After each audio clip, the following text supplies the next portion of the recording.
Hello everybody, welcome back to Fire Emblem Awakening Lunatic Plus.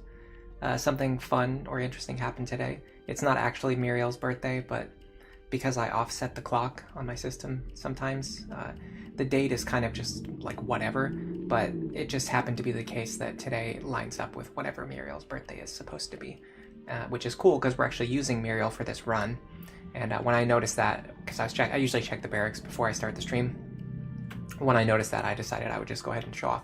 So this is what happens when it's a character's birthday. You get a free item, or no, sorry, you get a surge. Then you get experience, and then I think you get an item too, right? Yeah. Then you get an item, and it looks like that's it. Wow, isn't that fun? How exciting. Conversations between characters that can't support each other's. It's interesting that they don't get a support between Muriel and Robin, like because I'm pretty sure in Fates it works that way. You personally gain like a support point with that character, with Corin, of course.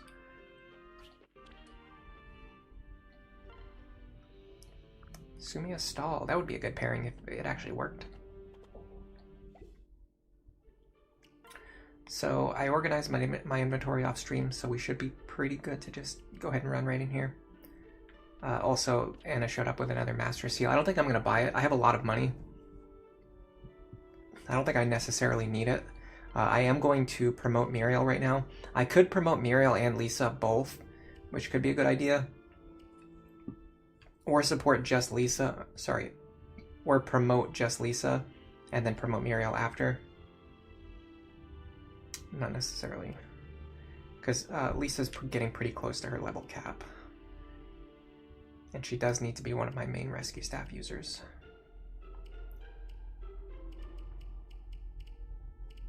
If we get into trouble, I'll promote both of them. For now, we just need to promote one of them. Mad King Gangrel, Chapter 11. We're getting ready to show off new Chapter 12 strategies, but of course you have to beat Chapter 11 before you can play Chapter 12 because numbers go in order. We're kind of just benching Sumia for the time being, maybe forever. I don't see a reason why we would take her off the bench. Oh, I thought I gave Virion some equipment already. Hold on. Well, he's the only archer, so I'll just give him whatever bows are in the convoy. Oh yeah, I think I was deciding which character I wanted to use, and then I guess I just never gave him his equipment after that. Underdog bow, glass bow, and then I guess, honestly, blessed bow does more damage than the killer bow, so we'll go with that. I haven't necessarily figured out the exact strategy that I want to use yet, but the general idea of what we're doing is that we're going to be moving down into the left, and I want to secure this position on the map as quickly as possible so that we can kill the thief before or when he grabs this chest. And then we'll just kind of deal with the other enemies as they come. I'm pretty sure, and I should probably double check this right now, I'm pretty sure that after you defeat all of the reinforcements, Gangrel and this group right here will just stand here forever for as long as it takes you to prepare and to set up to fight them. And if that's true, and it might actually be true for this group as well, but again, I'm not 100% sure on that. But if that's true, then you can basically just post up over here on the left side of the map. So let's actually just get our guide open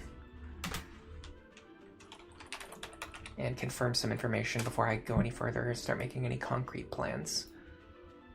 As I mentioned before, I hadn't really started planning out my Iron Man route for chapters 11 and 12 yet, because I hadn't gotten that far in any attempts yet. But we got pretty close on our best attempt, and I think it's time to start actually thinking about how to like truly optimize this map. So I need to figure out some things. Like, okay, so first of all, there is a Master Seal on this chapter. So if I want to promote Lisa first, and then promote Muriel with the Master Seal that drops here, that is an option. The only reason I would need to buy an extra one in that case would be if I want to promote Stall to Paladin. But I don't necessarily think that he needs it. The only thing we accomplish by promoting him to Paladin is giving Cordelia like +1 in strength, defense, and speed, which I guess is pretty nice, honestly. But we'll see if we actually need those bonuses or not. In fact, before we do anything else, we should probably just do some testing and see how our characters match up against some enemies, even before promoting Muriel. Because if she can get through this without promoting, she could gain a couple of extra levels worth of stats. And I like Sari is another good example. Like we probably don't need to promote her. The only thing that accomplishes is giving Robin like +1 magic and +1 defense. All right, so first of all,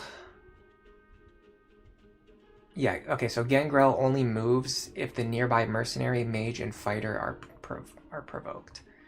So these enemies right here will not move unless you provoke them. What about the Sage group on the right? They begin moving on turn 4. Okay, so this group over here will eventually move on their own, even without you triggering them. So you probably want to have some kind of response in mind other than just ignoring them, because they will start moving across the map at an angle that makes them difficult to enemy phase. If I'm standing over here, these guys are going to start cutting through the woods, which is going to split them up in a weird way that it's just going to cause a lot of problems and a lot of inconsistencies. Reinforcements are on turns 3, 4, 5, 6, 7, and turn 8. So we're going to have a lot of reinforcements to deal with. I'd like to fight all of the enemies on this map, including all of the reinforcements, if I can. And it shouldn't be too difficult. I don't think we're going to win on the first attempt. I just want to get some information before we go any further.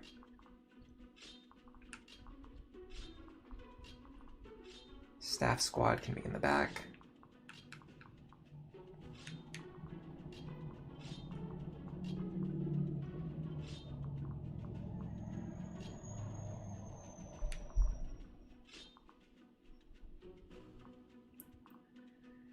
Got 4 staff users and 4 main combat pairs. This is actually something I came to realize while I've kind of been restructuring my team around this run, and somebody asked me about it on the Discord, and I mentioned it. I kind of talked about it a little bit, but I realized that there's kind of a weakness. There's a little bit of a vulnerability in building your team around Crom typically. So if I'm using Crom is a training unit, right? So if I'm using Crom, number 1, I have to train him. Number 2, I also have to deploy his combat partner. So like, let's say his partner is Sumia or Sully. So then I have to deploy Sumia or I have to deploy Sully, and they're both training units. So then I have to train both of them. So then I have this kind of suboptimal combat pair, because a trained Crom Sumia and a trained Crom Sully is never going to be as good as a Frederick or a Robin. So you have this like third combat pair that's actually not really that strong, taking up 2 deployment slots and taking up a lot of experience in the early game to try and get them up to speed. Whereas on the other hand, if you just pair up Crom with Maribel, you're going to be deploying Maribel anyway into a staff user space, and then you have to deploy Crom anyway because he's mandatory. This kind of turns that 2 deployments into like a 1 deployment, and that gives you the extra space you need to send an actual, like, legitimate 4th combat pair into battle, which in this case we have Frederick, Robin, Cordelia, and Muriel. So instead of having like Frederick, Robin, Cordelia, and Crom, and then also having to pair up like Sumia or Sully with Crom, which eats up 2 deployment slots, which prevents these 2 from going into battle, instead you get Frederick, Robin, Cordelia, Muriel, and then Crom just pairs up with Maribel, and the whole situation just kind of works itself out just by pairing up with Crom with Maribel. So I'm really starting to enjoy this Crom-Maribel pair up. The other idea that I've been toying with is just pairing up Crom with Frederick, and then just not even really worrying about doing anything else with him, which is kind of what we've been doing in this run as well. But I'd like to pair up Frederick with Virion here if I can. The only reason I'm going to use the Crom pair up is if I need the extra speed. So let's see what we can make of this. This is for sure just going to be a testing attempt. By the way, Plus Magic Robin can one-shot pretty much everything on this map except for the promoted enemies, and this is where you start to see problems with not being able to one-shot opponents, because anything that's promoted is just going to have too much combined HP and resistance. You're just, even like with Plus Magic Robin, even with a Forged Tome, even with a Magic pair-up, you're just not going to have enough firepower to one-shot them. And so you have to start coming up with other solutions for dealing with enemies like this hero. And it's not a big deal in this chapter, but in the very next chapter, all of the enemies on the map are promoted. No, they're not all promoted, but there's a lot of promoted enemies on the next map, and that's when it starts to get like really out of control, especially because a lot of the paladins have super high resistance. Hello Poochievert, welcome to the stream. Hello Skywing, welcome to the stream. Hello Night Cav, welcome. And hello Sigmund Soldier, welcome to the stream. You're pretty sure the mages around the sage rush you? Yeah, it's on turn 4. Is answering Robin to the poll blasphemous? No, not necessarily, but I was just kind of thinking about like backup units, like who would be like your other unit other than Robin to do it. You have to remember that paladins have pretty good resistance, so Robin isn't necessarily a solution for those enemies, because if they roll counter, Robin's going to take counter damage trying to fight them. As Sigmund Soldier has just demonstrated with the counter emote. I would say the only blasphemous vote on that poll is the fourth option, the General Sumia option, because that's just never actually going to happen in a real run. But I don't know, maybe it can. Alright, so first let's see if this works. Who reaches that tile? You? I can definitely fight you. I don't have any problems fighting you. 18 speed. Yeah, we've got enough speed. We'd be using probably the Silver Lance. I don't see a reason to use the Steel Lance unless we're very close to a one-shot. 36 minus 8 is 26. 26 times 2 is 50. We two-shot this guy. Yeah, everything looks good to me.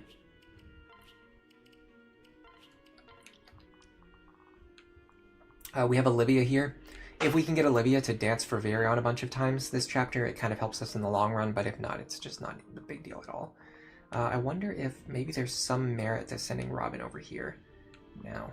But I don't know. I want to try my strategy first. My idea of going all in on the left. I want to see if I can do something with that. So let's start with that first. Oh, be very careful. Pair up stall first.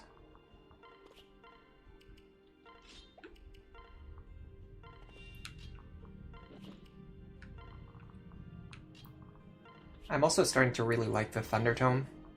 It doesn't really do like a ton of damage, but I think it deals enough to justify using it. Okay, let me think about whether or not it's... we're definitely not sending Cordelia over here. So if we send anyone to the right, it would be Robin. Can Cordelia take this hit? 32? Yeah, she can take the hit. Does she double? She doubles. How much damage does she deal? 34? Well, probably not 34. 30 minus 8 is 22. 22 times 2 is 44. We will two-shot this guy. I'm going to send her over here as well. And if he prefers to attack Cordelia instead of Robin, I'm totally fine with that.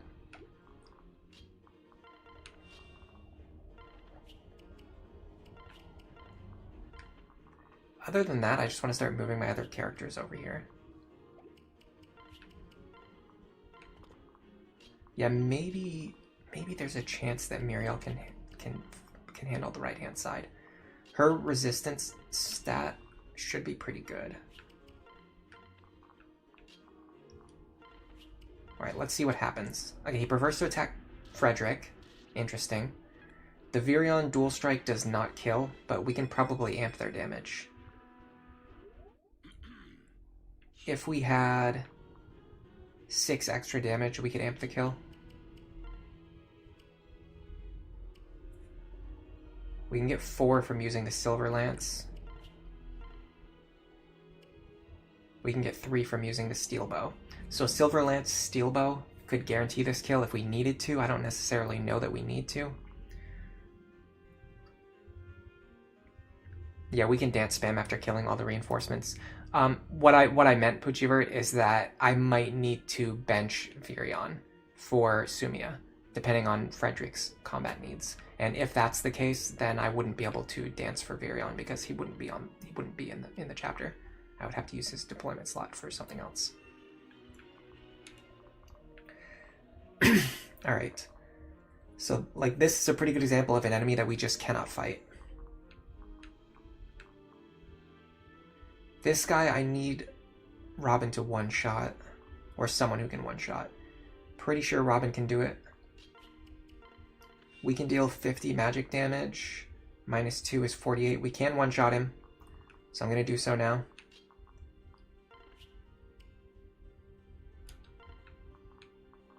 My other characters, I just need to be careful to keep them out of range of these guys with counter. Because a lot of guys with counter spawn on the right-hand side, on the left-hand side, where I wanted to go, I'm considering the idea of going to the left instead. This guy has a short axe. I'd like to fight him on enemy phase if I can. How much is he going to deal? 29 damage. She takes it. Problem is I can't get her over there. Oh yes, I can with Olivia's help. I could even use the Worm Slayer here. I don't really need to though. I'm pretty sure just the Wind Tome will be enough. We're going to deal 24 damage. Minus 1 is 23. Yeah, 46. Yeah, that's enough. So go here. And then here. Take this tile. I have to be very careful because reinforcements are coming like now. We just do not have the time to just stand around waiting for them. They're going to be here much sooner than I would like. I'm just going to take a shot with Thunder here. I need to start building my tome rank.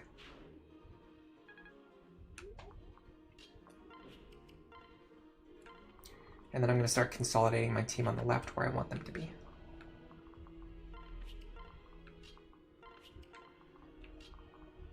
So the thing about this opener that I've noticed right now is that it's a little bit passive. We're just not really making any progress into the enemy formation. Okay. Very nice kill there.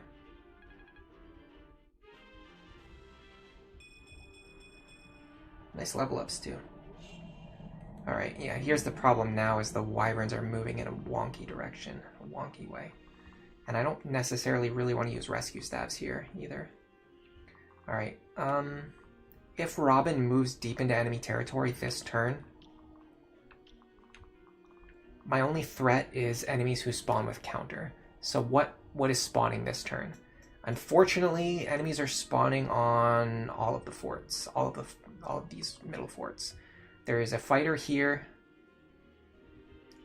1, 2, 3, 4, 5. He won't be able to reach me. There's a mercenary here who will absolutely be able to reach me, and he will attack me at one range, but I'll be able to one-shot him unless he spawns with exactly Aegis counter. Then I kind of get screwed over by that, but what do you do in that situation? Guy with the short axe doesn't scare me. Can I kill this guy? I can't kill him. I can damage him enough that I won't take counter damage, but he'll probably hit me very hard.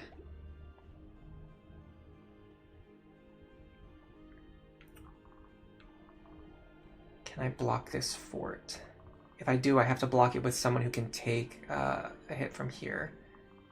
Plus, I need someone to get rid of this guy or to enemy phase this guy. Yeah, right now I feel like I'm not making any progress. I can't take this fort, which means I can't take this fort. So I have to deal with the fact that reinforcements are coming out of here. So what I really want is for Robin to be over, like, here. That way I only have to fight one guy. In fact, if I can get over here fast enough, I could actually have a character block this fort. And then set up, like, over here. But how in the world do I get over there any faster than I already did? That's the question. That's really what we need to figure out. Now, interestingly, Virion can take a shot from here.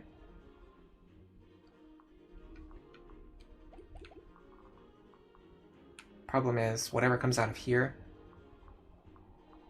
actually won't be able to reach Frederick in this square, so he'll only have to fight this guy. Interesting.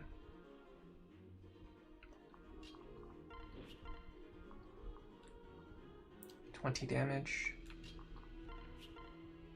So we need to deal 23 with Virion. We'd have to use the... we could use the Blessed Bow, but accuracy is pretty terrible there. What about using this character instead? Soften him up. Nice crit. Or just kill him outright. This is why I'm starting to like the Thunder Tome. It builds momentum very quickly. This guy spawning with counter really screwed me over. This might just be a case where we need to reset for this guy to not have counter, because it slows down your entire team. I mean, let me just see what would happen if I took this position. I need to physic or just like heal. Yeah, I need to physic.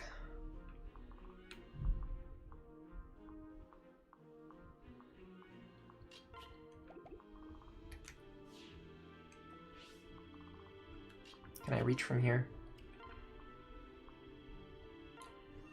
More than enough.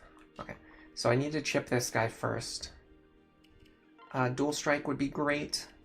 I would deal, not really that much damage, actually. Let me use the Thunder Tome. Doesn't probably, oh. Okay, well, never mind, we're resetting anyway. I can't believe I just did that. Alright, well, let me get an idea of what else I would have done with this turn. The problem is I don't see, like, what I do with her. I would just run away, basically. Yeah, everyone is just running away.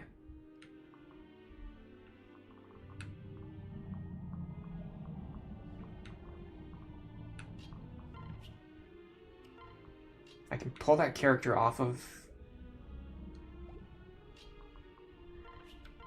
Robin by using an anchor here. You go here, and then you would have hit this guy. You don't need to do that anymore, but that's what I would have done. And I think with the Crom pair up, I might actually double. What do I have? 22 speed? No, I'm 1 short. And then I guess Virion just goes back over here.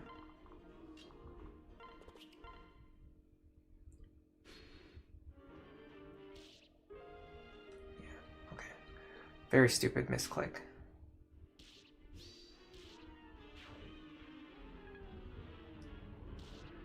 So Robin would basically just get rid of the enemies who are spawning from the forts, as well as getting rid of the wyverns. But I'm pretty sure I bait the wyvern into attacking Muriel. I don't know why she didn't counter. Oh, he attacked Libra. Okay, well, I had to keep Libra out of his range as well. Okay, so those are some things we need to keep in mind. If we can get Frederick like a tiny bit of extra speed and the Crom pair up, which actually means that with the Sumia pair up, he will be able to double enemies. But then he won't be able to two-shot them because he'll have less damage. He'll be able to two-shot the mercenaries, but not fighters. I don't know why I used the axe there either. Alright, so let's reset. We got some good information. Also, we might just want to reset for this guy to not have counter, because that causes a billion problems. Other than that, I actually don't feel too bad about this opener. Because then, yeah, then I can take this position here.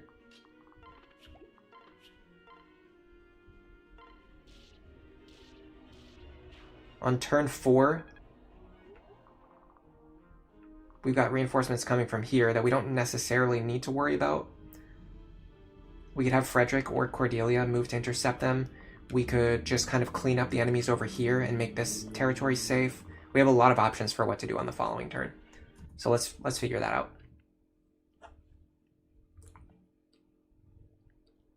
Let me see if there's a way for me to get a tiny bit of extra speed on Frederick. I think it means not bringing Virion though. Yeah, he has an A support with Sumia. So with Sumia, we'll be getting at least 1 extra speed. I think actually 2 compared to what we were getting with Crom.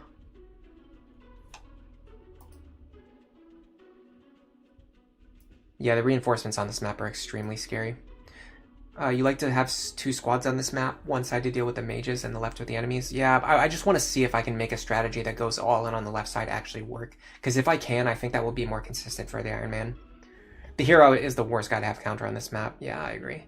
Ikulark, welcome to the stream. Controversial opinion. Great Lord Crom is boring and lets you the most expose out of these options. I don't know what that means, sorry.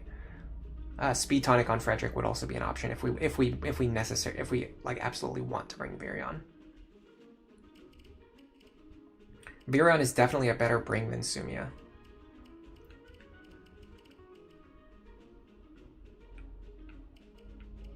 So then we do a free speed tonic on Fred, and then we just switch Crom over to his backpack.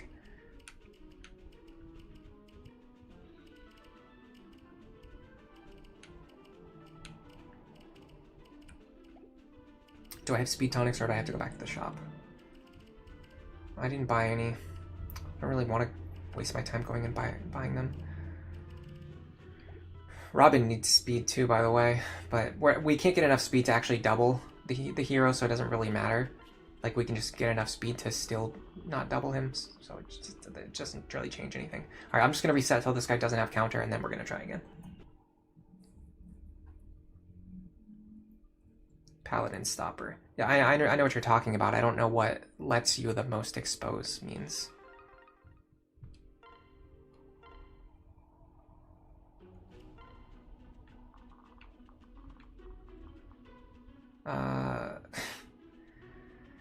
This is probably close to being just as bad, because we can't two-shot him, and he'll deal a ton of damage to us.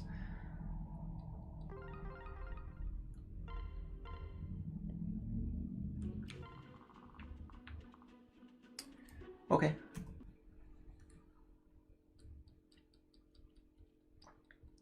This is another one of those streams where that, like, you just have one specific enemy who really wants to troll me today.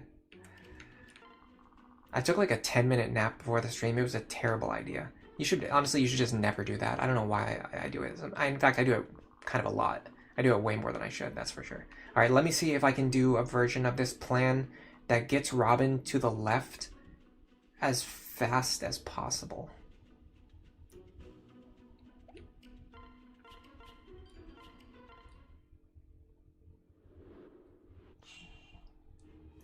Hello, Bushranger. Welcome to the stream. You just completed Chapter 4 and Paralog 1 on your Lunatic Plus run. Ooh, good luck with Chapter 5. But honestly, beating Paralog 1 is a pretty good sign. If you have a team that can beat because Paralog 1 is actually pretty hard. It's about as hard. It's almost as hard as Chapter 5, honestly.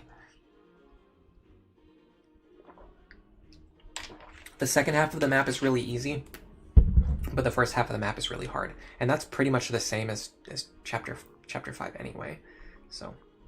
Alright, so what I want to do is get Robin all the way over here, and then dance for them. So I think I'm going to use Cordelia for that. So here's the idea. You go here, you here. Now, is there anyone else who can reach Robin? Not really oh my god, sorry, I got something in my eye. Other than Frederick. I've talked about this before a couple times briefly on stream, but my eyes are really, really sensitive. Alright, so now I dance for you. If I'm going to do this opener, I should probably have Stall in a different position, but it's okay. We're learning. Okay, we can fight him. That's not a big deal. I think we can one-shot everything else, so we're not going to take any counter damage. So if Robin goes here on turn 1, we make a ton of progress that we did not make last time. And we don't have to worry about the lesser enemies having counter, because we just one-shot them. The one part of this opener that's slower is that Muriel and Longku don't get as far.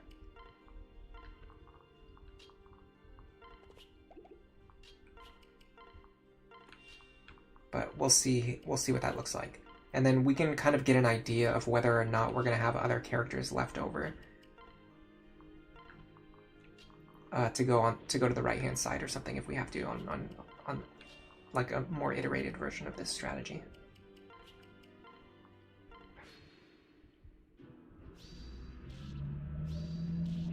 That Luna hurts. That dodge helps immensely. Okay, it is worth noting if those fighters roll Aegis counter, I will take damage on them. I think that's true for pretty much everything here, though. Okay, so I think I one-shot everything now, down here as well. So what I can do is push Robin forward and then set up an anchor for them. Can anyone get over there and heal Robin? Looks like it's going to be Physic. I kind of want to give the Physic staff to someone else, because Lisa's already so close to being leveled.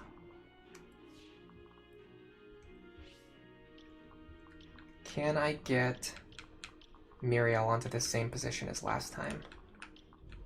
Because I think that's going to be a big crux of our strategy. Yeah, I can do that. Can she actually reach? She can't quite reach, but again, I can just use Olivia. The problem is now, because Cordelia is still paired up with Olivia, what I should have done is use Frederick to unpair these two. Yeah, because then Olivia would be free to actually help out this turn. And she'd already be in the forward position, so she wouldn't need another pair up on this turn. There's just so many reasons why this would have been better. 3, 4, 5. I only need to move one tile. If I'm going to do this, I should do this.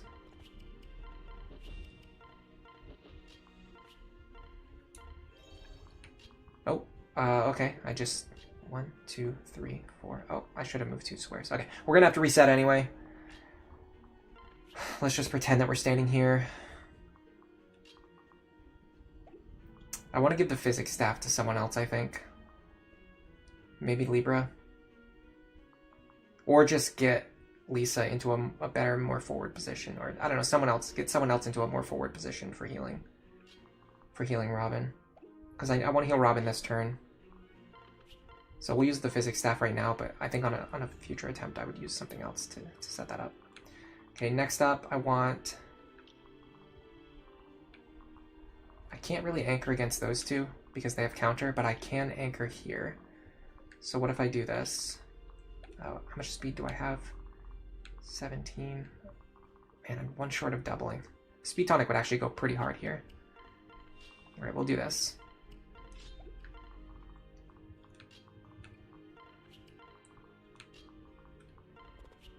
I'm so lazy about going back to the map and using the shop if I forget to buy something. That's the only reason why I'm not going back to get that speed tonic. I kind of want to fill up Robin's inventory too. That way when I get the Master Seal I can send it back to the convoy. You know, if I promote Muriel, I think I won't need to use Olivia's dance action on her this turn either. So that's a really good argument for why I should promote her.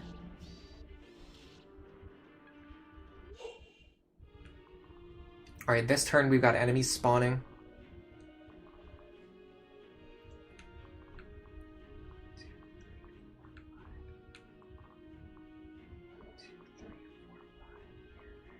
This square that Frederick's in right now is actually safe.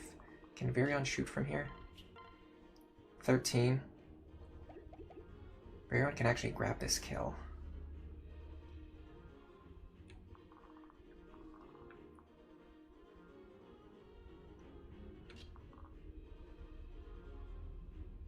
Because we don't know for sure what's coming out of here, right? So oh God. Okay, so the idea would be, why am I just...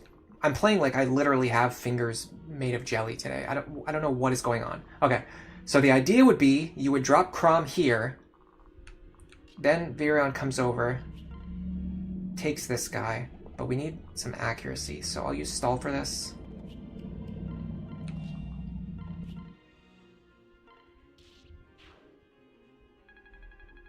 Okay. Because we don't know what's coming out of that fort, so we can't guarantee that they're not going to have Aegis counter. Then...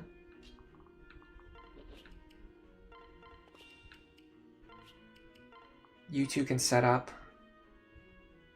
Then... this enemy here, we can actually bait by attacking up in this position. So we'd be up here. This guy would already be dead. And then this one would run up. He's going to deal 37. We take that hit. Aegis really sucks, though. And then our staff squad can start moving to the left. But we have to make sure we stay out of range of this guy. Does he have a short axe? Or am I confusing him with another enemy?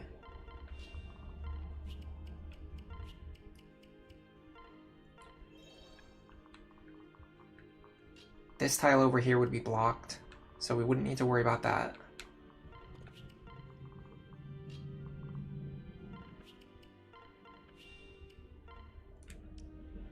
And then Robin can just, I don't really care, go wherever. Maybe put Robin like, I don't want this guy to come out of the the fort with Aegis counter. Maybe if Robin was standing on this fort, if I can get Robin back over here onto this fort somehow, then I can fight whatever comes out of here pretty safely. Let's say we handle just one enemy. We're probably not going to be able to check because they're going to run over and kill. No, they're going to... Okay, that's fine. Yeah, so like if that guy came out with Aegis counter, we would have dealt 24 damage to ourselves, which is actually fine. We take that. So we can take one enemy with counter.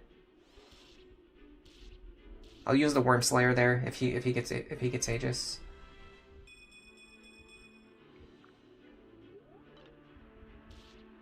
Both of them spawn with Aegis, by the way.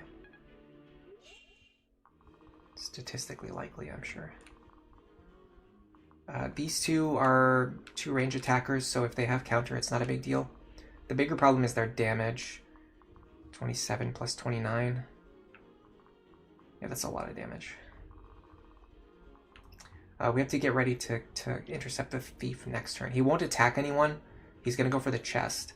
So we can essentially just ignore his existence. The bigger problem is the enemy's coming out of here, so we would want to set up to deal with them, but I can't really do that because my formation is completely broken right now because I messed up everything on the first 2 turns. Yeah, if you can't one-shot the Wyverns on Chapter 5, it's a lot harder, Bushranger. Skywing, you think it would be really fun if Awakening had Shove and Shelter? I will agree 1,000,000%. I love the repositioning skills in Fates. That is the one thing, like if I was gonna... Because I've talked about this before, like if Awakening ever gets a remake, I'm very worried that they're going to try to make it more like Fates, which is not going to be good, because they're just different games. It's not really meant to be like Fates, it's kind of meant to be its own thing. But if I was going to take anything from Fates and add it into Awakening, it would absolutely be the repositioning skills. They add so much to the game. They make the game so much more fun. Alright, I'm considering some ideas now. So first of all, I want Stall in a better position.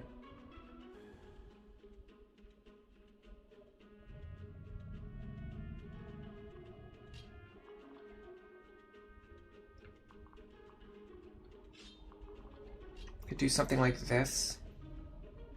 Might work. And I need a staff user to be closer to Robin. So like this, for example, doesn't actually even change anything. Let me see if I can make this go better with just changing my turn 1 and turn 2 movements. This guy has Aegis counter, unfortunately, so we're gonna have to reset. In fact, 2 of them got Aegis counter.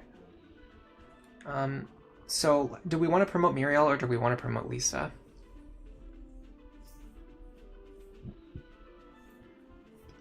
I think the idea of promoting Muriel is that she's a lot faster, and she already has a speed pair up with an A rank support. I kind of want to promote both of them, honestly. Let me fill up Robin's inventory so I can send the Master Seal back.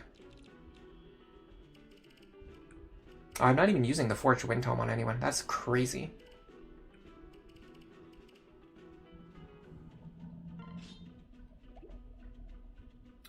Alright, I think I'm going to promote you. It sucks though because she's really close to level 18. So we're essentially giving up 96 experience by doing this.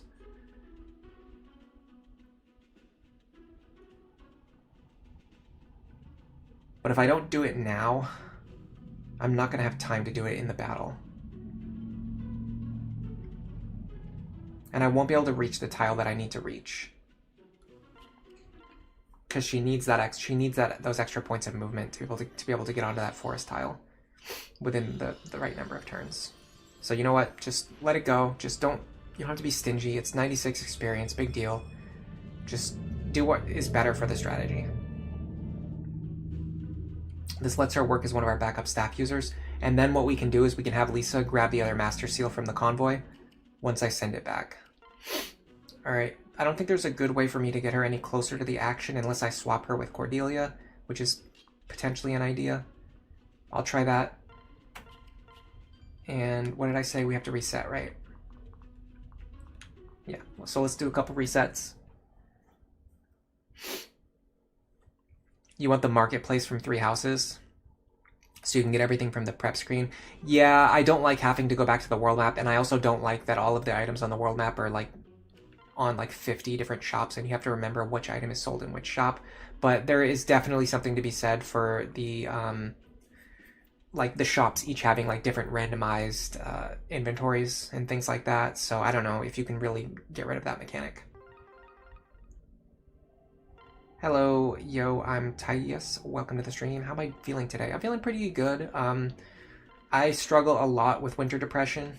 It's one of my biggest hurdles, especially right now. I'm living in a part of the country where winter is like 6 months of the year, and we're like only halfway through it, and we're in the middle of a really bad winter storm. But honestly, like I'm doing a lot better than I thought I would be. I was very worried that the bad winter weather was going to negatively affect my relationship, which was going to make me even more depressed. But honestly, it's kind of been the other way around. I would say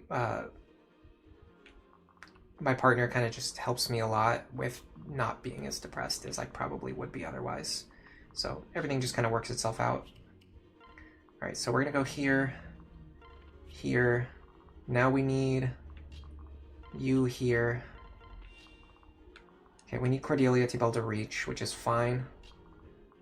So we can go here. Dance for you. Now, drop you. This is so much better than what we did on the previous attempt. Okay, this is clean. This is clean. I feel like I'm just doing some spring cleaning right now. Get rid of these guys, and then next time we're gonna stop. We're gonna end Robin's turn on a tile that's closer to the right-hand side. That way we can get back onto this fort on the next turn. Because Crom's gonna be holding this fort. So Robin can hold this fort. I think that's the idea. Next up, we're gonna get way further to the south with this pair. And we have 1, 2, 3, 4, 5. We have 6 movements, so we can easily get onto this tile next turn without having to use Olivia's action.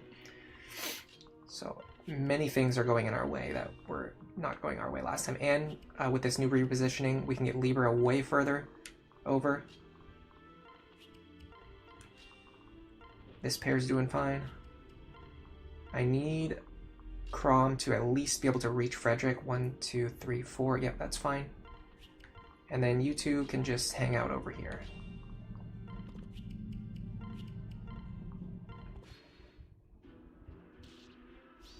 Is there a way that Lisa can do Muriel's job if Lisa was promoted instead? Okay, there's a couple problems with that.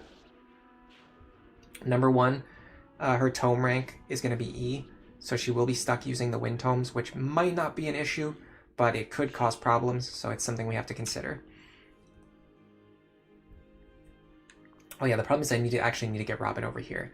Number two, like I mentioned before, is that Muriel is much faster than Lisa, and she already has a good speed pair up that's going to give her +7 speed. So she's going to be on 29 speed, which is enough to double these sages, whereas Lisa would be on maybe 18 speed, and then even if I gave her the speed pair up, she'd be on like 22 speed, which is not enough to double these sages. And she should be able to double the heroes as well. In fact, 25. Maybe not the heroes. She can't double the heroes either way, but she would be able to at least double the sages. Alright, let me see if I can set up this idea again. Actually, this guy might have... No, he's in the right spot. I was wondering if he moved into the wrong spot this time. You're from the Midwest. It was like -40 at one point. Yeah, someone was saying that in chat the other day. Is this Robin heavily magic blessed? I mean, we're using plus magic Robin for a reason. Right? Can Muriel double Gangrel? That's a good question. He's very fast though. No. But honestly, I think Lisa would actually get doubled by Gangrel, whereas Muriel will not. So that's something to keep in mind. All right, we need someone to kill this hero. And then we need to send Robin over to deal with everything else. Getting back over here might be harder than I thought it was going to be, but we'll cross that bridge when we get there. So first, let's figure out who's going to kill the hero.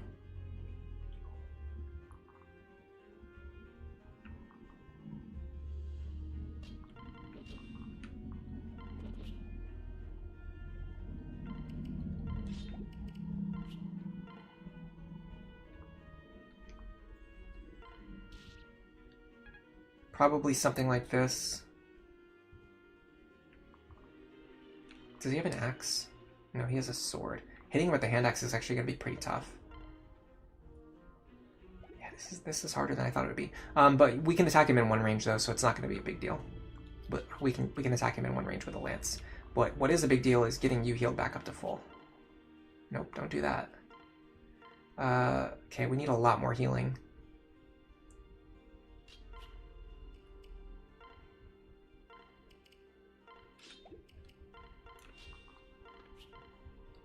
Stop doing that. I guess that's as much healing as we're getting.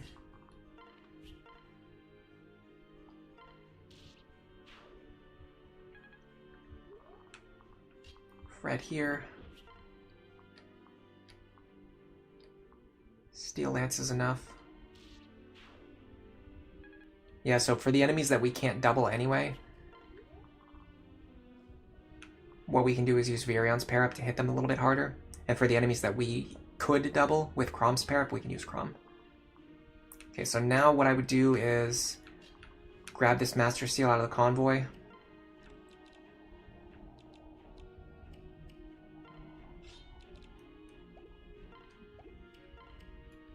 And use that to get another Sage. So I should probably have a tome for her as well.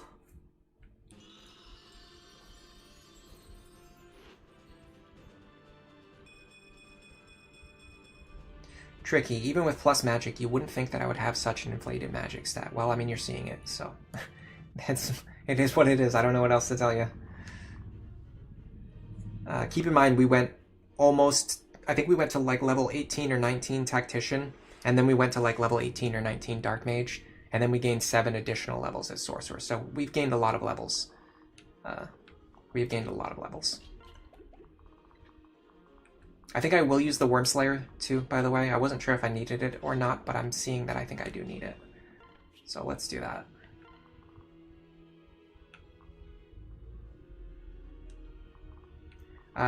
Frederick got left in something's range. Is it him with the short axe? Yes, it is. Also, actually, so did Cordelia. Is that a problem? Not necessarily. I do want to dance for you, though. And trade you over.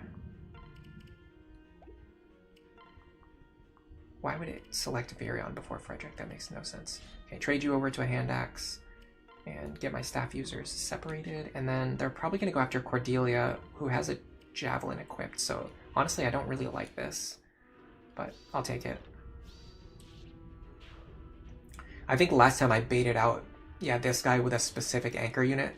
This time I just kind of got stuck with whoever I had.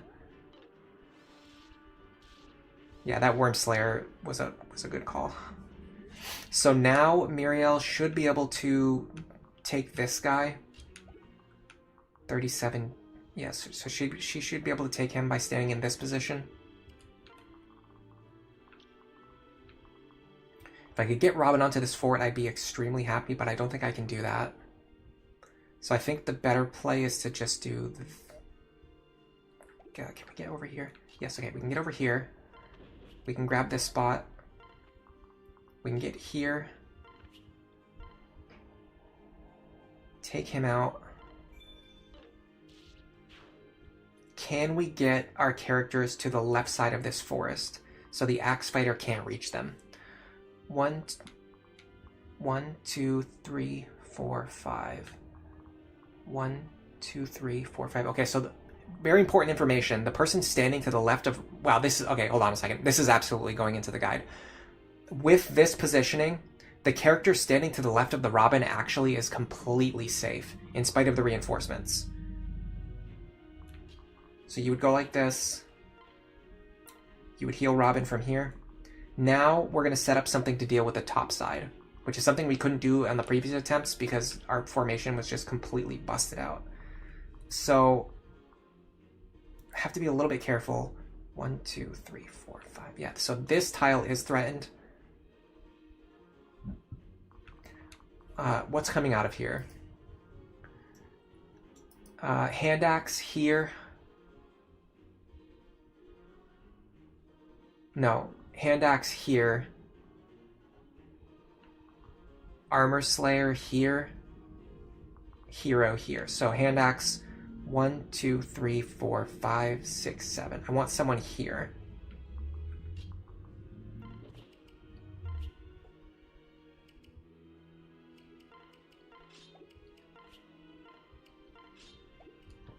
Just something to chip damage that guy.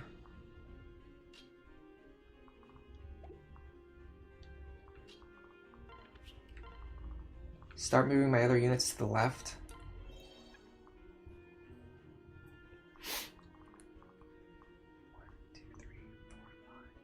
This tile's safe.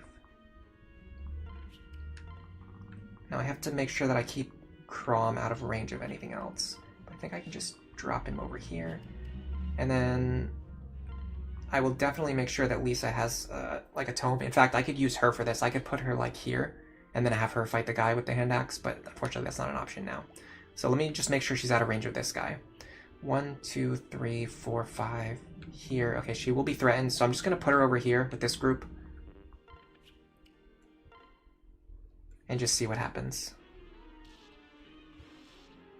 Yeah, so even if he rolled Aegis counter, we would have only taken 23 damage there, and we'd still be fine.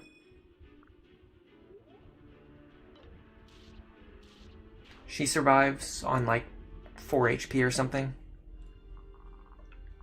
By the way, these guys didn't come out.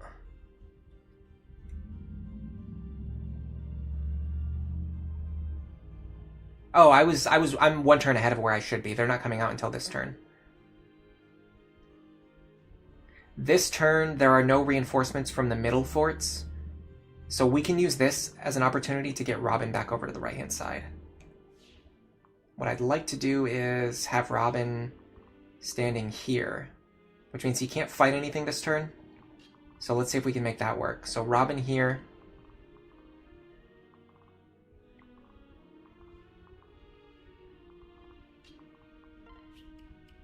Well, if we're going to do this... Can Frederick double these guys? He can. Okay. Frederick... Because I think this is actually smarter.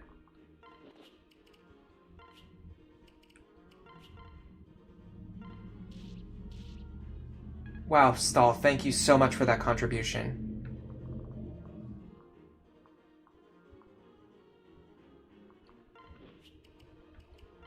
This is a much higher chance of getting rid of this guy. And then in a world where... Well, it doesn't even matter. I can just hit him with the Levin Sword. So honestly, as frustrating as that was, it doesn't even really change anything. Just smack this guy with the Levin Sword one time. Problem solves itself. And then we start repositioning our other units back towards the center. With way less pressure than I thought there was going to be. In fact, we can even do this. Send her back up here.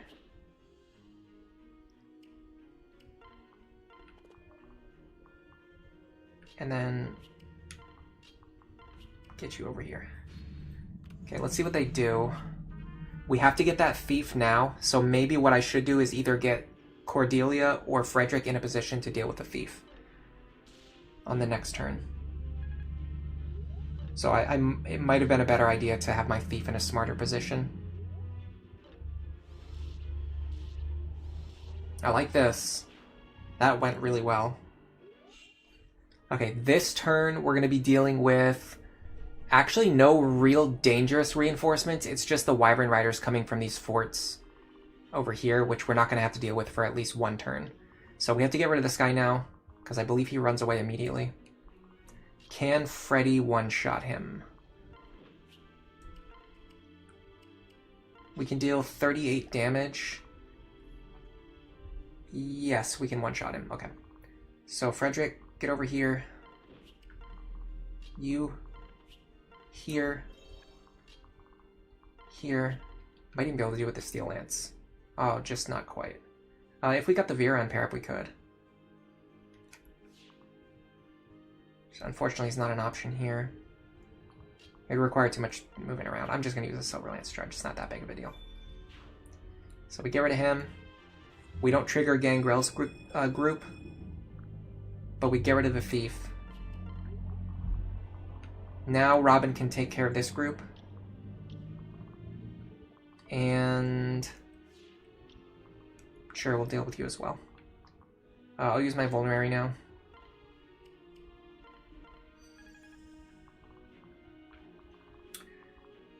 I'd like to deal with this guy now, but I'm not sure I can. 25 speed, 40 attack. 40 attack is the big problem. We're going to reduce the damage by 6.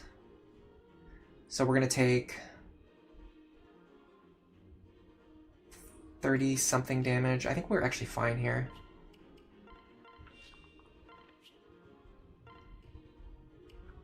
Something like this. Him having Aegis is quite an annoyance. Is this an Elthunder moment? Probably, because I'm fighting a hero next turn anyway, or on enemy phase anyway. So this allows her to either kill or at least severely damage the hero on enemy phase. We could even have Cordelia attack him now.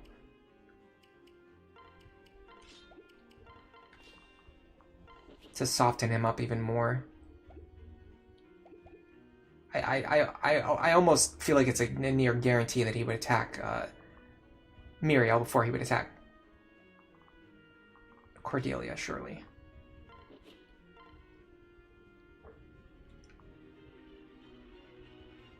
So we just do this just to chip him a little bit. This gives us a little bit of information about what he prefers to do.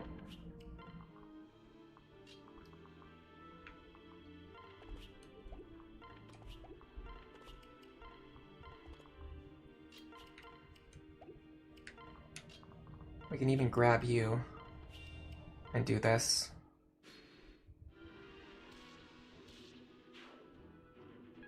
I don't think Robin has any issues here.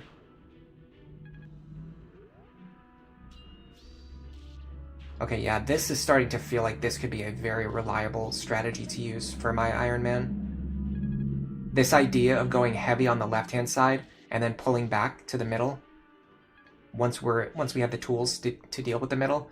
Now this turn is going to be the tough one. There are enemies coming from all of these forts up here, so we're not going to be able to sit in the top left. And there are 2 additional Wyvern Riders coming. So we have to deal with the Wyvern Riders on the map right now while staying out of range of these forts. Or at least setting up to deal with what comes out of these forts.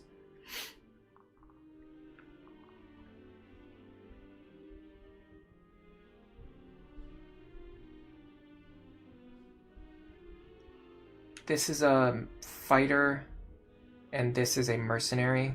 Unfortunately, they have overlapping ranges. If we could get Robin up here, it would work, but nobody else can really take it. So let's just stay out of their range. 1, 2, 3, 4, 5 here. So if we just go like this...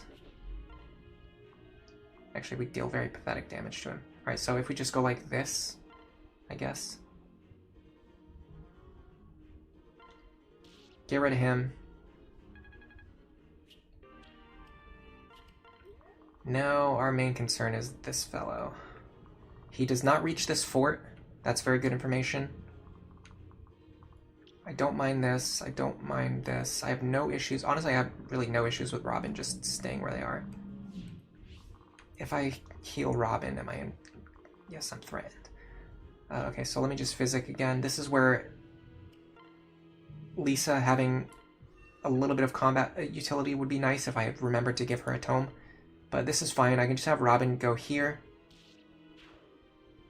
And then he'll enemy face this Wyvern.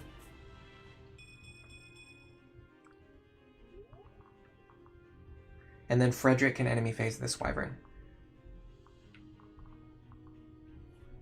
I will double him with Virion's pair up. So I'm gonna do so that I'm gonna do that.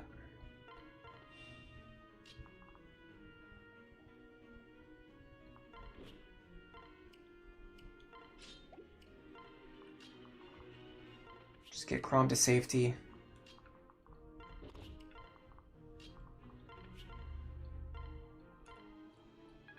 and then heal you back up.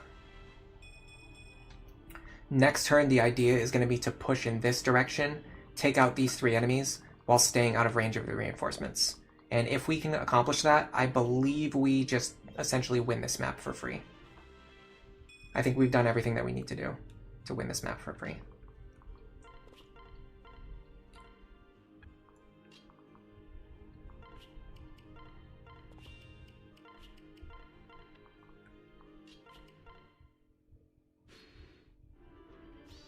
I did not expect those enemies to spawn where they did.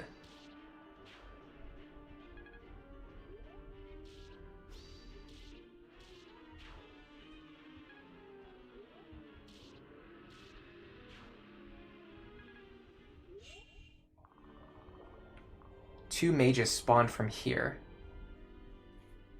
I am looking at the wrong turn. I'm on turn 6.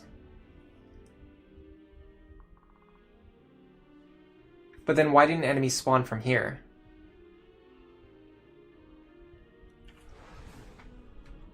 Yeah, that was turn 6. But if it was turn 6, then there should have been enemies who spawned from here. But they just didn't? Or did I miss them? Am I crazy, or did no enemies spawn? Oh no, hold on, they did spawn from here because they attacked Lisa. Okay, I was looking at the wrong turn. I skipped over the turn 6 reinforcements. Well, I guess Lisa being able to take that attack actually helped a lot.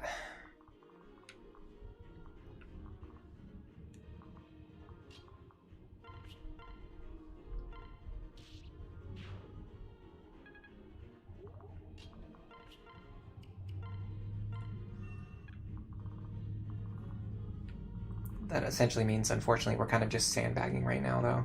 Because we just have to hold the same exact positions that we were holding last turn.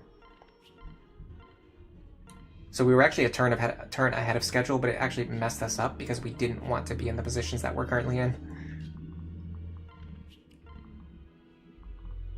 I mean, I guess it gives us the opportunity to get Frederick up here. Hold on, there's a mage over here, isn't there?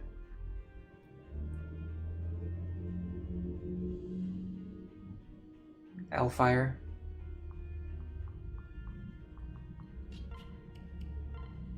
So we want you to have your javelin equipped. In fact, I'll just use your thunder tome. This is just for building tome rank.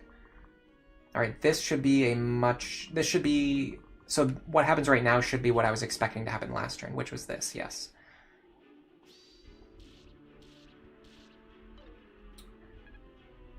Saul has really been impressing me this battle with just how epic he's been.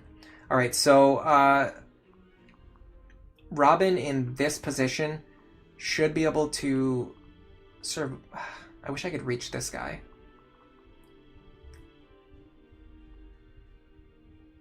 Because I think Robin can actually hold this fort, as crazy as it sounds. Even if the enemy who comes from here spawns with counter, I'm pretty sure I hold this position. I'm going to try it. I just want to test out if this actually works. This turn, we're getting enemies across the middle section of the map, which we're blocking here. So this guy will spawn. Even if he has counter, we'll one-shot him. If he has Aegis counter, we'll deal 20 damage to ourselves. That could be pretty devastating. And then 2 enemies from here, which we won't have to deal with immediately. What we need is for the rest of our team to clear this territory on the top left. And if we can do that, we're pretty guaranteed to be safe. Also, because we pulled this guy over, we actually don't need to necessarily worry about him this turn either.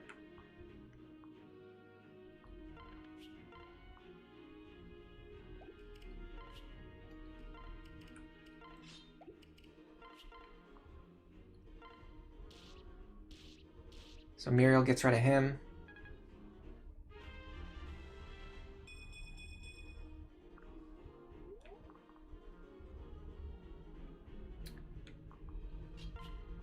I believe we calculated that with the steel bow and silver lance, we can actually one-shot this guy if we get the dual strike.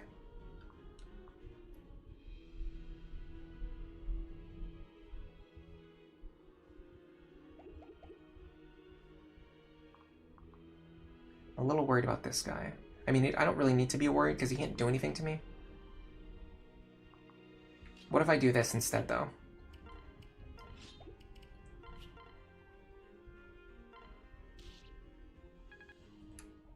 Give Chip with Virion a potential dual strike. We didn't get it, but it actually doesn't matter. Oh my god, nice Omni level up.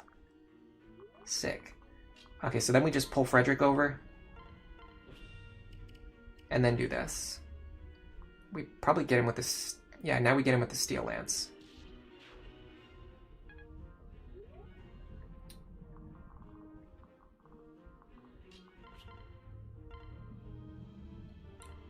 If I heal you...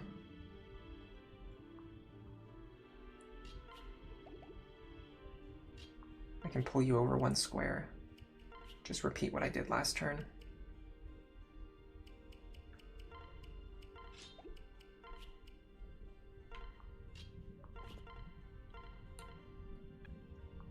Who do I even dance for in this situation? Anna? Because then we can do this.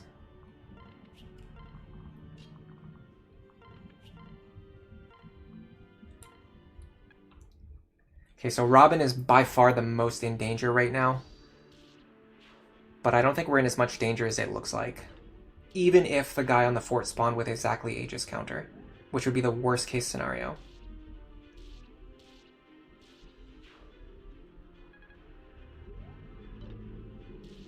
So we would have taken 25 damage in addition to what we've already taken, which is literally nothing. But part of that was Saria dual guarding 3 times. That's not really guaranteed to happen. Okay, so let's assume we got hit with those 7 damage attacks. So we would have taken 21 damage and then another 25. And we would have taken less than 50 damage, so we'd have more than 10 HP left still. Even if we'd gotten it hit as hard, pretty much as hard there as we possibly could. Now this turn... Is this turn 8? No, this is turn 9. We are completely done. There are no more reinforcements. We are just done. We have finished. We have won this map.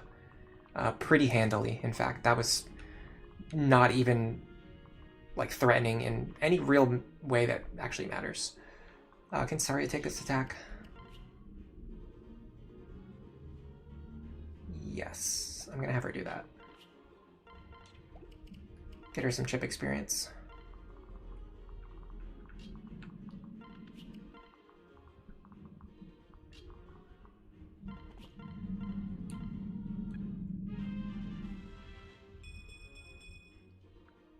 Let me see if anyone else needs experience before going into the next chapters. Lonku, getting him into level 10 would be a pretty big deal.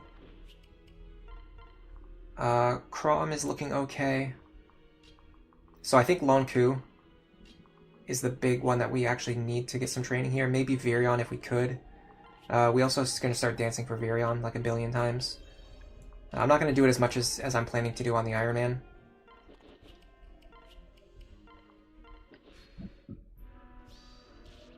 Excuse me. But I do want to dance for them a little bit, just because I want them to get their C support soon if I can, before I have to bench Virion. But this might be our only chance to do it, so it might not even be possible, because they don't have a fast support. So they would need a shiny spot in addition to a bunch of dancing. So yeah, probably not realistic. We said Lonku, right? Yes, we did.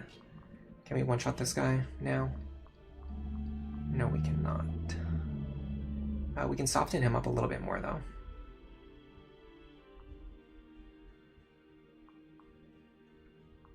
Looks something like this.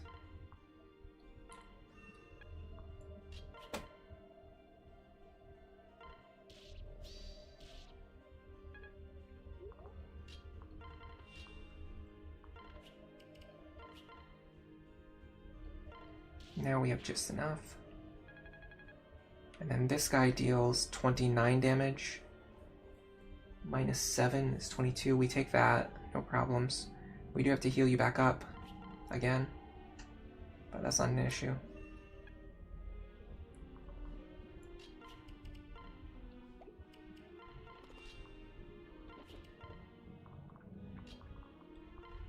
I don't think any character is in range of this mage who is actually threatened by them. He's just gonna... Well, never mind.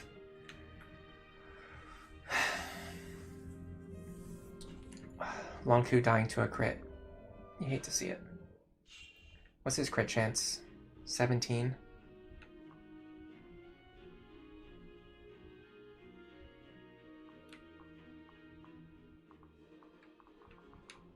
Guess we're doing all that again.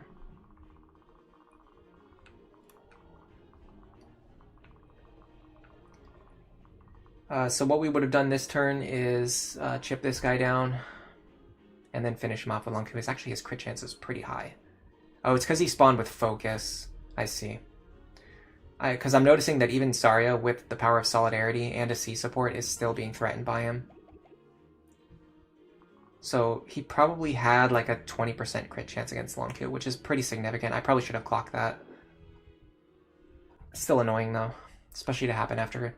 I mean, right now I'm honestly still in the testing phase. I didn't even expect to win on that attempt. I was still testing out my positioning, and we just kind of happened to have good enough positioning that we just powered our way through the map.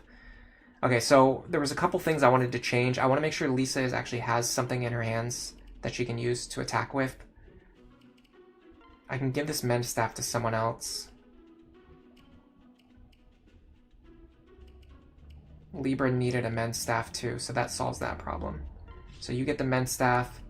Lisa needs to get one of these Thunder Tomes or one of these Wind Tomes. I'm going to give her this Thunder Tome.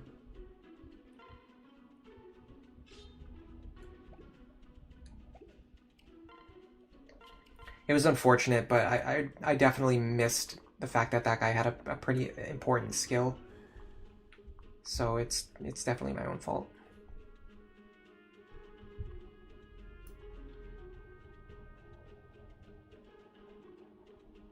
Too bad we lost that awesome Omni level up on Virion. Is Chrom with Olivia viable in Lunatic Plus? I think so, yeah. If you were doing the idea that I talked about earlier, where you have Chrom paired up with Frederick for most of the early game, and then in this chapter you just have Chrom, you know, get his supports with Olivia so that he'll marry her. You just have to make sure that Chrom doesn't unlock his C support with any other characters, right? So number one, make sure Chrom doesn't unlock... It doesn't matter how much supports they get as long as you don't unlock the C support. Then in this chapter, make sure Chrom and Olivia get as many supports as they possibly can. Then Chrom will automatically pair up with Olivia. And then for the rest of the game, Chrom can just pair up with Olivia. And then again, that solves the deployment slot issue because you're going to deploy Olivia anyway, and then Chrom is a mandatory deployment. So those two, Chrom and Olivia, will just pair up with each other, and then that leaves 2 free deployment slots that you're not wasting on Chrom Sully or Chrom Sumia. So I think it definitely has merit. Is there anything else that I missed? Is there anything else that I said that I wanted to do if we attempted this again, and then I'm forgetting it right now? Yeah, that was a diabolical crit. Hello, Widrix. Welcome to the stream. I feel like I'm missing something. I feel like I said there was something else like I wanted to do, and I'm forgetting it. It might have just been a positioning thing.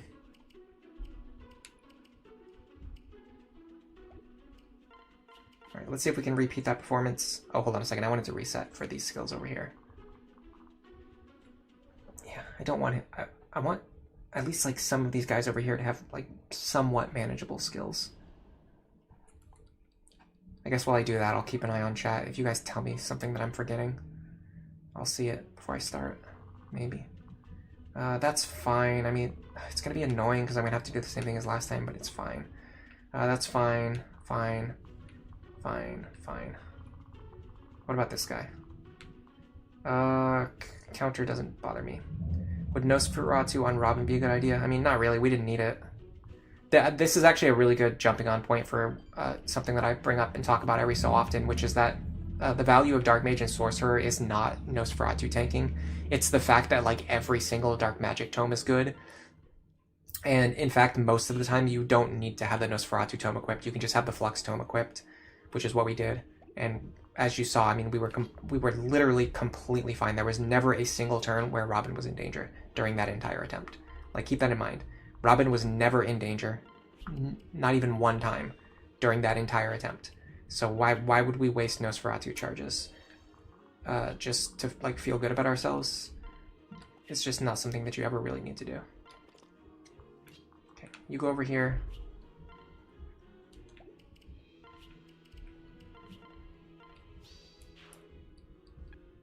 And we're just fine. Like we don't need Nosferatu.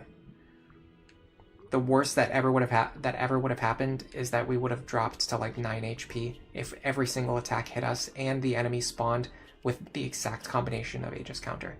Even under that situation, in the worst case scenario, we still would have spawned. We still would have survived with like 9 HP. So you just don't really want to waste You don't really want to waste Nosferatu charges when you don't have to. This is really bad, by the way. In fact, this is so bad I'm going to have to do this to fix it.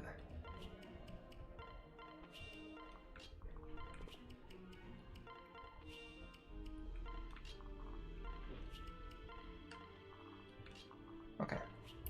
That's the third misclick that I've done so far this stream. I've been misclicking like crazy this stream.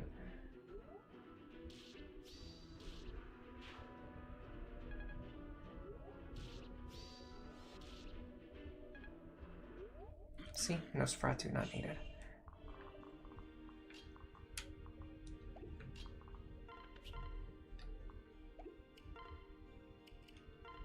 Can mend you back up to 41. With Anna's pair up, I mean, we're only healing for like 1 or 2 more damage, so I don't think the pair up really matters. What I would like to do though is, yeah, no problems here. Keep in mind this guy with the short axe this time, because last time I kind of just like completely blanked on his existence.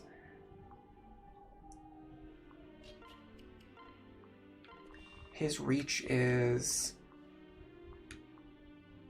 Okay, his reach is this tile here. So if Cordelia attacks from here,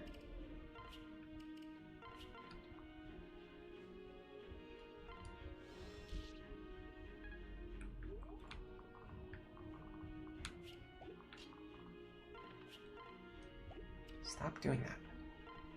Go here. Go here. One-shot this guy. Okay, we need to kill him, and whoever does it needs to either do it from 2 range or be comfortable taking be comfortable. Hold on a second.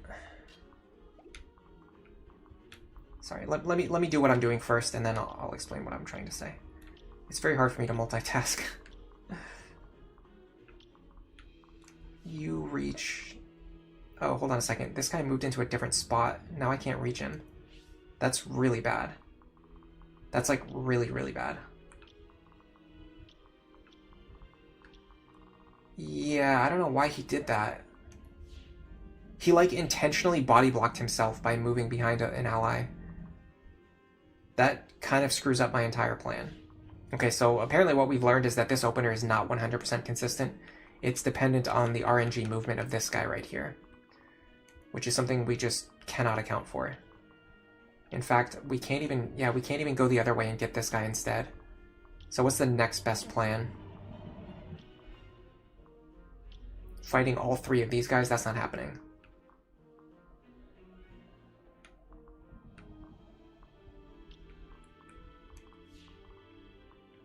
Every single other enemy over here has overlapping range. Okay, well, we just completely got screwed over by enemy movement, so that's cool, I guess. Pretty sure I can make this work.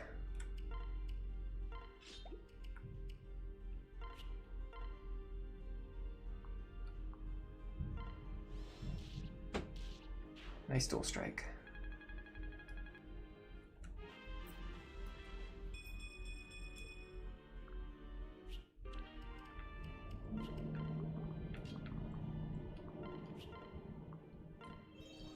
Now we can do this.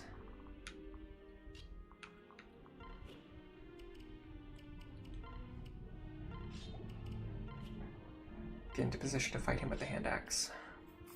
That should pull him off of Robin, although I'm not sure I can guarantee that he'll go after Frederick. Yeah, I don't know what to do about the right-hand side now. The whole right-hand side opener is completely screwed up because this guy chose to move in a bonkers position. I mean, surely there has to be a tile that's only targeted by one enemy. It's way over there, though. What about just these two? Okay, I can kind of do that. How much damage are they dealing to me, though? 64. I don't think we take that. Let me check.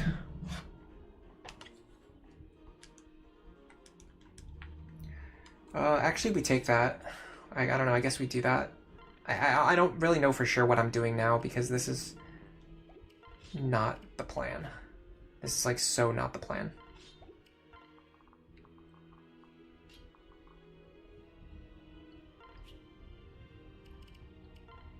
And all of my other units are out of position now too because of that mistake I made on turn 1.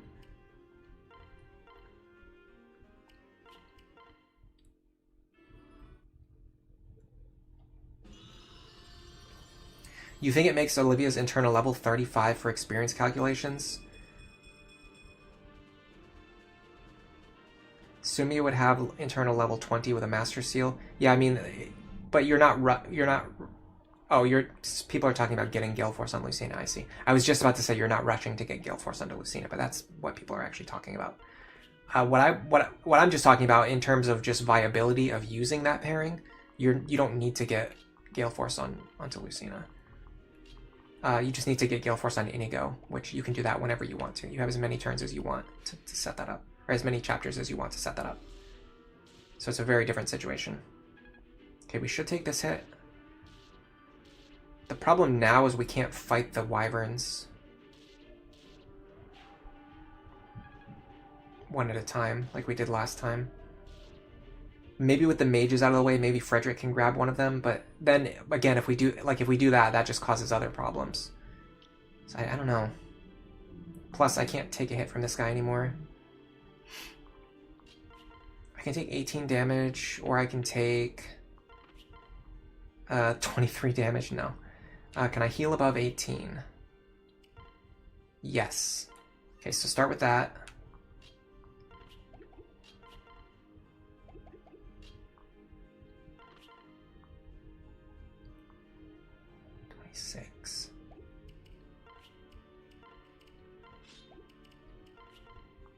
This has gone off the rails, but we can still make it work, I think. It's just like a modified version of what worked last time, and will probably work again this time. This is the turn... Is this the turn where enemies are spawning? Turn 3, yeah. So this is the turn where I need to do Robin here.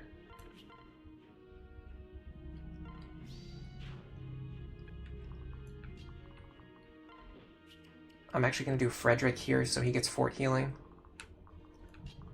Anna here. Fine. Then I just need to make sure everyone else stays out of range of all of the other enemies on the map. In fact, I might even be able to set someone up. No, I can't set up anyone to intercept this guy. Because they would be in range. Well, 2, 3, 4, 5. Actually, this tile right here works. He does have counter, but he's also got a short axe. So this actually works, I think. I'm pretty sure this pulls him over.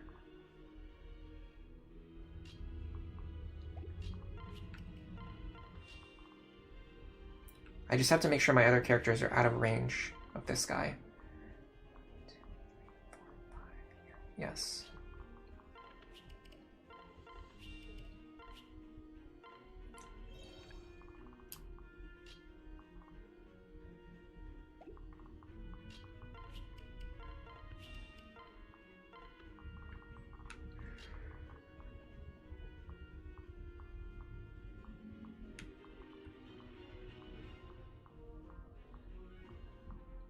This should be fine. We one shot.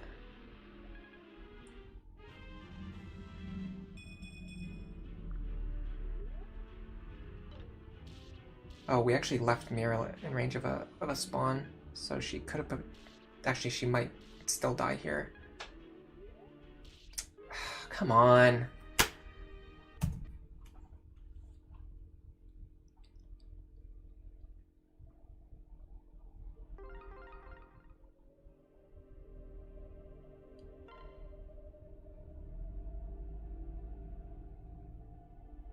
Is there ever a use case for War Cleric Lisa?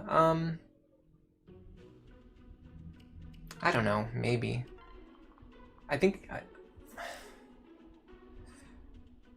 I don't think I would do it. There's just much better War Cleric candidates. So War Cleric is a better class for characters like Church or Kellum, who are physical fighters, but you want them to have staff access. Like, War Cleric isn't really for magical characters to gain access to, like, to be able to use axes, because that doesn't really make sense. Like, magical characters don't want to use axes. And every magical character who can get into War Cleric can just get into Sage instead. So it just makes no sense. But for characters who want to use an axe, but you want them to be able to also use stabs, that's really what War Cleric is for. If I dance Crom enough, is there a way to screw myself out of Crom and Maribel getting married? No. I already unlocked the C support between Maribel and Crom, so they will automatically get married. The tiebreaker only counts for characters who have the same number of support points. But Olivia can never have the same number of support points as Maribel, because Maribel is already past the level, the cap, which because there's caps. When you're raising support points on characters, they actually get capped. So right now, Crom Maribel is above, like, they're at, so I'm just gonna look it up so I can show you. Seren's Forest.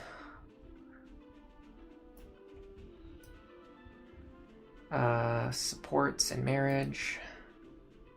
Support growth. Okay, so Crom Maribel at C support is 3 points, right? And then after they gained that third point, no matter how much, like, if you don't unlock the C support, if you don't view this conversation, they'll always be stuck at 3 points forever. But because we viewed that conversation, now they can gain 4 points, 5 points, 6 points, all the way up to 7 points. Olivia can only get up to 4 points on the chapter where she joins. So even if, and in fact, you can only get 3 points in a single chapter anyway.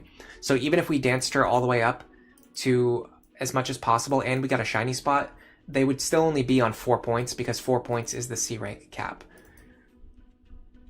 So the only way it would happen is if your other characters are somehow still below 4 points, and you also danced Crom and Olivia all the way up to 3, and you also got an additional +1 from a shiny spot, or a Seed of Trust. So in theory, like, as a complete gimmick, there might be a way to do it on purpose, like if you're trying to do it just to show that it can be done, but I don't think it's anything that would ever happen on accident. No doubt, you remember this map having different music? I'm not sure. I don't have, like, a good ear for, like, music in video games. In fact, a lot of times when I'm not streaming, I typically just listen to my own music while I'm playing games. Like, I don't very often listen to the BGM of games when I'm playing them. The only reason to do it is for Warriors continuity, yeah. I actually thought it was funny that, I think there's, like, I can't remember, but I think there's, like, no heroes alts or cipher cards that use War Cleric Lisa. I think I remember looking at it, and I remember seeing that, and it was a little bit surprising to me. I could be misremembering, though. Yeah, but, like, even if there were enough bolt axes, like, why would you use a bolt axe when you could just use a tome with tome fair? You know what I mean? It just doesn't really make sense. It just doesn't really make a lot of sense. All right, let's try this again, I guess.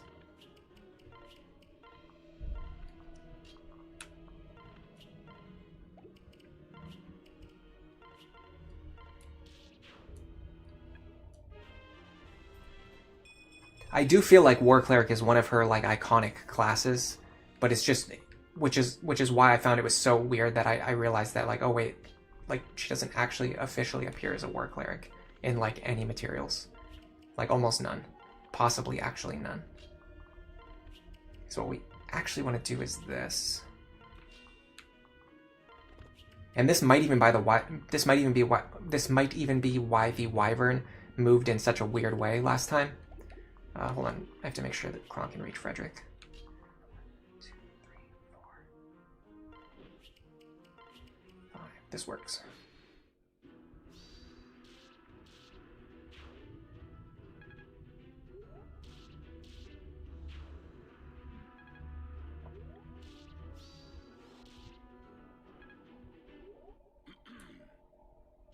This hero is a lot harder to move than he should be. Oh, he's actually got Aegis and Pavis. He's going to be really tough to get rid of.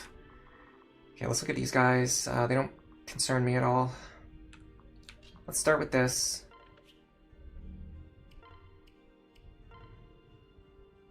And get Robin out of there.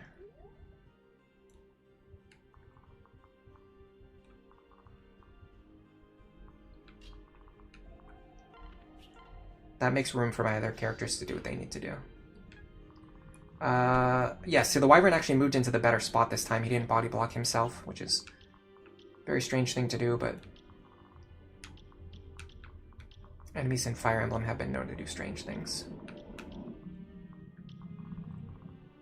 I'm just waiting to like lose power or lose internet because of this winter storm, by the way. If that happens, if the stream just dies at any point in time, just assume that I either lost power or lost internet. Do we actually go 1, 2, 3, 4? We can actually do this. I'm actually going to do this.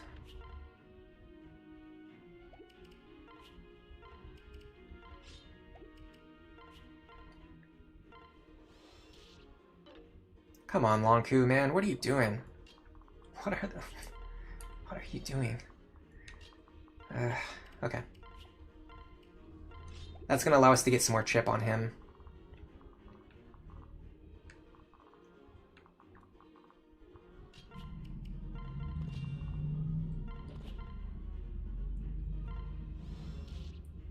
Okay. He's gone. Now we have to promote Lisa before we move Crom any further. And with her actually having a tome, it's going to make her so much more valuable than she was last time. Last time she was essentially just still a cleric, but with like a little bit of extra magic. Now she's actually holding a tome that she can use to contribute in a meaningful way. You like War Cleric Maribel? Because she can use a renewal to front line and help block units with counter. It's a good idea. You like the female War Cleric outfit? Yeah, it's so sad that the War Cleric class concept is actually really good, but it just doesn't. There's no real reason to use it on anyone other than basically just Church. Dude, that reminds me, I got one of the most, like... I almost don't even want to acknowledge it, because... my philosophy is you generally just ignore negative comments, because if you respond to them, what you're essentially signaling is that leaving, like, negative comments is a good way to get attention, which is a bad message to send, but... it's very difficult to not say anything about this because it's like such a goofball comment. It's like one of the most clown tier comments I've ever received. And honestly, the saddest part is like you can definitely tell. I mean, I guess you can never be 100% sure if someone's trolling or not, but it very much seemed to be the case. Oh, I have to hold on a second. I have to be very careful about this. Yeah, I'm going to take counter damage here, which I cannot do. So I have to fight him with someone who can like one-shot him.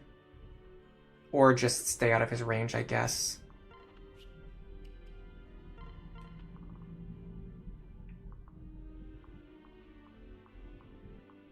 Okay. Should be fine. Yes. Crom Rom here. Robin here. I will say I'm starting to like Libra a lot more than I like Anna because of C-rank Staves and because of Heal Touch. It really adds up. It really makes that difference. Okay, so what I wanted to say was you can never really tell for sure if someone's actually trolling, but from what I could tell, it really seemed like they were actually being genuine, which just kind of makes the comment either sadder or more funny or just kind of both.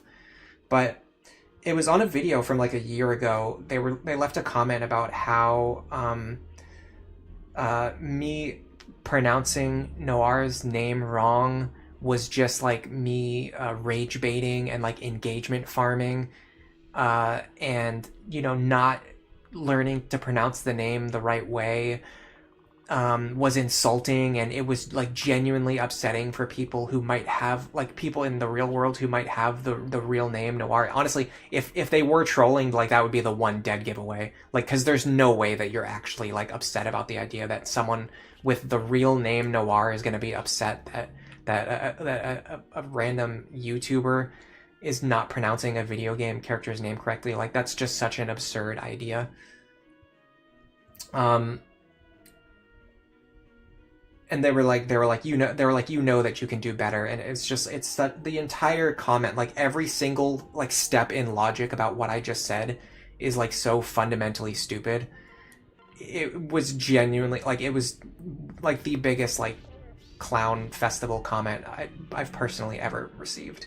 So I just felt like I had to talk about it. And I guess we can kind of just go through and break down like all of the reasons why.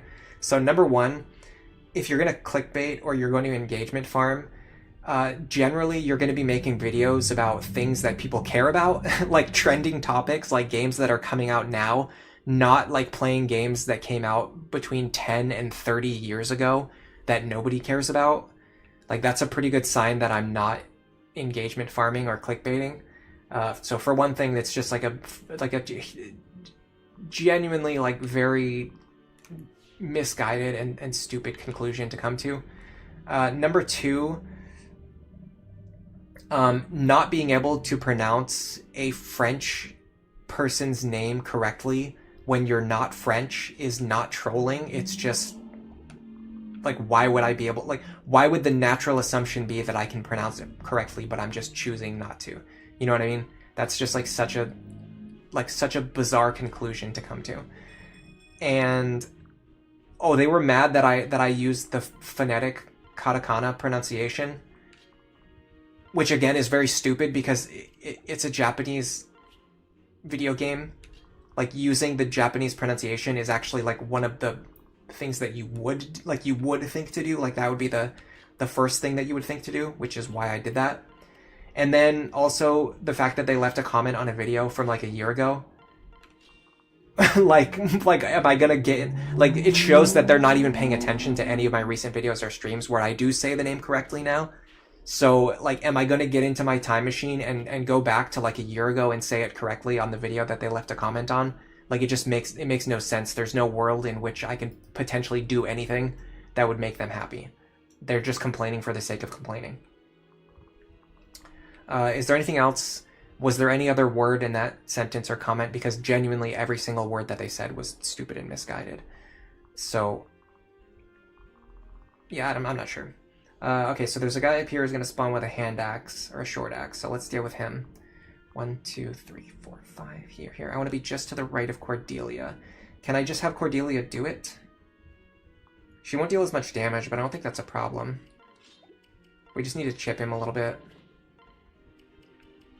And I want Frederick to be in a good position to intercept this thief next turn without having to waste actions. So let's do this.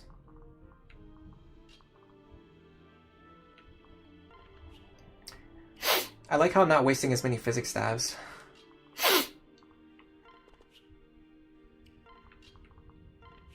Honestly, all my staff users can just like hang out. I don't really need to do anything with them. Let me go over here. So if I need to get across the forest, I can do so.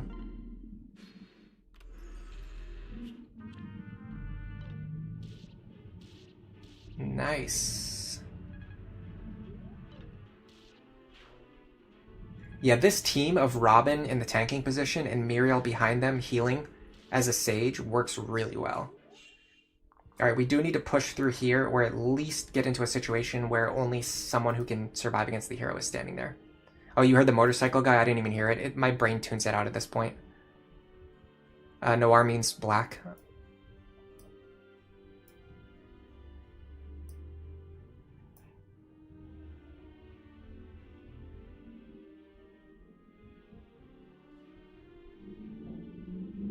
Red Watcher, you think Stahl is only here for breeding purposes? Absolutely not. He's here because he's giving +5 strength, +4 skill, +5 speed, and +9 defense to Cordelia. That's kind of a big deal.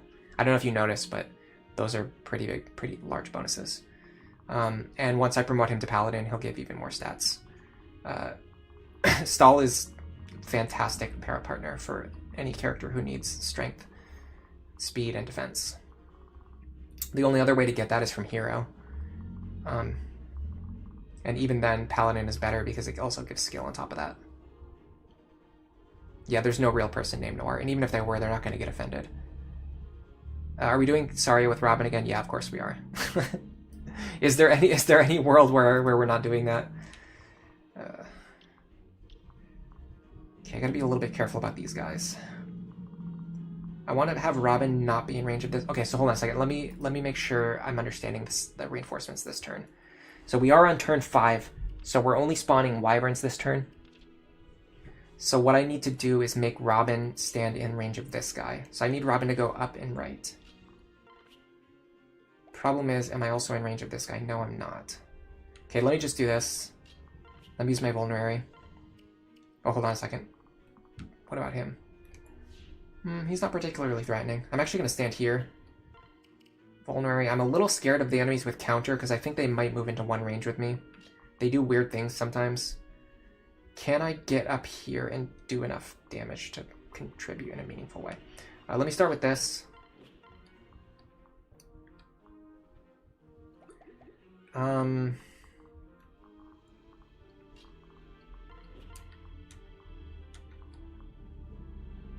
Oh crap, I just noticed he had Pavis. Okay, well, I guess we're getting Olivia over there somehow.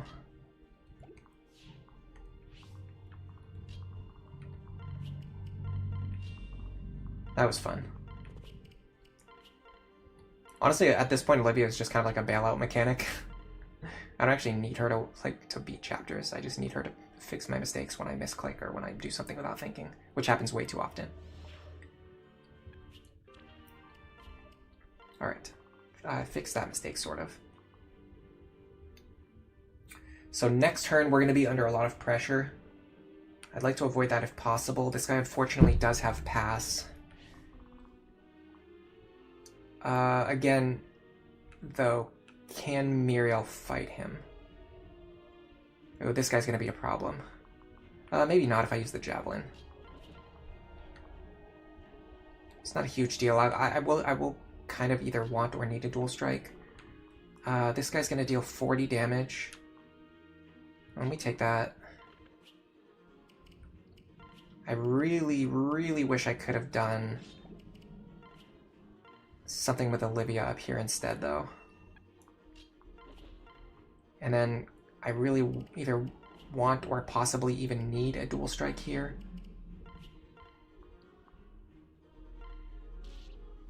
Got it. Okay, that relieves a lot of pressure. Now I just need to make sure that I get rid of this guy with someone who can fight the hero. Is that Lisa? Yes, it actually is. Epic. Thundertone putting in work. Okay, no matter who the hero attacks... Ooh, I do have to up her speed a little bit. Okay, so no matter who the hero attacks, they're going to be fine. Other than that, I just need to get my characters over here.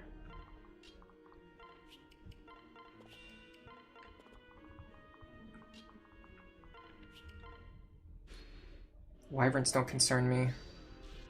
I need to be smarter this turn, though, because last time I messed up my turn 6 order. Last time I was looking at turn 7 when I was planning for turn 6. So we need to completely redo the strategy we used for turn 6 last time. But the good news is last time we also just got like kind of lucky, and that's the only reason we survived. This time we can actually this time we can actually survive, you know, from being smart and making the right moves. So what we're actually going to be seeing here are enemies spawning from the middle forts.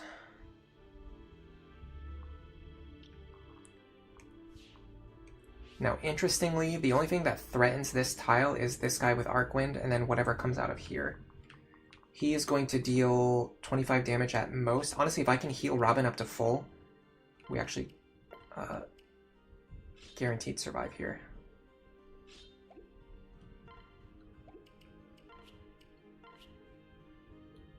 I don't even need to heal to full. I just can concoction this. I should be guaranteed to survive here. Guess we'll find out the hard way if I'm wrong.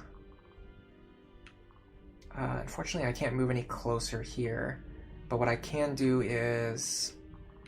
Frederick can enemy face this guy. Unfortunately, I can't because he rolled counter. Come on, man. Did he have to, though? He really had to. That was necessary. Okay, so what we really need to do instead is set up, then, to deal with him next turn. While also getting rid of this guy. But getting rid of him is not going to be a big deal.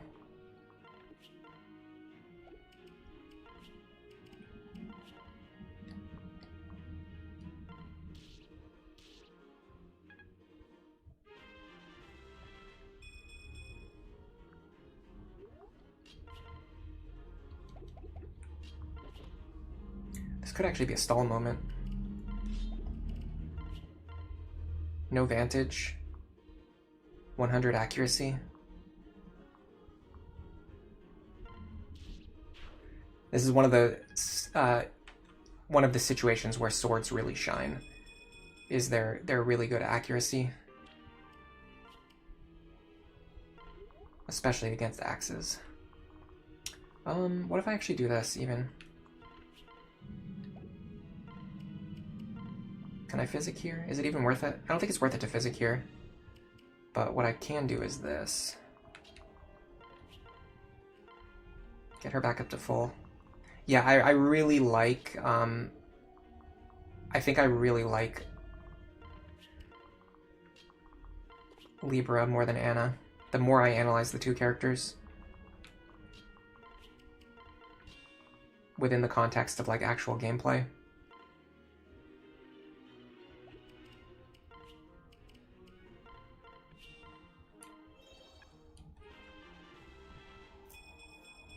That extra staff rank just goes really far. The thing that Anna is better at is just nuking enemies with the Levin sword, though, which definitely has utility. Okay, if that hit us, we would have taken something less than 25 damage.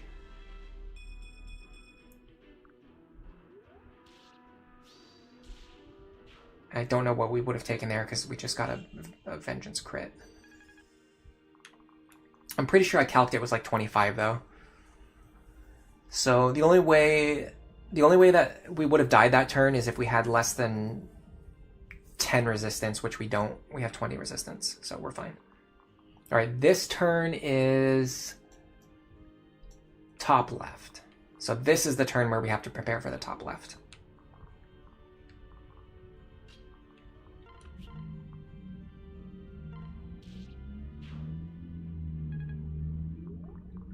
And the enemies coming out are... Okay, we want to get ready for the mage. So let's do this again. This worked really well for me last time. Just need to grind this tome rank up. If we can get access to D-rank tomes, we're not going to be in as bad of a position as we are right now. Man, I can actually just outright kill this guy. I was going to soften him up. I didn't realize I could just straight up kill him.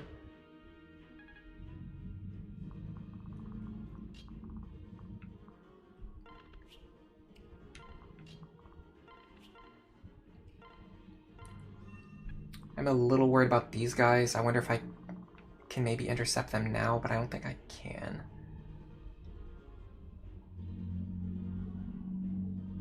If I planned better, I maybe could have.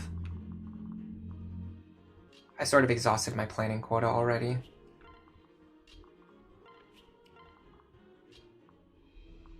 Maybe... Yeah, no, that's not happening.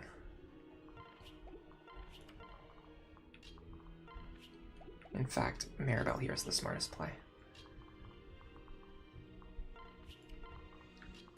Alright. Yeah, I'm fine with that. I'm very happy with that, in fact. This turn is enemies on the middle sections. So the big problem is these two, especially with him having Aegis counter. We actually can't have Robin fight him. So what we're going to do instead is we're going to stay out of range of here. We're actually just going to stay out of range of everything.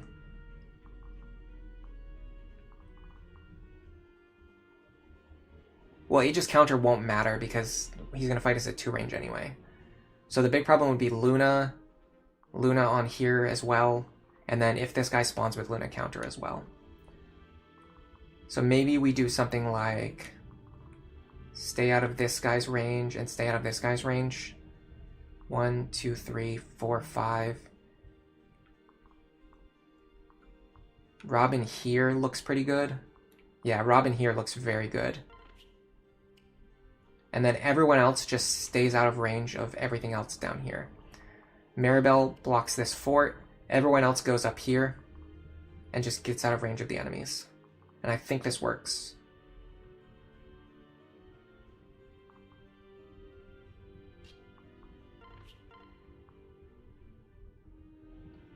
HP plus 5 kind of screwed me over there. I can use Outwind.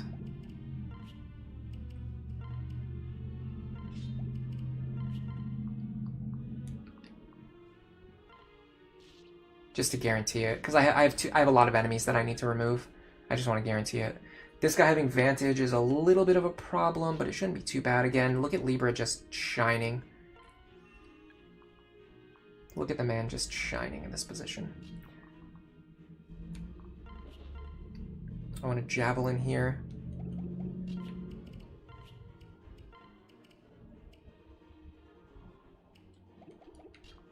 I don't love Stall's accuracy, that's the only thing I will say.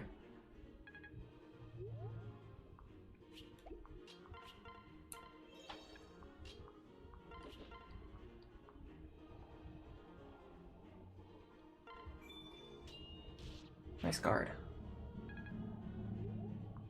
Okay. Now as long as we stay away from these middle forts, we'll be totally fine. I'm very, very concerned about these two, though.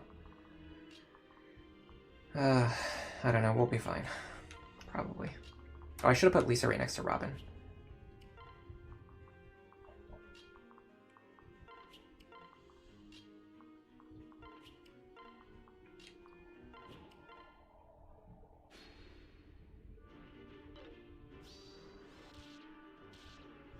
Okay. Don't love that. I think the, by the way, I think, yeah, the mercenary reaches us anyway. I miscounted that. Thankfully, he didn't spawn with the Aegis counter. We would have taken 24 damage there. And then I think we would have been fine anyway, because those guys were only, those wyverns were only dealing, yeah, 12 damage. So we would have taken 24 plus 12. We would have taken 34. We would have survived on 6 anyway, even with the miscount there. All right, so we're done with reinforcements now. We just need to distribute the experience. I'd like for Lonk to get a little bit of combat here, but I'm not going to make the same mistake as last time. He really just needs to get to level 10, which I think he did already. Let me check him again. I think I actually got his level 10 earlier. No, I got his level 9. Okay, so he's still actually a ways off then.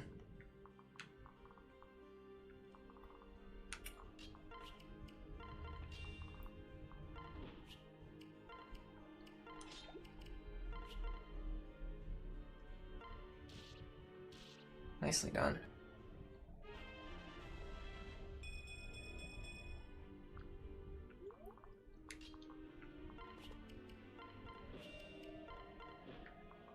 Lisa can grab this kill, I think. No. 14. Problem is Robin's level is so high now, they're not really getting much experience. But they're very close to a level up, so I guess it's fine. Maybe I should have given that to Saria.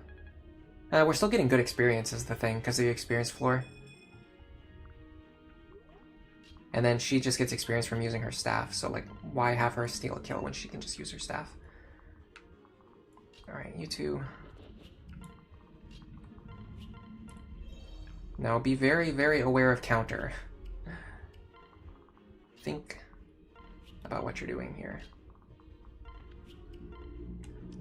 Don't just act without thinking. 7 crit.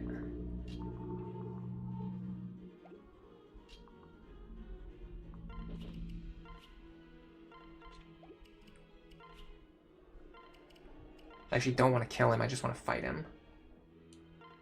There's no way he crits me. There you go.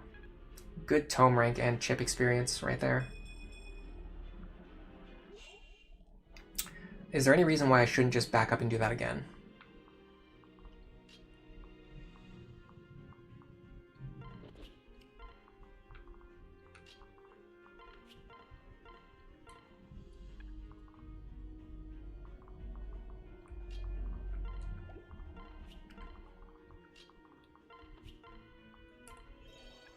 Yeah, this is what I should be doing. Getting chip experience onto like Maribel and Lisa and Cordelia. And I'll try to have Lonk grab a kill if I can, but if I cannot, I'll just accept that reality.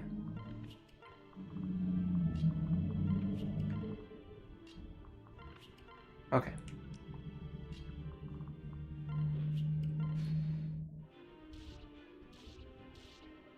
Very good.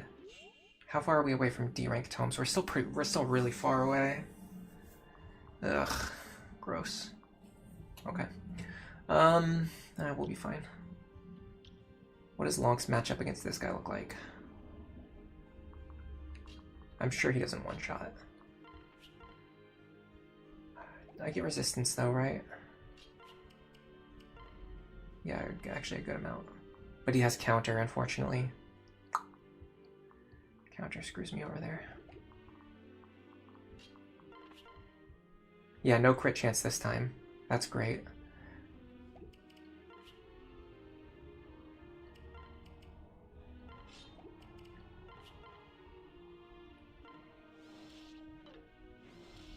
We're just gonna have to take the chip experience for now and worry about getting to level 10 later. Maybe against one of these guys or at some other stage.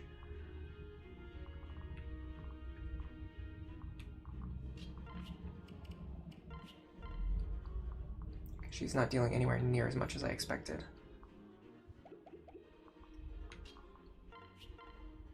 Dude, Lisa is an absolute beast. Anybody who doubts my video talking about Lisa being one of the best characters, look at this. Look at this performance. This is Lisa. This is Saria with a Robin pair up. 11 damage, 11 crit. No pair up, 32 damage, 31 crit. Absolutely incredible. And the only thing we needed to do was just have her use her staff in every chapter and just do what she's going to be doing anyway until we promoted her. Let's give this one to Frederick.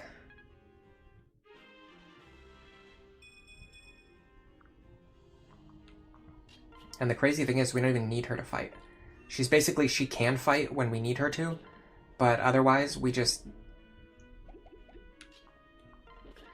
have her use a staff to get free experience.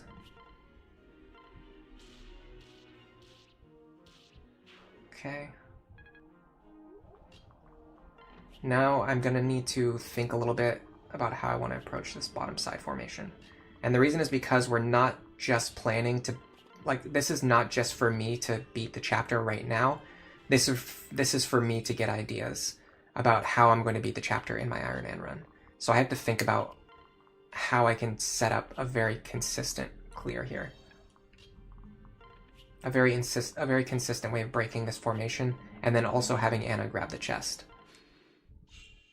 before ending the chapter.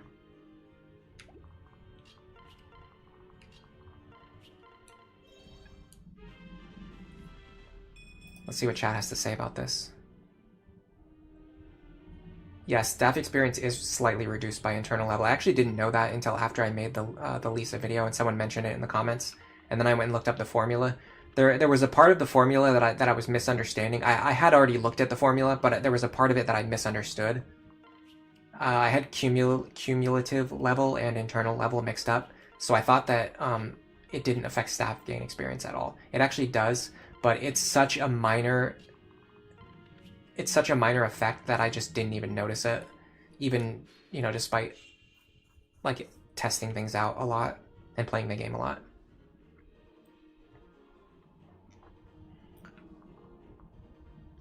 Red Watcher, you think Lisa is the best character behind Robin? I mean, honestly, I think any opinion with like Robin, Frederick, and Lisa in the top 3 is valid, but definitely keeping in mind what you just said, think about how essential Lisa is to the early game, and then think about how playing without Robin not only is possible, but actually makes your early game a little bit easier. If you go all in on Frederick and Lisa in the early game, you will actually have a much easier time compared to using Frederick, Robin, and Lisa. So that's why I put Lisa ahead of Robin, because her early game is much better.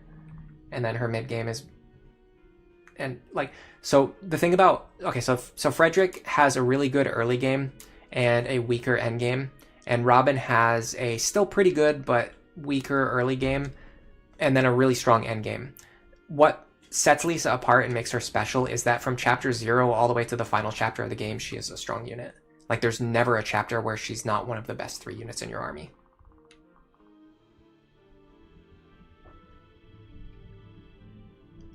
You've used her as a Pegasus pair-up, as a Pegasus with Frederick's pair-up to make the javelins hit harder. That's a good idea. The path that I like, if I'm going to use her as a combat unit, is basically what we're doing right now. You send her through Sage. At level 15, she gets Tome Fair, and then you reclass her to Dark Flyer. So you have a Dark Flyer with Tome Fair, which makes it very easy to use her as a combat unit and eventually get Gale Force.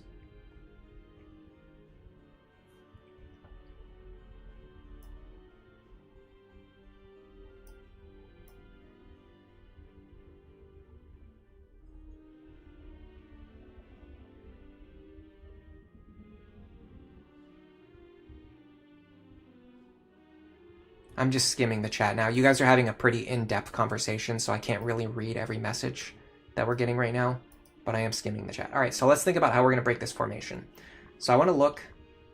Yeah, so there's ideas, but nothing concrete. Okay, I'm definitely going to need Robin on this left-hand side because everything over there has counter. Let's see if Robin can take all 3 of these attacks. 27, 32, 37. That's 96 damage. Robin, we are going to have Saria's pair up for sure. So let's just operate under that assumption. We're going to take 96 minus 20, minus 27, minus 13. We're going to take 36 damage. Robin survives comfortably and sweeps all 3 of these characters. So we don't really need to worry about that. Next, I would like to do as much work on the right side as I can, which I think is pull 1 character to this mercenary and pull 1 character to this mage. So let's see who has a good matchup against this mercenary. Probably Frederick. 18 speed. 18 speed. I actually double him with Crom's pair up, so that is a very good matchup.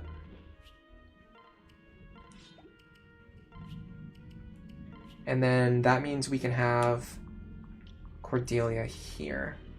I'd like to build her tome rank, but this is a situation where we need to use the javelin. Stall. Maybe actually Muriel here is better. Muriel probably kill. Well, no, because he has Aegis, I'll use this pair. Then we have our other characters in positions where they can safely fall back, but we do need Anna over here so she can grab the chest. And I think having Olivia over here is also smart. In fact, it might be smart to have our characters weighted to the right-hand side. Maybe Lisa on the left to support Robin if absolutely needed. Something like this. This kind of formation looks good. And then Anna, she can jump out and grab the chest, potentially. Alright, so here.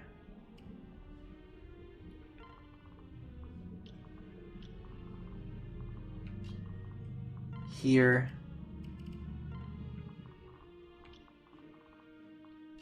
Here.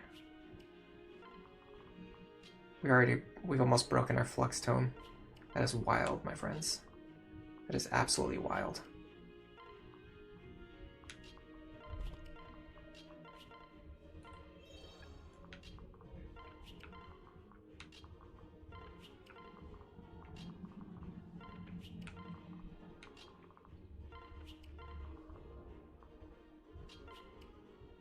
All right, let's see what happens.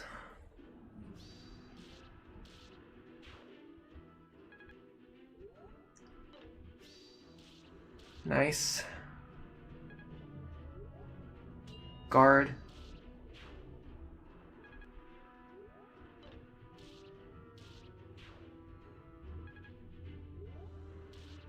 Yeah, we were totally fine there. Okay. Now we've got some ideas, some problems, some issues, but it's nothing that can't be handled. I think because of the way the enemies moved, I think I would like to kill Gangrel, grab the chest, and then kill this guy. I don't think I want to do any enemy phase action here. Cannot reliably kill him, not even with Robin. That might be a concern. But I might be able to do it if I have like multiple units ganging up on him. But they need to be able to survive.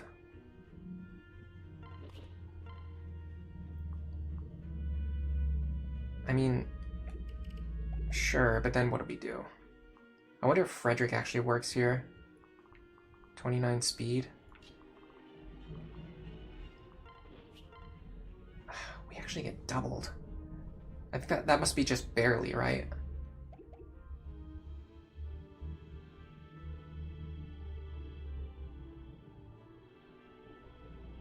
Does Anna get doubled? She does.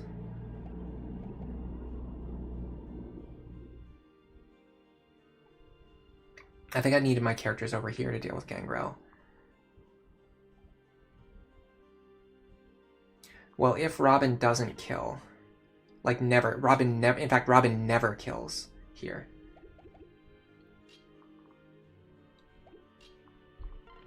Robin never kills and Robin never dies. So what if we do this? We just stand here.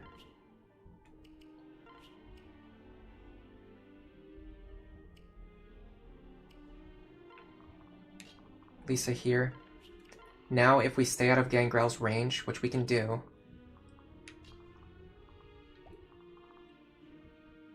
I'm pretty sure I want...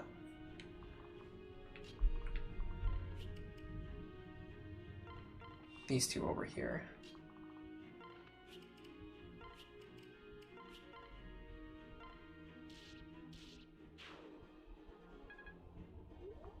Anna here.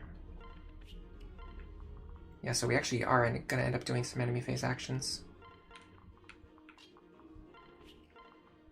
Which I did not expect at all.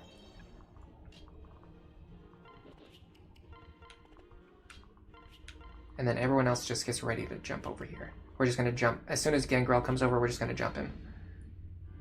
Oh, he moved onto the fort.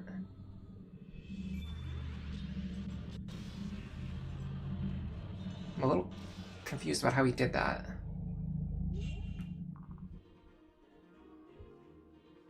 I mean, am I crazy, or did the display definitely showed that he could not reach that tile, right? Like hold on a second. Let me go back. Was I just not looking?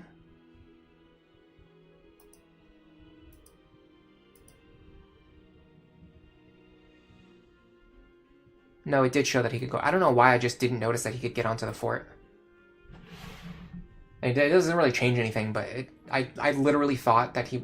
The reason I moved... The reason why I moved to this specific spot is because I wanted to bait him into moving either here or here. And for some reason, my brain just completely missed the fact that he could just move onto the fort and do whatever he wants.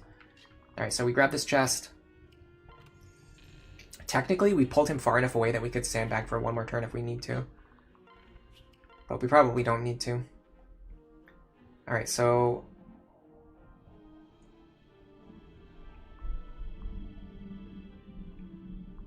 Next up would be something like this, maybe? Okay, we don't get doubled and we don't die. That's good.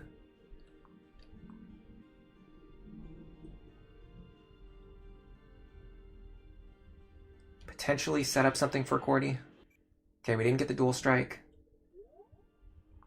Live with that. Technically, she could kill if she hits. I just want to heal Robin and just give it to Robin. Maybe Saria, if she can guarantee it, which she can't, not even with a Wind Tome. Even Robin can't. I can grab that Wind Tome, though. It's going to have more accuracy. There you go. I have to skip these because the animations from the magic cause lag.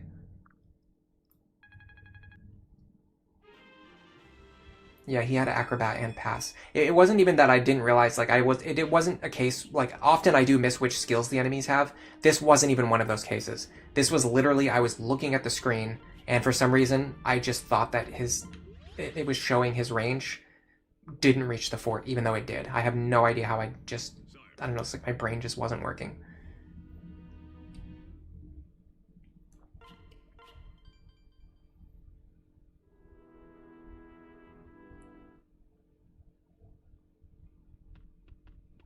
He can walk 6 tiles on water. Yeah, he's like a Naruto character.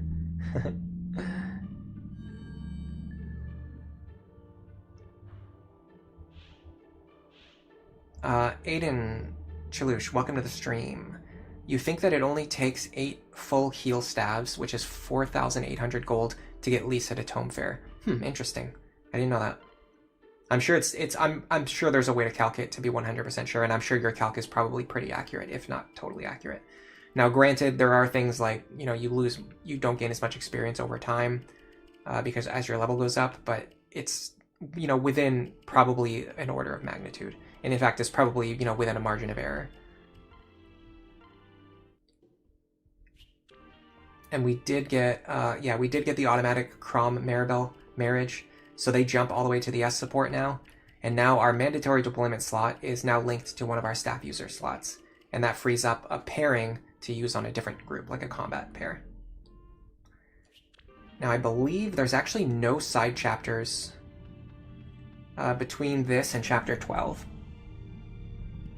Yeah, so after this, you basically just have to go right into Chapter 12, with whatever you have available, which is what we have right now.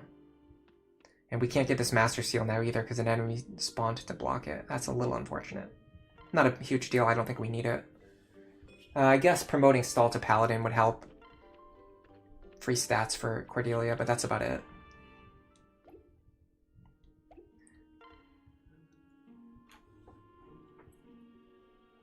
Well played, thank you very much.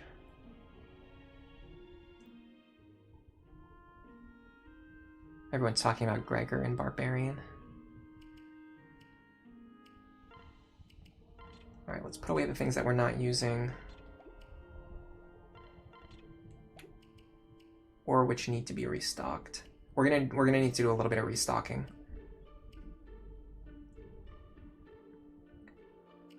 And I think, are those really our only rescue staffs? For some reason I was thinking there was one more rescue staff. I thought there was 15 rescue staffs. Is there really only this many? I mean, I can make do with these, but it's scary. I think our best rescue staff users are gonna be Anna and Lisa.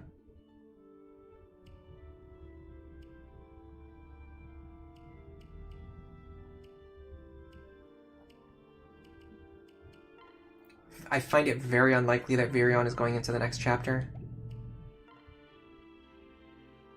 I'd also like to not have Olivia holding any weapons because I don't want her to deal counter damage to herself. If she ever gets attacked, I just want her to just hopefully tank the attack and survive.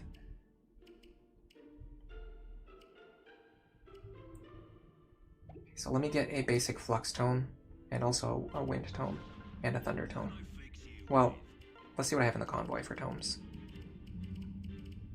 Yeah, I need a Wind Tome, I need a Flux Tome, and I need a Thunder Tome. Okay, I was right.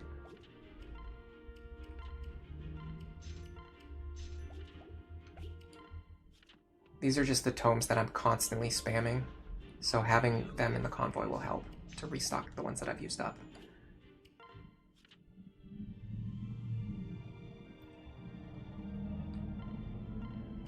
Yeah, it is weird how sometimes when you give a stat booster to a character, they end up leveling that stat like crazy afterwards, and it ultimately ends up not being needed. Alright, we don't have any seals. We do have an arm scroll if we need it. We have a bullion if we need to forge, if we need to super forge any weapons, which we might need to super forge a beast killer. It'll actually be interesting to see how close we are to the one-shot thresholds with both Cordelia and Frederick. I'm going to go in here now. I'm definitely not done with my prep, but I just want to look at some information. So, in fact, you know what, let me just...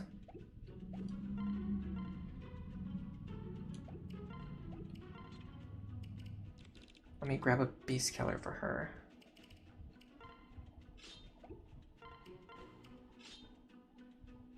This is 26 plus 18. This is 44 damage. To one-shot this guy, you need 77 damage. She is 33 damage away, so Cordelia's not doing it. The question is, how close is Frederick? Because he's the one who's, like, actually legitimately got a chance of doing this. The problem is we don't really have a strength pair-up for him, and a strength pair-up goes a long way. I mean, we do have the Virion pair-up, so actually maybe Virion is going. Okay, so we're on 33 plus 18 attack. We're on 51 damage, so 77 minus 51. We're 26 away. We can forge 15 extra damage on there. So we're 11 away. We can get, I think, what was it, 3 damage from Virion. So then we're 8 away. Unfortunately, I don't think we can get there with Frederick. Even the Strength Tonic, we'd still be 6 away. That is very disheartening. Because I thought if anyone could do it, it would be Frederick. Having said that, I'm going to check out my spreadsheet. Because I believe I calced...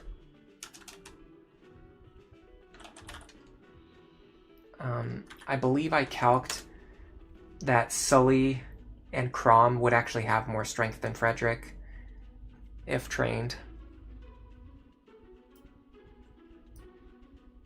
And if that's true, I want to see how close we are. So we're like 6 to 8 damage away. And that's with like not really a great strength pair up either. If we could get like Sully with a Vake pair up or something. Crom with a Sully pair up, which is I think pretty close to our actual Iron Man route plan. Chapter 12 here.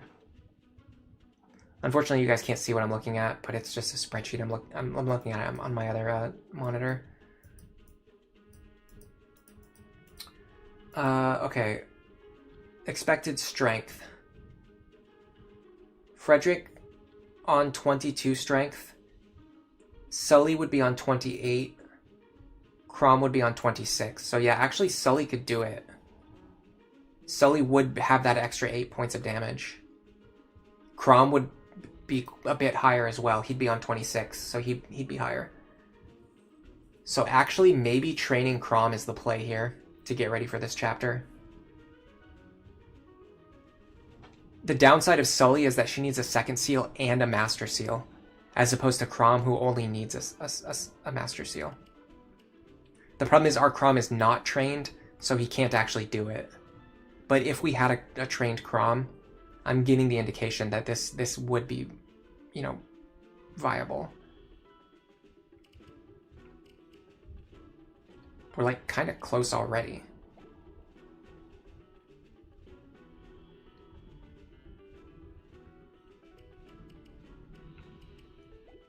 Even with an untrained Crom. But you'd have to max forge the Beast Killer. I wonder how expensive that is. Let's check Robin's combat too while we're here. Let's assume we're not going to get a Micaiah's Pyre. With the Flux Tome and the Saria pair up, we'd have like 58 attack. It's just definitely not going to be enough to one-shot them. Even if my mental math is slightly off.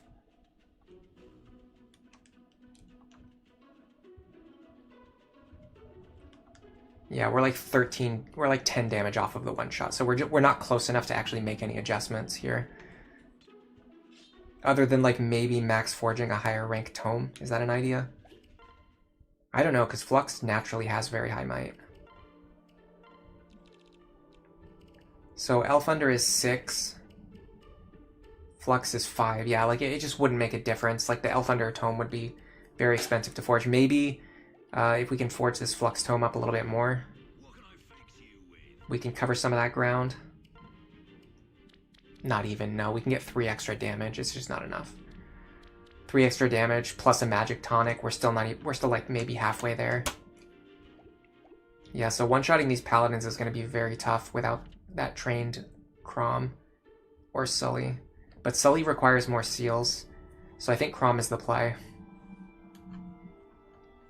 Which Master Seal would he get, though? I mean, the thing is, we don't need to seal Miriel or Lisa, so Crom would get one of these Master Seals. He'd be in Great Lord. Even at 21 Great Lord, like level 20 Lord, level 1 Great Lord, he already has 26 strength. And we could even get him above that if we like hyper-focus him. Then with either a Frederick pair-up, a Vake pair-up, a Sully pair-up, he'll have even more attack.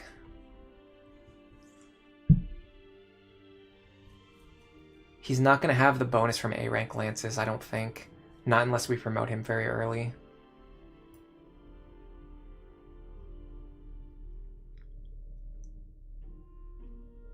We would need the Beast Killer to do at least 43 damage.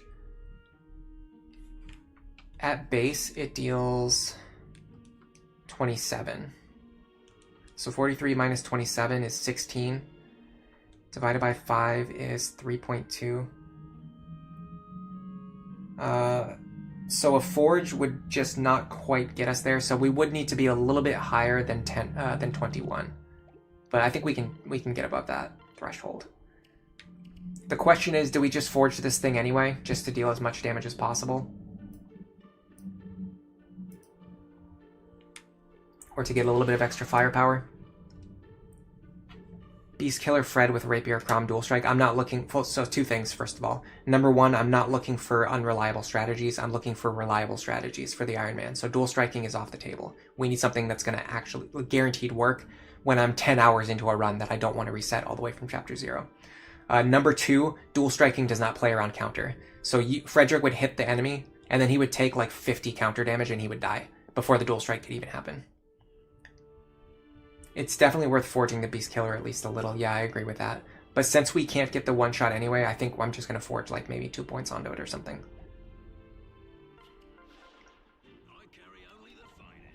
In fact, I might even just wait to see if I absolutely need to.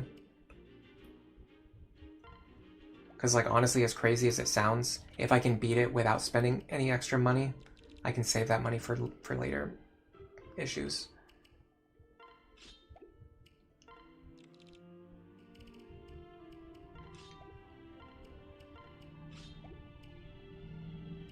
I'm going to give this to Miriel.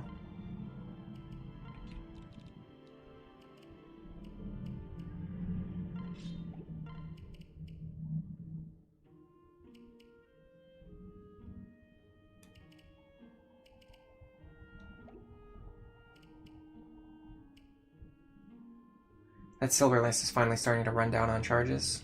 Yeah, I think Frederick is the best Beast Killer user here. And then we forge it up just a little bit. This Superior Lance also has some merit. Because when the Paladins run at her, she can potentially make it so that it's impossible to hit her with a Beast Killer. Maybe. It's worth exploring. It's an idea that's worth exploring for sure.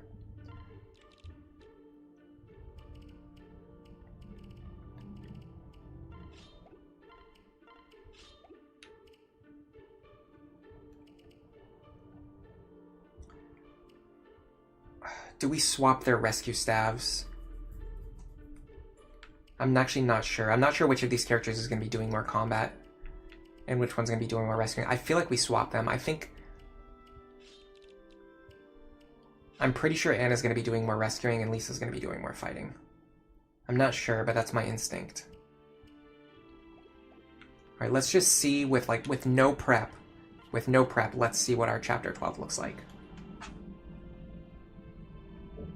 Yeah, everything we're doing now is like getting ready for the Iron Man. That's something that we have to constantly keep in mind.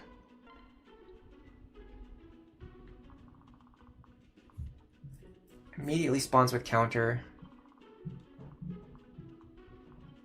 Now what's interesting is that Robin can reach here, and I'm sure Robin can one-shot everything else.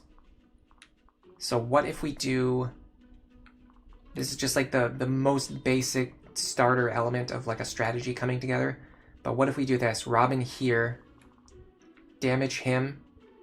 It doesn't matter if we don't one-shot him, because then when we hit him on the next turn, we'll kill him, so we won't take any counter damage. We'll one-shot all of these characters, so it doesn't matter if they have counter. And then Robin sweeps the entire left side on turn 1. The next issue is these guys here and these guys up here. Muriel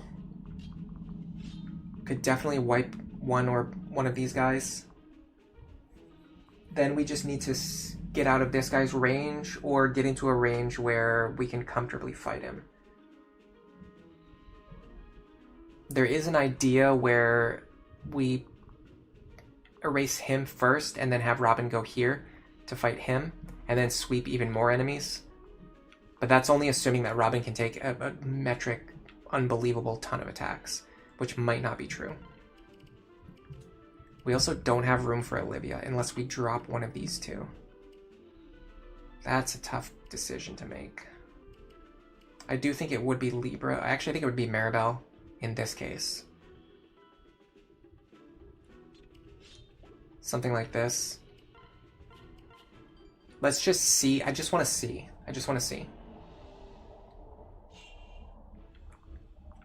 I want to see like how successful this concept of an opener is. So first of all, basic Flux Tome is enough to one-shot. Oh, we also double these guys, which means even if he spawns with counter, we can actually get rid of him without taking any damage. Then we send a Master Seal back to the convoy, so then we could promote like Stall or something if we really wanted to here. Armor Slayer in my hands would be nice, but I didn't do that, so that's not gonna happen. Unfortunately, him spawning with exactly Aegis counter causes a lot of problems. I can maybe just hit him with a hammer. So you would go like this.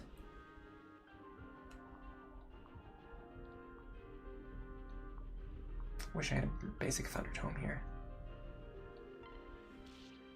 I mean, we're kind of done with this Forged Wind Tome, so we'll just use it for this.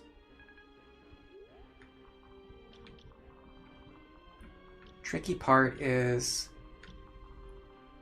getting in where we're just in this guy's range. Here, maybe?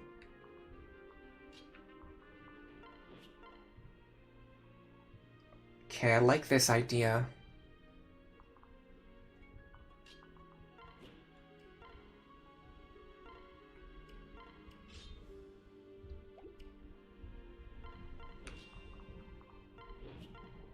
We can't quite one-shot. If we use a Strength Tonic and we forge the hammer that we already have in our convoy, we could set up a one-shot here.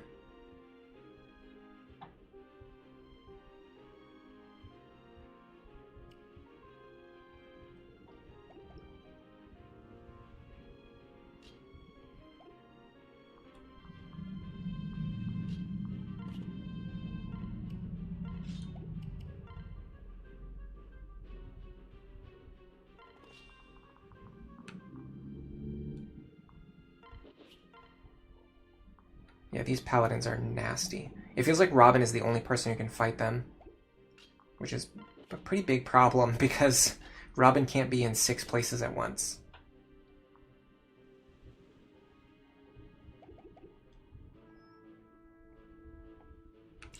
Okay, here's an idea. No, that's a terrible idea.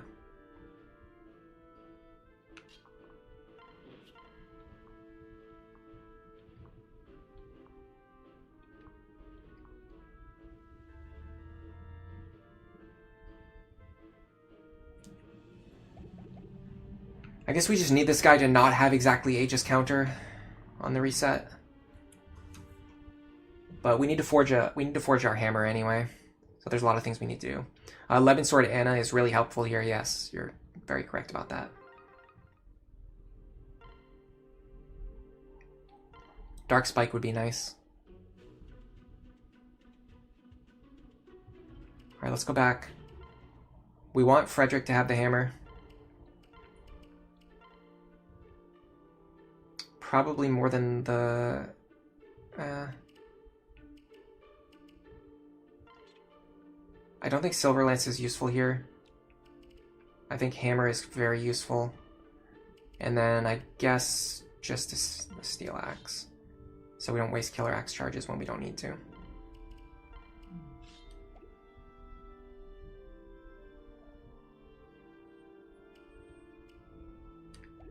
We do need a Strength Tonic.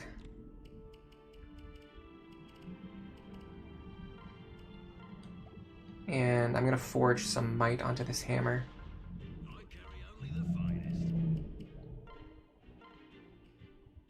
So that's 3 damage. This is 6 damage, plus the Strength Tonic, that would be an extra 8 damage. This should guarantee the one-shot. This is expensive. I think it's worth it, though. In fact, you know what, while we're here, just do this. We have plenty of money. We can actually sell the bullion, too. Yeah, we still have 13,000.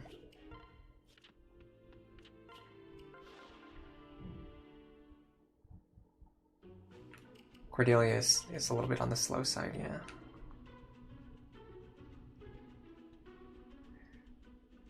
Okay, man, Crom's starting position is so annoying. Honestly, Crom makes me so angry sometimes.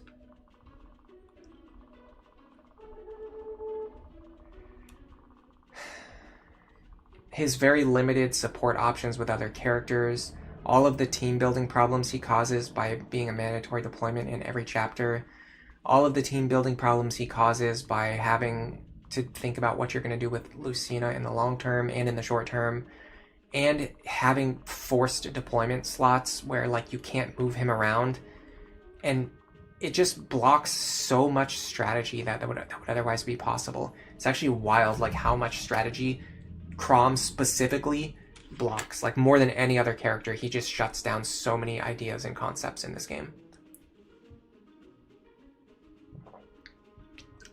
And the reason I say it right now is because what I want to do, what I would want would be like Crom here and Cordelia here. Because then Stahl could run over, grab the Master Seal from Crom, and then pair up with Cordelia. And then that way he could have an opportunity to use it at some point in time later if I wanted him to. What I'm going to have to do instead is have Crom trade the Master Seal over to Stahl and then pair up with someone. Which I guess I can make that work, but I need to figure out who he's pairing up with. It's actually not going to be Frederick because I need the Shursh pair up.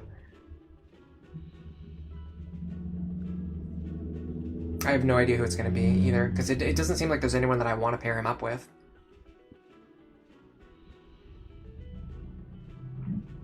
Excuse me.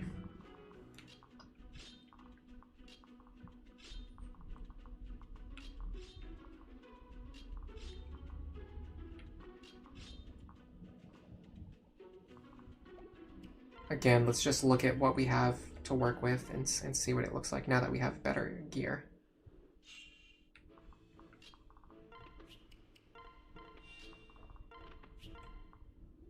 So this time he spawned with Pavis Plus, so we probably are not going to be able to get rid of him, and then he's also going to hit us with Luna Plus, which is really going to hurt. But this gives us an idea of what the worst case scenario can look like. If this guy spawns with Luna Plus and Aegis exactly, Robin's going to take a lot more damage, and also, because we didn't get rid of him, he's also going to threaten these tiles. This will give us an idea of how well Robin can tank if we have to fight every single enemy over there.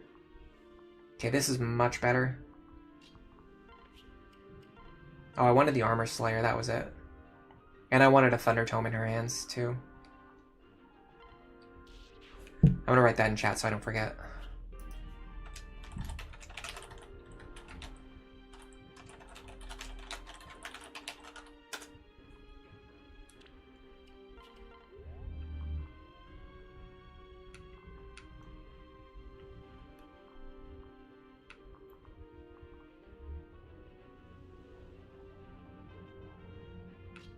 This might actually be the smartest way to do this.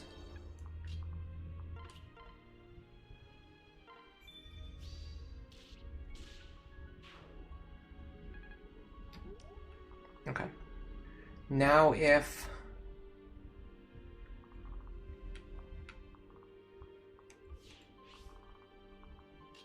Gotta use my rescue staves.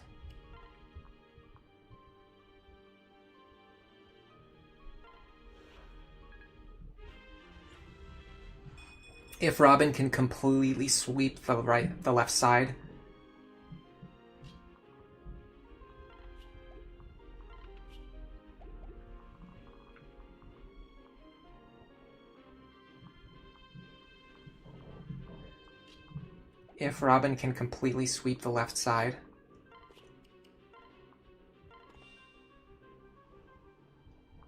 I think we'll be in a pretty good position to clear the rest of the map.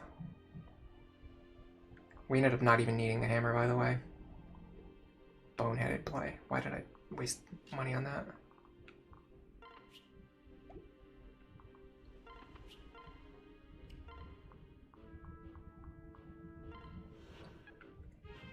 This is definitely not going to be the winning attempt. I'm just getting some ideas.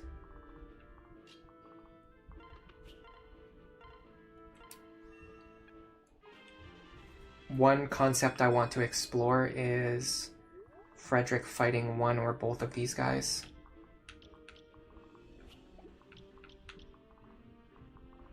What I should have done is forge the Beast Killer with enough damage to one-shot these guys, which actually we have enough already. Okay, so the question is, can we take these attacks, though? 42 plus 34. 76 minus 8 minus 8. No, we're going to take 60 damage. If they didn't have overlapping ranges, we could maybe do something here. But the overlapping ranges really screw us. There is some merit to the idea of doing 3 rescue stabs this turn by trading one over. That would allow us to fly over here and hit one of these guys and then fall back. Because both of these guys spawn with Luna Plus, though, they don't have Hawkeye, do they? No. Okay. Let's see. Let's explore the idea of just dodging an attack, because Frederick's evasion is pretty good.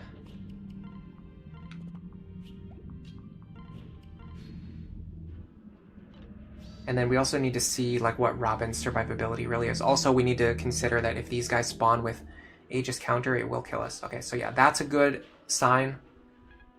The fact that we were able to dodge one hit there.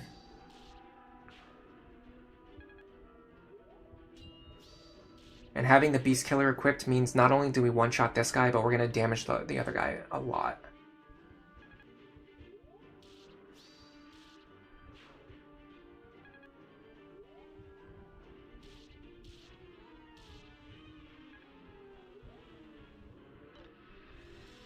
Beautiful. We're actually taking this very well.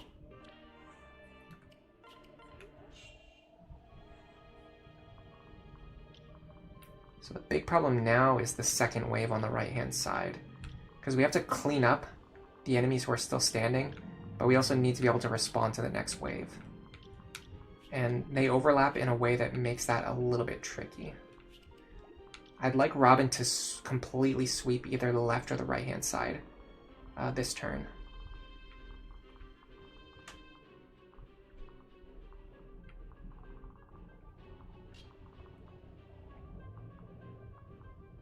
Something like this.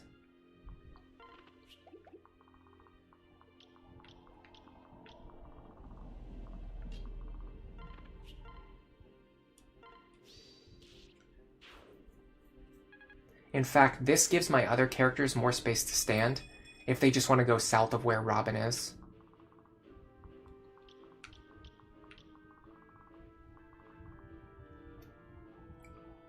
Okay, we have to get rid of you.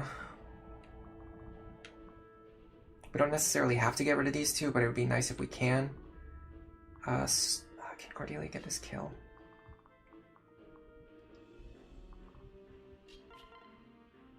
She deals 0 damage. Wonderful. I mean, he has 4 HP, right? Can we just get like 4 damage somehow? In fact, why do we deal 0 damage? We have 26 attack. He has 20 defense. In what system of mathematics? Oh, it's because we're switching over to the javelin.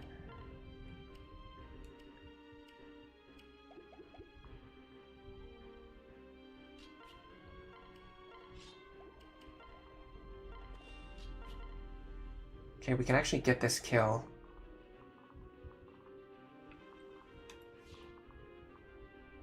And we can fight these two. I think. 34 plus 33. If it's close, I'll remove the weapon triangle bonus from the sword. It's not even close, I survive. So I go here, take him out. Now this one has pass, but I block him. So I can actually form a wall here, because this one doesn't have pass. Does he see lethal on me? Yes. I need to go into the convoy and get a concoction.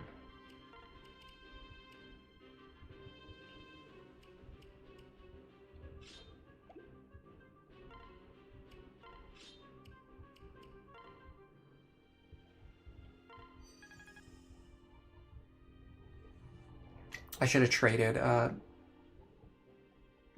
Steel Lance into her hand.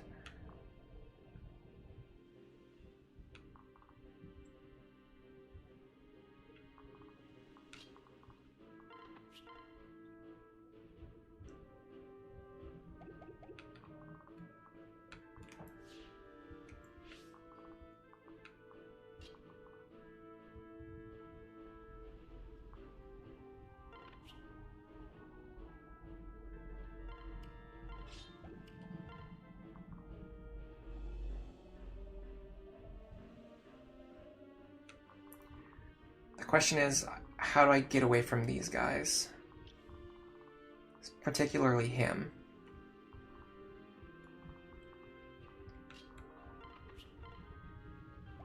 Lisa takes a hit too.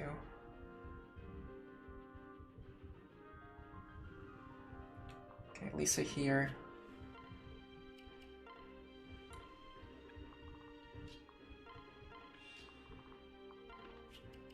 You here.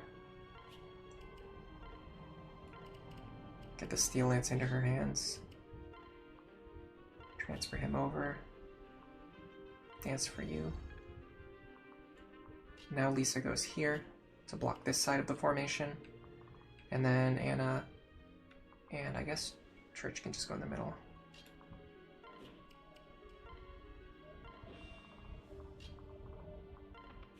I think this keeps me alive for this turn. I don't think this is a fantastic strategy. The one thing I like about what we've accomplished here is that Robin is going to decimate the left side. If we can get them back over to the right fast, it will bode very well for the clear. And we have a lot of extra rescue staves that we can use to do that.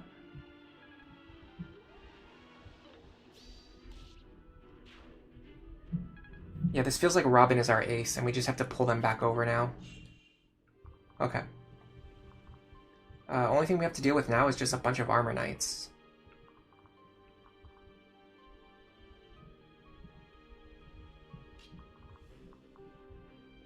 Okay, hold on.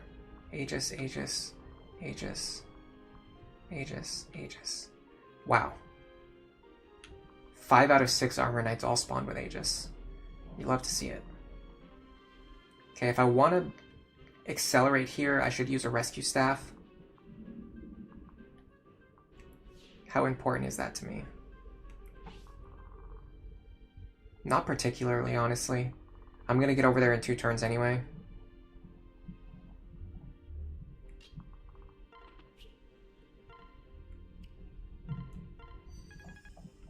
This gives me some time to heal up.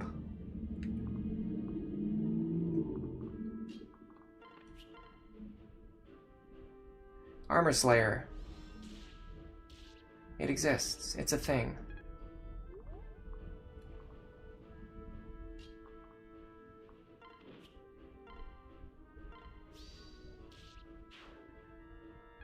You should have it equipped, but you don't.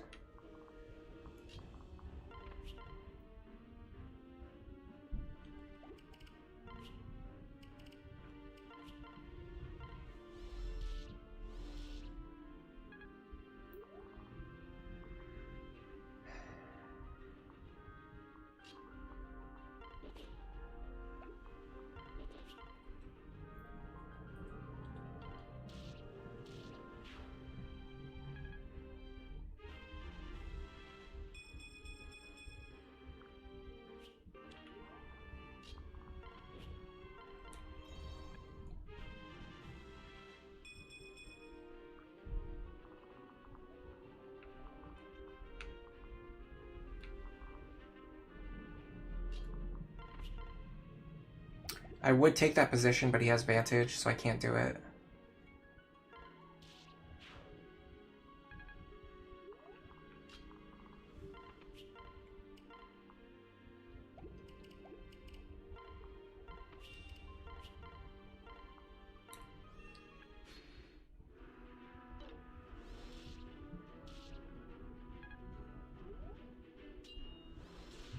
Nicely done. That's actually kind of important, because if we don't one-shot these guys, at 2 range, it forces the other one to move into 1 range, and then we could potentially take counter damage if they have exactly Aegis counter. Which, let's face it, I mean, they're gonna have whatever skills is gonna screw me over the most. It's just kind of the way the game works.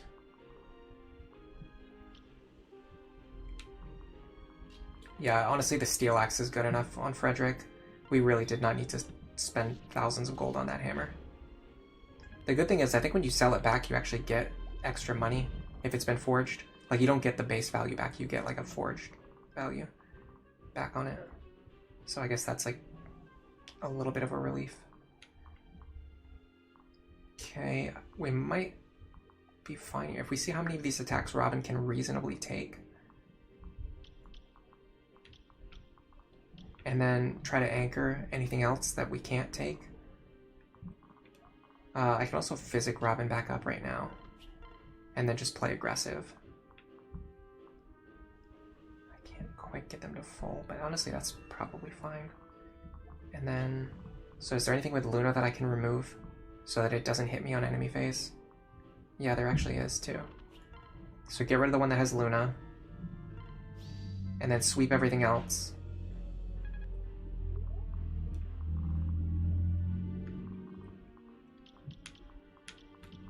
And we should be pretty golden here. I don't really foresee any issues. This is even a good time to train my tome rank.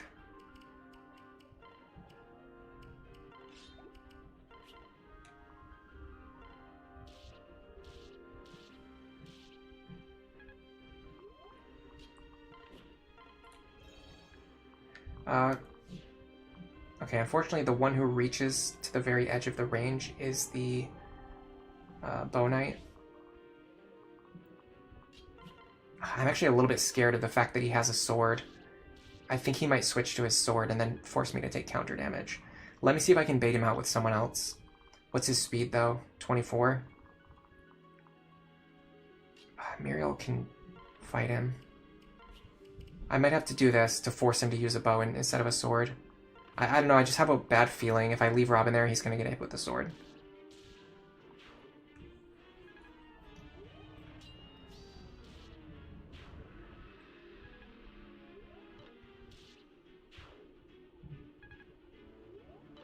It's honestly pretty diabolical for them to give a sword to this bow knight, because it gives him the opportunity to move in and hit you in counter range.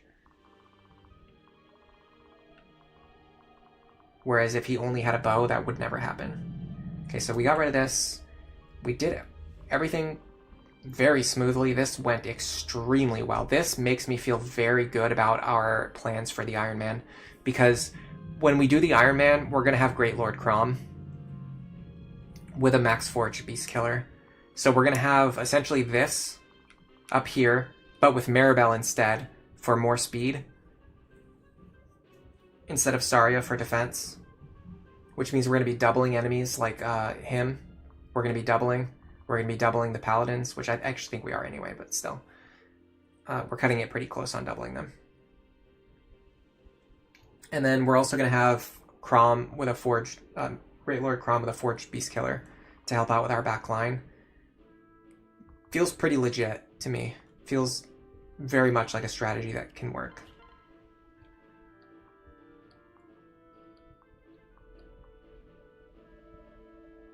If I crit here, I kill him. If I don't crit, I don't kill myself. And that gets Lonku up to level 10, which we've been trying to do for a couple chapters now. Now we can promote him to, I'm not sure what, but it also ensures that we can pass down Vantage to Laurent, which is very important. Okay, now we have to be a little careful with this last formation. I think they start moving on a specific turn, and I believe they also have like linked AI, so we have to figure out how to pull this group down safely, where we know that Robin is really our only good character, our only very strong character. The boss moves on turn 8.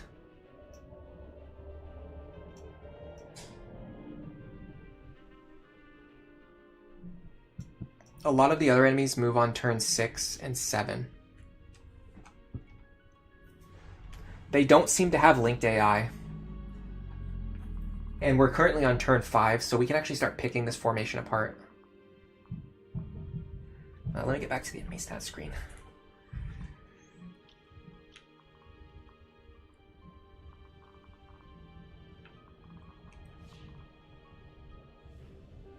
He doesn't concern me. He doesn't concern me. He doesn't concern me. If we go like here with a concoction, we should be safe this round. And I don't think they have linked AI to the extent where they're like gonna all start moving at once. I think what will happen is only the ones that can see me will move. I think. Now these guys do overlap, so we need someone who can take 37 plus 29. That's 66. Minus 18 is 30 damage. This is why the stall pair up is good on Cordelia. He gives her just enough defense to take these hits.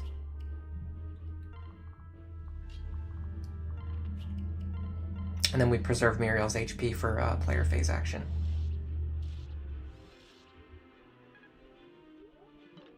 Nice dodge. Finally, we got D-rank tomes. This is huge because it means we can give her the Elf Under to deal a lot more damage. I love how often Saria guards, by the way. Imagine if I just pushed her over to General right now. I think we just got Tomebreaker too. We don't need it for this chapter, but it's really cool that we have it as an option now. Okay, well, I just learned something new. Even though the Fire Emblem Wiki does not say this, apparently... Oh, hold on a second, I wasn't looking at Lunatic Plus. Yeah, no, Fire Emblem Wiki does not say this, even on the Lunatic Plus tab. If anybody, we've done this before, if anybody wants to update the wiki, make sure you update it so that Dalton and all of these Cavaliers, it's the ones that say they begin moving on turn 5. Oh, maybe, no, hold on, maybe they started moving because it was turn 5. Not because I attacked them. Yeah, because Dalton also says turn. Okay, never mind. It's not that they have linked AI. It's because it's turn 5. The turn 6 and 7 was on normal mode. Turn 5 is on Lunatic, so that actually makes sense. So they're moving exactly as expected. Have a lot of guys with Luna and counter to deal with here. Plus Dalton.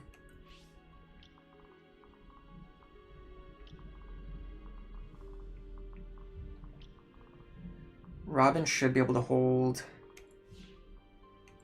this position right here this turn.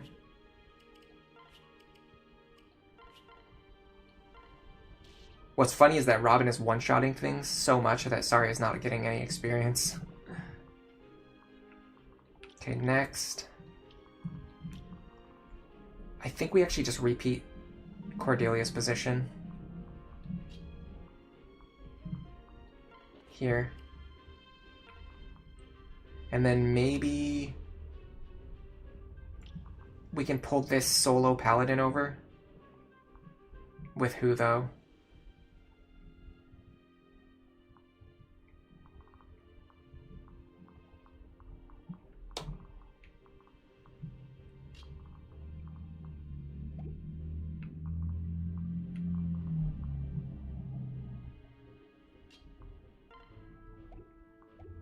This is the one thing I do not like about the Sage pair-up.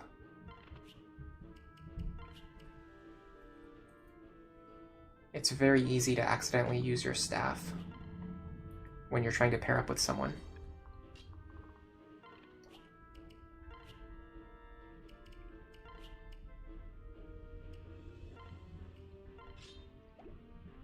In fact, I'm going to Elf Thunder here. This is important.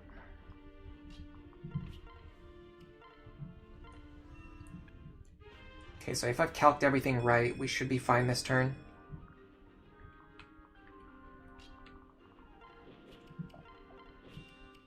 Get our flying force ready to fly over these boxes next turn.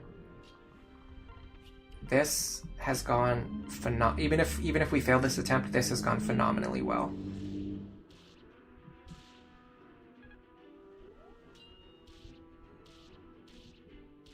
Honestly, stall with the Armor Slayer might have been the play.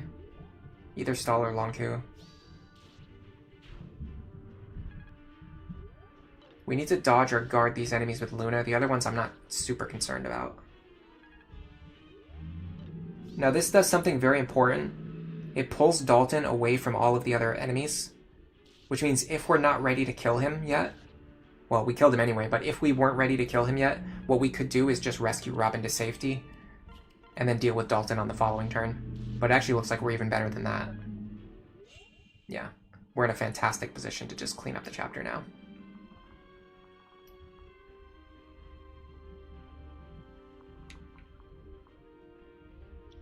Frederick can handle this guy.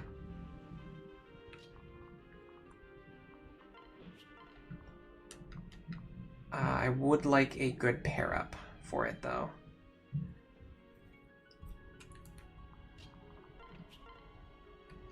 It's weird that Libra does the opposite, too.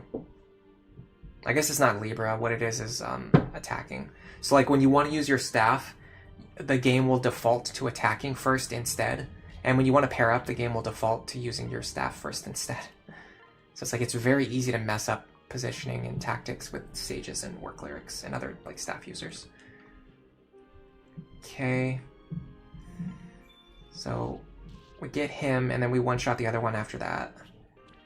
Does he have pass? No, okay. Unfortunately though, I'm gonna have to use a physic here. Because if I stand directly behind Frederick, I would get attacked and then I would kill myself with counter damage.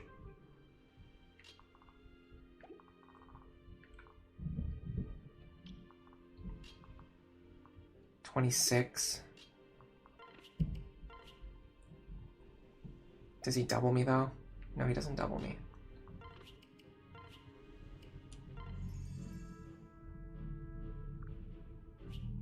Cool.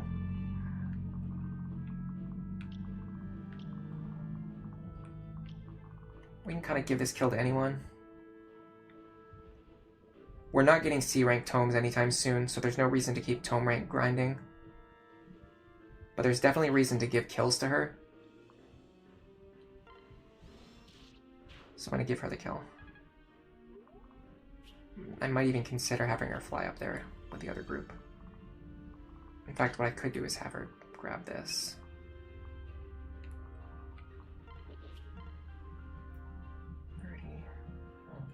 Plus another 15. Yeah, this is enough. This prevents her from taking counter damage. Even if Stall didn't dual strike there, she wouldn't take counter damage. And this gets her rally move and an extra level before the next chapter. Now we could anchor someone over here to pull this guy off of Saria, but we actually want Saria to get some experience. So this is fine. I think we're totally fine here. Beautiful. Some good chip. Free stats. Nothing to complain about. Is there any chance I one-shot him? No way. Not in this world.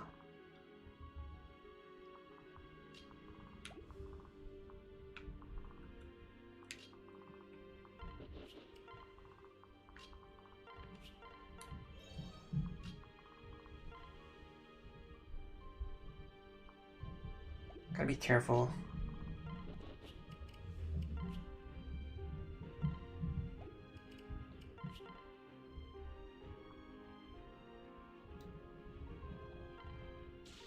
Nice. Awesome.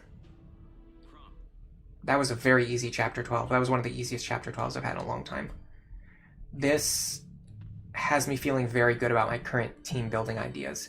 Because even though this isn't the exact team we're going to be using for the Iron Man, it has the same skeleton structure, and the concepts that I used to build this team are the same concepts that I used to build the team for the Iron Man.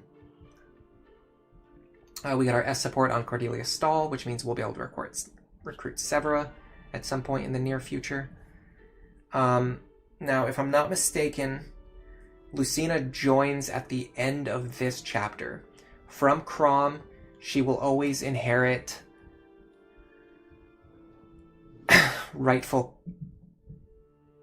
she'll always inherit Aether.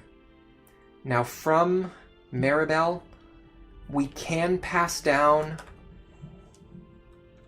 Magic +2 if we use a second seal right now.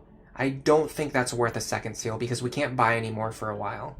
And that's a lot of gold to spend when we don't really need Magic 2 that badly. Especially on a unit that we're not really going to be using. With that in mind, I think maybe... actually, I'm not sure what I would pass down. Let me look at what I had in mind for her final plan.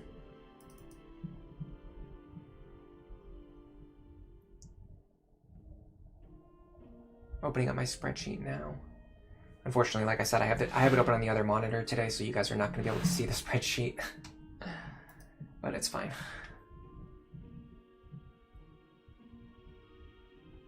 Yeah, we don't really need anything, honestly. Well, I'll just pass down Res +2, I guess. It doesn't matter.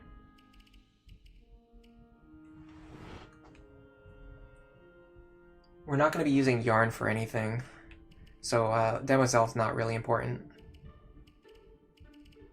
Where is she? In case I ever need her to have 2 extra resistance for some reason. Guess she'll have it.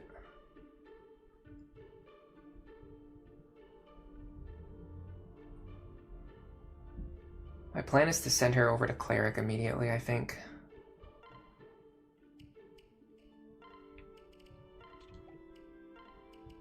Free shock stick. We can sell that. Dude, the shock stick is so bad in this game. It's like terrible.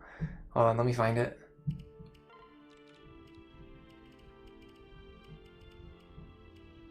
It's one range locked. what character would ever use this?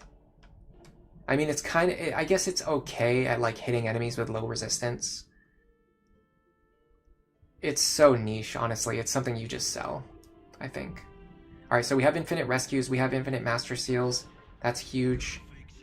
Definitely buying, I want to say 2 rescue staves. For the master seals, I don't think they're as immediately important, so I need to promote. So the characters I would want to promote are Stall, Crom, Saria, Maribel,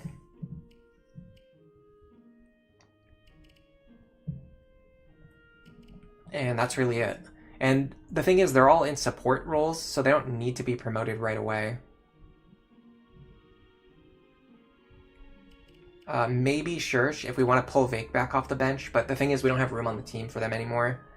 Because Long Ku Muriel worked so well. Honestly, if I promote anyone right now, it would be Long Ku, but that's only if I need him to either promote or class change in order to pass something down, which I know he's passing down Vantage. In fact, let me look at what I'm doing with Owain here.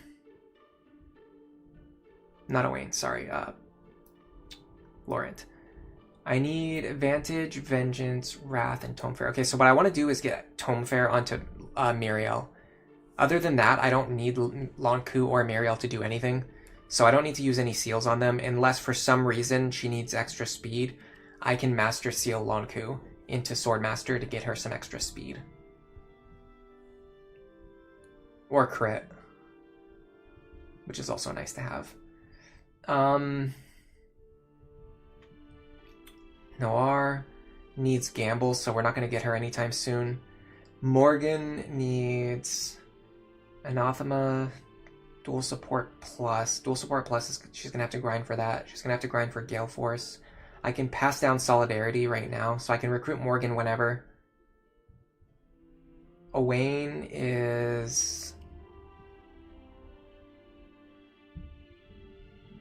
I can recruit Owain whenever. He's a little weird though, because I'm going to have to send him over to Dark Mage, so I probably won't be able to use him during the campaign. He's just not going to be able to fight. And I need to pass down Gale Force, so we're not recruiting him anytime soon. Cynthia... probably want to pass down Dual Support Plus or Tome Fair. So sending her over to Valkyrie might be a good idea. Oh no, sorry. Cynthia's going to be Henry. So that would be Sumia. So yeah, we're not recruiting Cynthia anytime soon. We're just not using Sumia. I'm so locked into the idea of Crom being the father of Cynthia so often that I was literally defaulting to thinking of Crom as Cynthia's father here, even while he's paired up with Maribel. That's just not how it works. Okay, so Yarn we're not going to be using anytime soon. Jerome, no. Okay, so I think the big one here is going to be Stall. Cordelia. I'd like to get and pass down Gale Force before she joins. That potentially gives me the opportunity to get Luna and pass that down as well before we recruit her. So promoting Stall to a Paladin and promoting...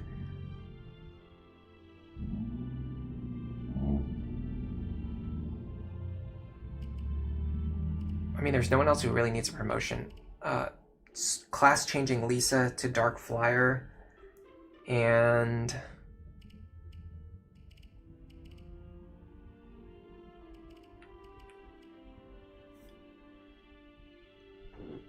maybe we get Dual Support Plus on Laurent, but the thing is Morgan already has it, right? So she doesn't even need it, or he doesn't even need it. Tome Fair on Muriel, we're gonna get that anyway. I do think that promoting Stall is a good idea, but we have one Master Seal already. So we don't need to buy one for that.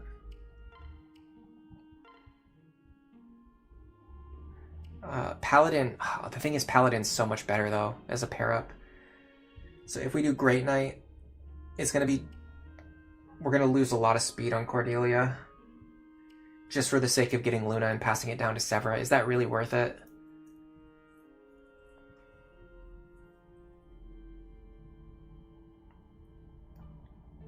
It's actually at the point where switching him over to a Myrmidon and passing down Astra might even be smarter, but that's like a grinding idea. That's not like an idea that you do for real. And then for Inigo, we're gonna have to pass down Gale Force to him, so it's not gonna be anytime soon. So yeah, if I do any promotions, it will be stall into Great Knight, but the problem is when you promote into Great Knight, you actually lose your speed pair up, which is a kind of a big deal. We're giving up a lot for that. So Paladin, we're getting 4, 5. We're getting +5 speed from Paladin, and from Great Knight, we're only getting +1 speed. So that's an entire speed tier, really. That's the difference between... What numbers did I say? 5? That's the difference between 27 speed Cordelia and 23 speed Cordelia. That's a huge deal. 23 speed Cordelia gets doubled by some things. And fails to double a lot of things. 27 speed Cordelia doubles a lot of things and doesn't get doubled by anything. So we have to go into Paladin, but we also have to pass down Luna. I don't know how we can accomplish both of those things. I mean, we could pass down Defender. But she's not really even going to have a pair-up partner. Yeah, I really want to pass down Luna, but I don't see how I can do it effectively. Because I'm giving up so much speed to make that happen. Let me see what the speed looks like on the enemies in the next map.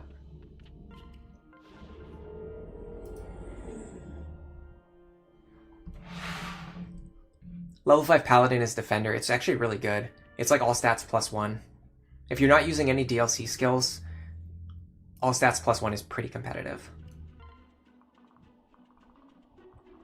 Yeah, so like 24 speed. Well, 27 wouldn't let us double him. 23 speed. Honestly, maybe we do it just fine with the Great Knight. 20. What about the Berserkers? I think the Berserkers would be the biggest problem. I have to find them. On the wiki. If you guys want to look. It's here. I know Severa can get it for herself later, but if I pass it down to her, it saves a lot of grinding. And it also makes her get it sooner. For some reason, it just like didn't post the link. Weird. Oh, there it is. Yeah, I could pass down Discipline. Honestly, Discipline's not a bad... Oh, actually, Discipline's a good idea. Because that would let her raise her bow rank very quickly.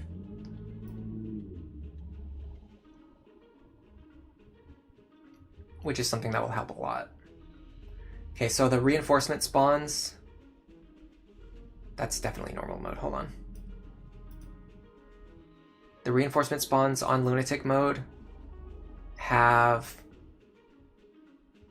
Oh, they only have like 18 speed. They're not fast at all. Yeah, so honestly, the Great Knight pair-up actually works here, though. So I don't really need to worry about the Paladin pair-up anyway. And it will make her hit harder, too. And it gives him the ability to use axes. I think I'm going to commit to it. Oh, it'd be nice to get him one more level. But it doesn't really matter. He's already at above 10 on all of his pair-up stats anyway. I think I'm going to do Great Knight. I might regret this later. But especially because passing down Discipline is really good too. This might be like a meta strategy misplay. But I think the numbers work out to where we can make this work.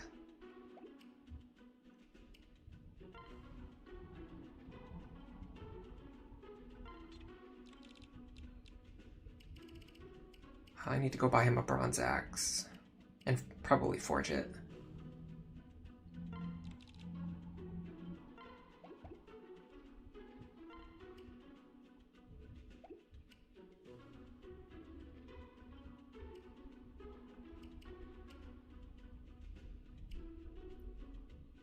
I'm going to restock the rescue staves on the characters who are holding them already. Then I'm going to take the leftover rescue staff and give it to Libra.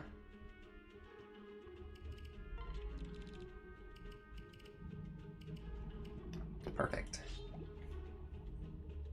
If we passed them around correctly, we could have ended up with 4 rescue staves with less charges, but I think this is actually fine. We're not going to need to use 4 rescue staves in a single turn, I don't think.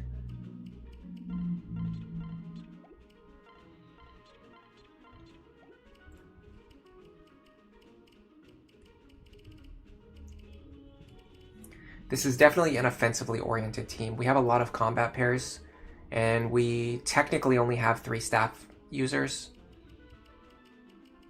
Muriel can use one, but she's more of a combat unit on this team. But Olivia kind of supplements the usage for an extra staff user, so I think 3 staff users is fine, especially if you have 4 really strong combat pairs, which we do.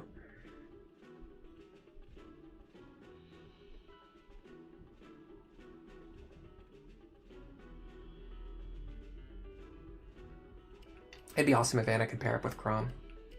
I know the hack that someone in the Discord has been working on, they added, I'm pretty sure they added the Anna Chrom pair up. And if you think about it from like a gameplay perspective, it would be really good if you could use that pairing. I'm probably going to need to go buy another Flux Tome. So let me get an Axe for stall, let me get a Flux Tome. We don't need to use our second seal anytime soon. Well, if Robin hits level 20, we'll have to second seal him, but that's it.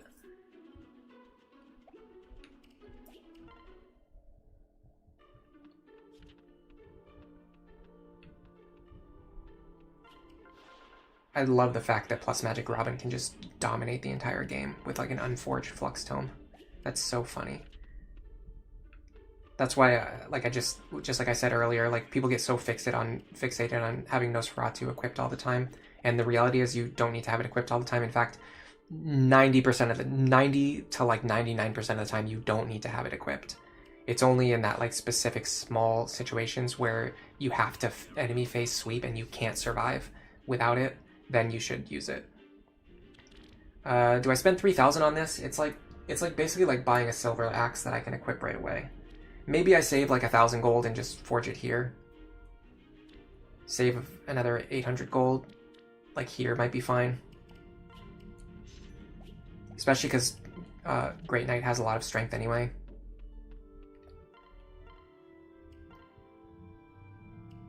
Yeah, that puts it like on the same tier as like, it's like a little weaker than his other weapons, but when we're using it, we're going to be using it for weapon triangle anyway. And it just gives him some versatility. Especially because Cordelia struggles against enemy axe users.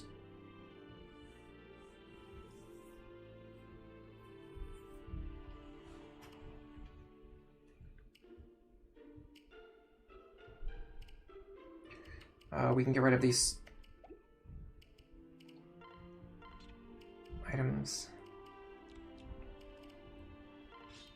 Don't I have like, yeah, I have like a full silver lance too that I can fall back on.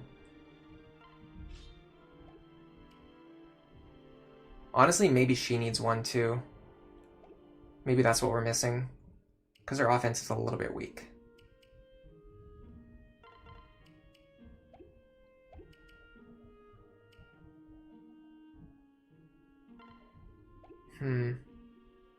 I wanted her to have a Thunder Tome. Do I have an extra one? Yeah, I do. In fact, I have a full Thunder Tome that I just didn't give her. This is better. Yeah, this works. Dude, Muriel... sorry, Lisa has more magic than Muriel. That's so funny.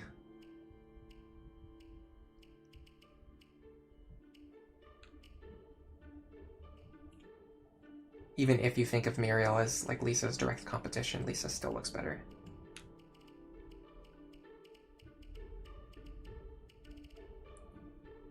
Okay.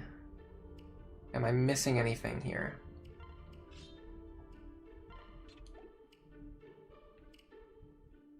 Is there anything I'm overlooking? I don't think we need this Worm Slayer. No wyverns on this map. Do I even have an Armor Slayer? I do, in fact. Yeah, I could have brought this with me. That would have helped a lot. We have an extra 11 sword now. I'm going to give it to Lonk.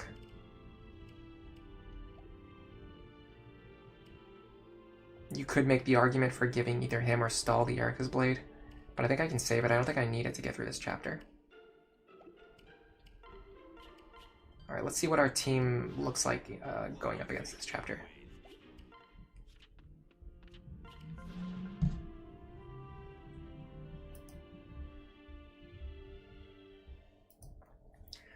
You want me to focus on giving Stall levels?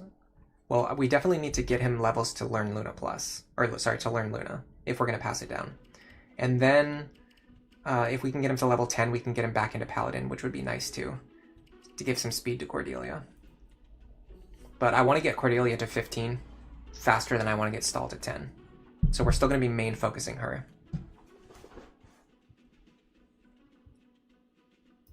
Yeah, Ruin is awesome. We're actually doing a crit build. A Ruin crit build. On one of our characters. Which one was it? Yeah, Noir. And we could do it on Laurent as well, really. But he's probably going to just one-shot things anyway, even without crit, but... No, because we're doing Vantage, Vengeance, Wrath, so I think he's going to have 100 crit, even without Ruin, maybe? Or maybe with it, I'm not sure.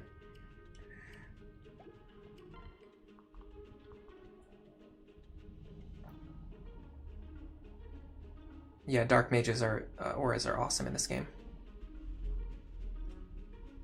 Vantage crit Laurent is going to be awesome. Oh man, there's a lot of base class enemies on this map still. For some reason I thought there was a lot of promoted enemies in this chapter, and the last chapter too. There's actually way more base class enemies than I was remembering on these chapters. On both 12 and 13. Alright, we need to get some flying action done. But we don't have Sumia available, so we're going to have to use Frederick on one side, Cordelia on the other side. That means it is really time for Stall to shine. That also means Robin probably handles the bottom side, which is actually really great. And then...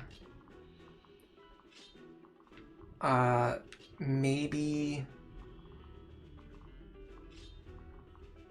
I definitely see value in having Lonk and where's Muriel? The only thing I don't like about having a lot of characters in the same classes is that sometimes it's very difficult for me to figure out where they are. Okay, she's here. Lonk is... I don't know, it doesn't really matter where Lonk is. Here? Sure.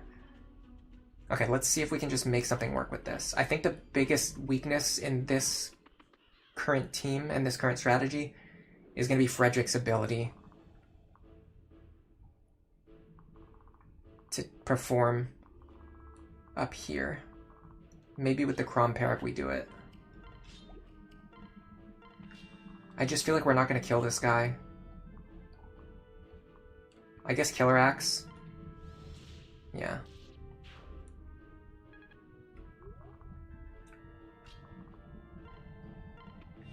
Start pairing our characters up first. Okay, now we need to rescue them back.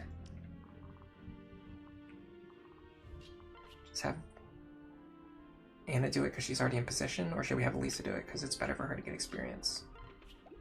I mean, we're going to need 2 rescues this turn anyway, so just do this.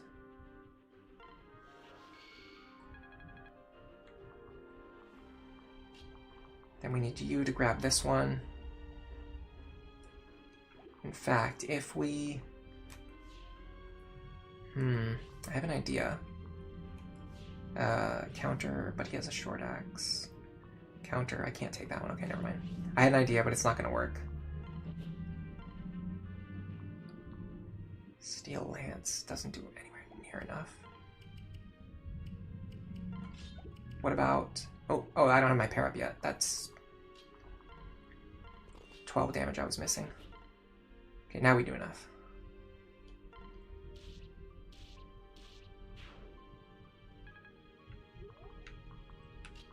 Then I pull them back. Now I'm not sure who I'm going to dance for yet. I suspect that Robin one-shots everything down here.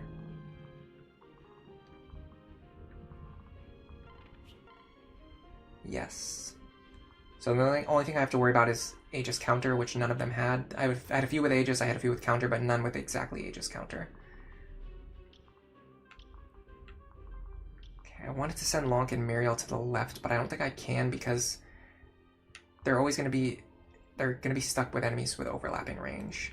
But, hold on a second.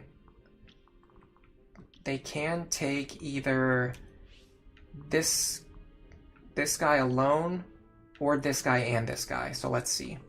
39 plus 31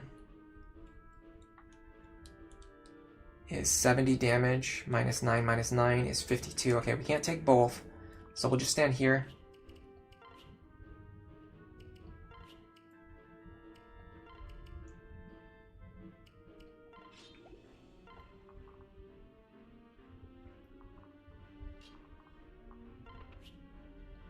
I'm not going to move him yet because I could potentially get another rescue staff out of this. What if 23 speed? Sorry, hold on a second.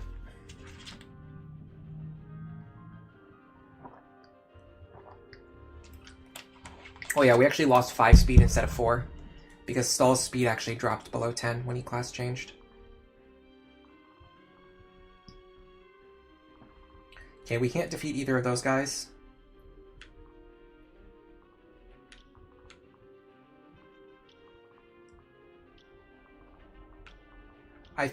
I believe if I remember the strategy that I used before, if I remember the strategy that I normally use, I typically want to pull one of these snipers over and fight them over the cliffs. Now that I don't have to deal with longbows. In fact, I could... Yeah, it's the one on the left, okay. Because otherwise you have to deal with the short axe too. So this guy here... The problem is I want to do it with someone who's not going to be... Or someone who I'm going to want to be able to fly next turn. And who's not going to get killed by a bow, which I can't accomplish. So let me just do this instead.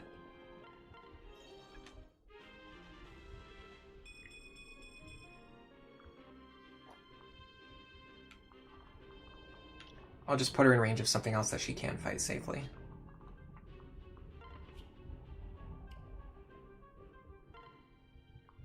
Like maybe him.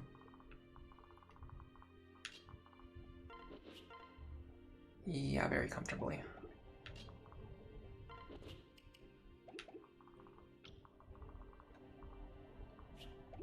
Reinforcements, I'm going to check in a second here.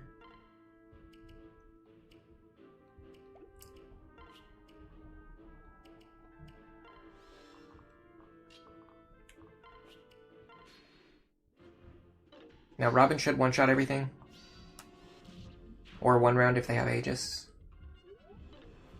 Dude, I think Robin's going to reach level 20 in this chapter. We're still getting crazy experience considering how many second seals we've already used and master seals and everything. And how many levels we've gained. I think we're going to cap our magic, like, by the halfway point of the game. Yeah, this Robin is absolutely wild. This is the power of plus magic Robin, guys. Okay, Aegis on that guy sucks. Nice kill. Alright, nothing is moving. Nothing is moving to chase us down. The reinforcements are... Oh god, it's another...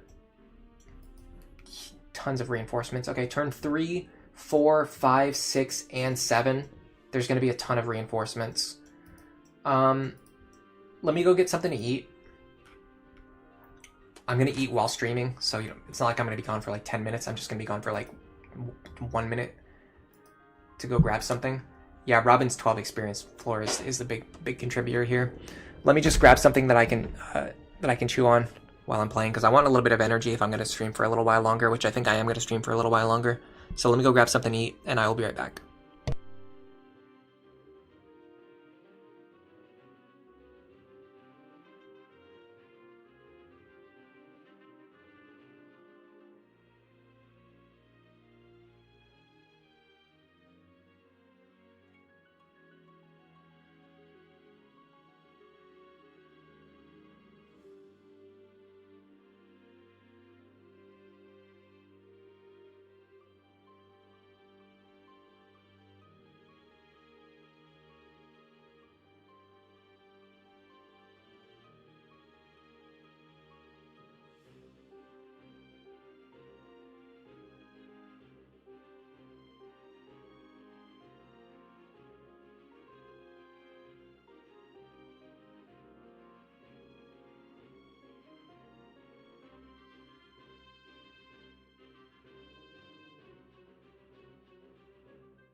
Okay, I'm back.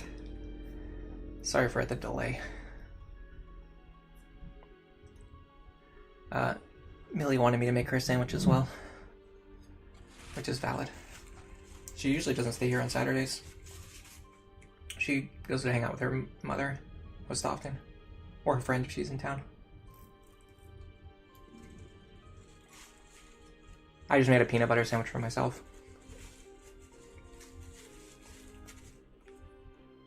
It is freezing out in the kitchen, by the way. God, it's so cold out there. I'm not going back out there again until the stream ends.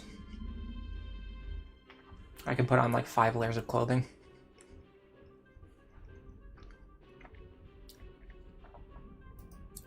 You're asking if Sumia got a single level up in this run. I got her a couple levels earlier because I wasn't sure if I was going to use her or not. And then I just ended up moving her onto the bench. I think she's at level 3.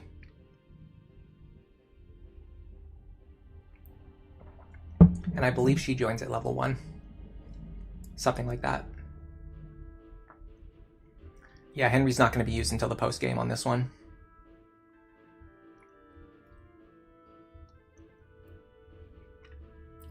Red Watcher says Vantage could be underrated in Awakening. It's kind of interesting. I believe Vantage, Vengeance, Wrath has been considered basically the strongest build in Awakening for like 10 years now. Like everyone's always known that Vantage, Vengeance, Wrath is very good. It's actually to the point where like it's so good that like people often don't use it or don't even mention it as being a strategy because it's just like so powerful that they would rather play the game without using it. But on the same token, like because it gets treated that way, like because it doesn't really get talked about often, people sometimes forget like how good it is. Or people, like some people like just don't even know how good it is because now nobody tells them anymore because everyone just assumes that you already know how good it is. So it's kind of interesting in that regard. All right, we don't have to worry about reinforcements until turn 3. I'm gonna start moving Robin up here then.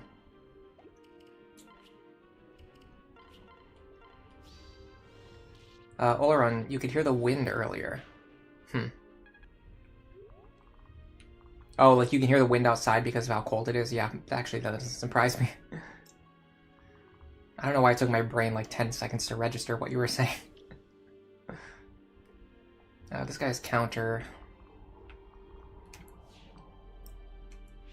Honestly, I'd like to move Robin forward if I can. I believe that I can. And if I believe it, then I can do it. If I believe that I can do it, then I can do it. Can I also fight this guy? Yes, I can.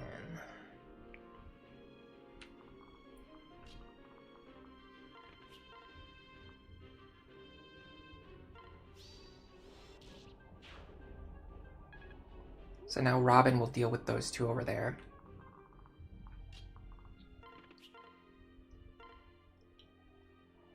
Actually a little worried about that move.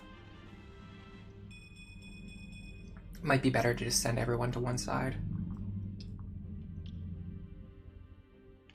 He has counter, he does not. That's an important distinction. If I could get rid of him, I could enemy phase the other one. Or I can put myself just in only in range of him. I probably can't double him though. No, I can't.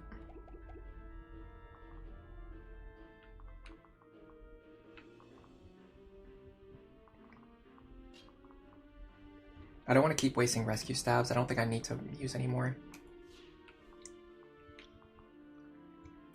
This guy with the short axe, I think probably that's a Cordelia solution.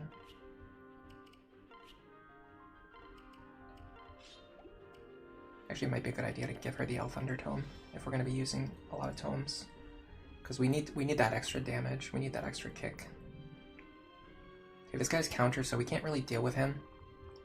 So what's the next best enemy to deal with? Definitely nothing over there. In fact, a bunch of those guys have counter too. Ugh.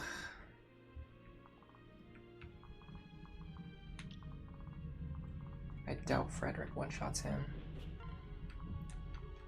Yeah, see, Frederick's one-shot potential falls off a lot faster than Robin's. At a certain point, Frederick just has like needs like 12 or like 10 or 12 extra damage. Like this is a Myrmidon, this is a frail enemy. And we need like 9 extra damage to one-shot him. Like other enemies, more bulky enemies, we're gonna need like 10, 12, 15 extra damage. Like you're just you're not getting that damage anywhere. But Robin, like if you build plus magic Robin, like they will one-shot pretty much all of the base class enemies for a long, long time deep into the game.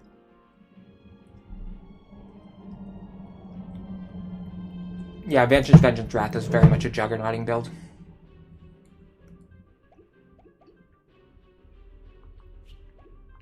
I don't know, it's really tough because the two enemies at the start of both formations both have counter. I just don't know how to get around this. And then this guy also has counter, so he's also locking this path. It's like every single path forward is blocked by one enemy with counter.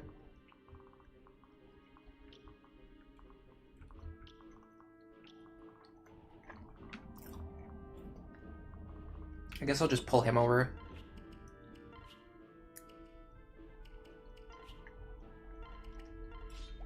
Dealing with him is better than dealing with nobody. I'm still not 100% sure what to do in the center. I'm pretty sure my center strategy is not good. I think I should be moving everyone to the left.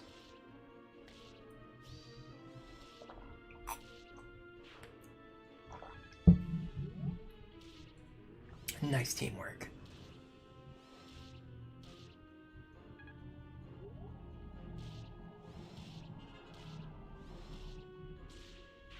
Nice teamwork, again.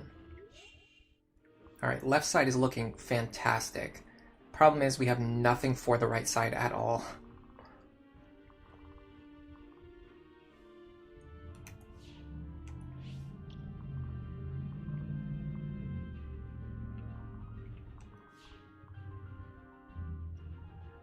There's another longbow guy too. I want to pull him over if I can.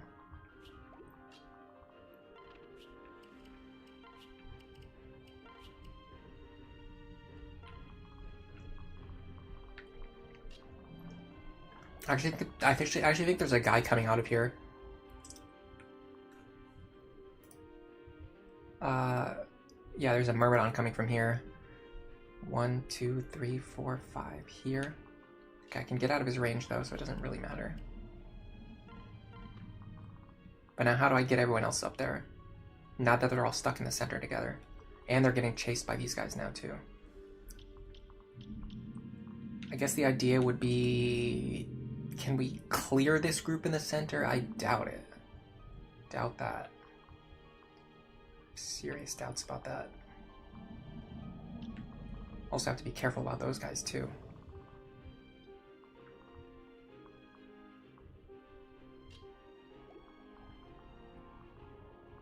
This guy's a problem. I have nobody who's fast enough to double him. And nobody who's strong enough to one-shot him other than Robin. But Robin's way over here.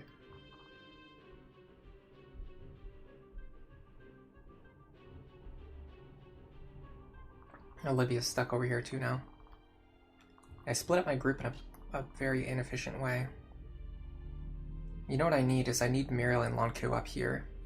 If I'm going to do this strategy, I need Muriel and Lonku in the center to help push. Because all of the other angles to move are locked. We can't get out of here. We're now stuck in the center with these enemies. I might even need to rescue just to pull Muriel up here. But here's the thing though, how many enemies could we realistically clear?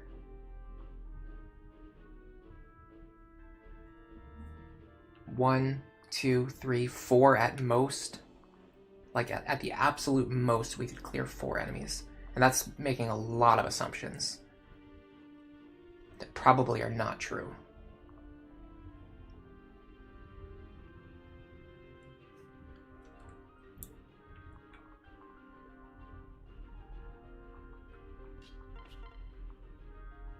Even that is like, that's like not enough.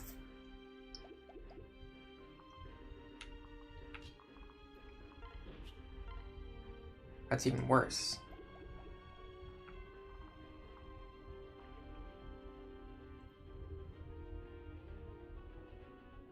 feel like I have to start chipping away at these guys and then come back for them later or something.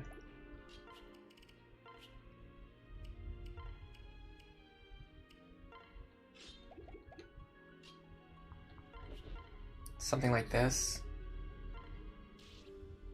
Okay, that's a great start.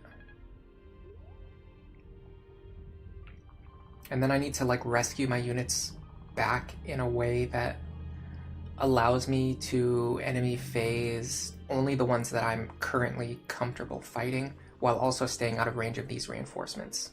Which the one in the center is actually a guy with a short axe, so he's going to cover a lot of ground.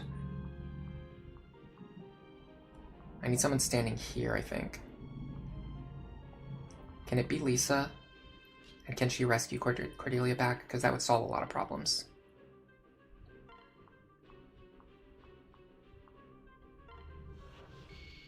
What in the world? That should literally never happen. What?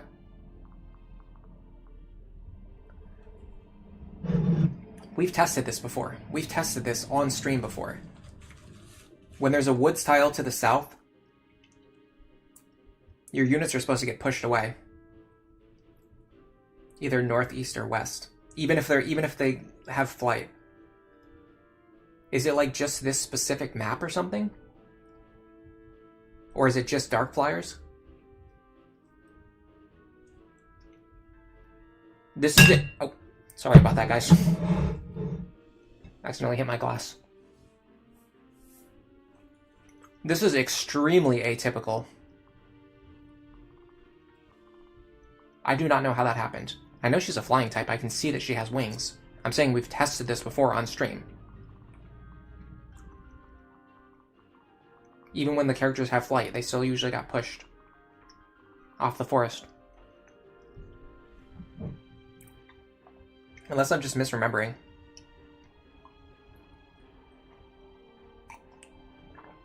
It has happened before? Okay. I probably just had the same reaction last time and then forgot about it. The good thing is, it actually doesn't really matter. Other than the fact that I wish I could switch her tome over. But what I could do is put Muriel here. Switch the tome. And then also heal. Because she can also take this attack. Yeah. Because these... Excuse me, these woods block Muriel. I think we're actually fine. Okay, so I want Frederick here. I need to heal him. I guess we're using an elixir. I mean, it's not a total waste.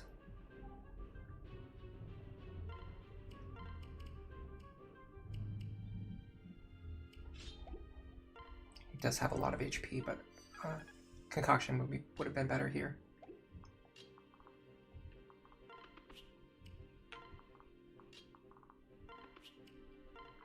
Yeah, I think this attempt is kind of already doomed, just because we had no momentum.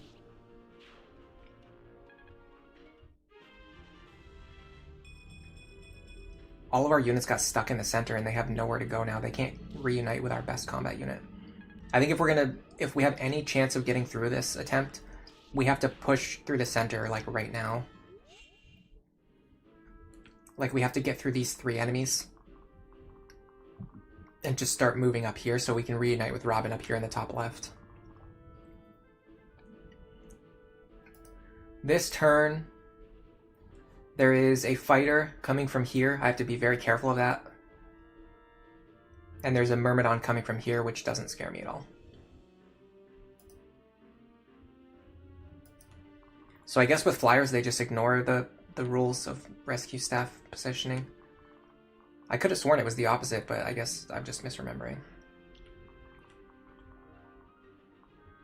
Okay, we can get you here.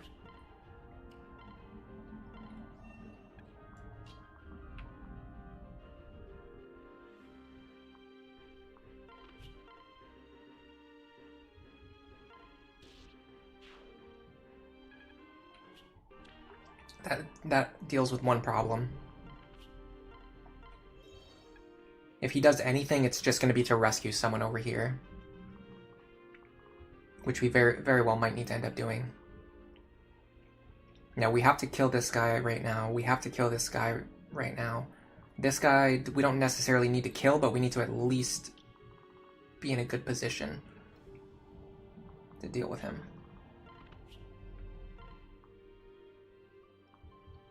Oh, this guy having Aegis really sucks. Because we only have one person fast enough to double him, and she's a magic attacker.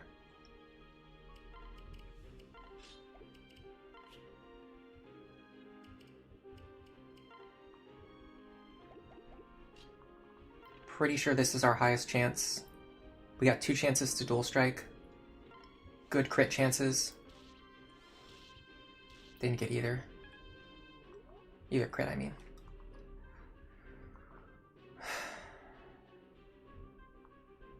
Maybe Frederick one-shots him now.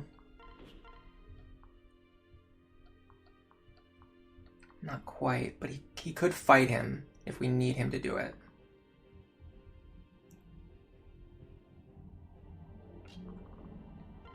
The other idea is this. Definitely not. Their damage is nowhere near good enough. Okay, so it would probably be this then.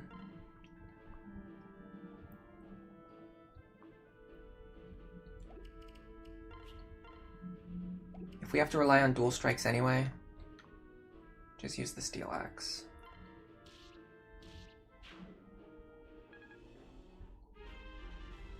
Now we have to get rid of this archer. I'd like to get rid of the axe fighter too if I can. I actually can do pretty good damage to him.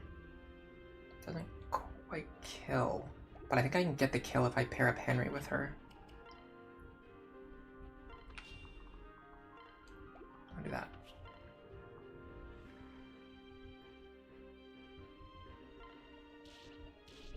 Okay.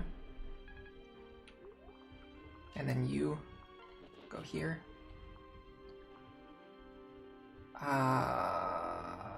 Pavis counter, perfect. The exact skill combination I didn't want him to have.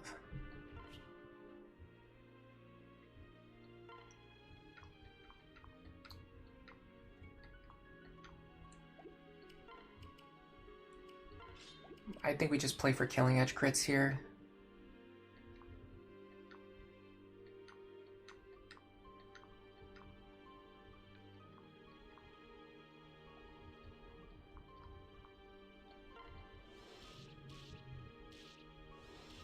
Perfect. Didn't even need the crit, just needed the dual strike. Okay, we should be fine for one more turn, but then next turn we're really gonna have to book it out of here.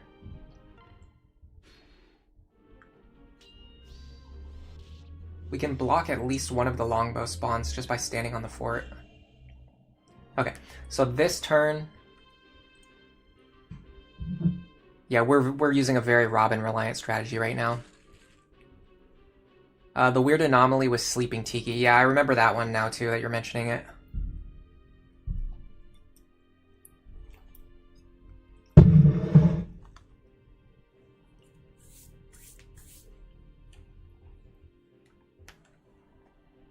You like recruiting both of Robin's children as soon as possible. That way you have 3 copies of Robin in your army. It's powerful, but it's not really that necessary. Just to beat the game.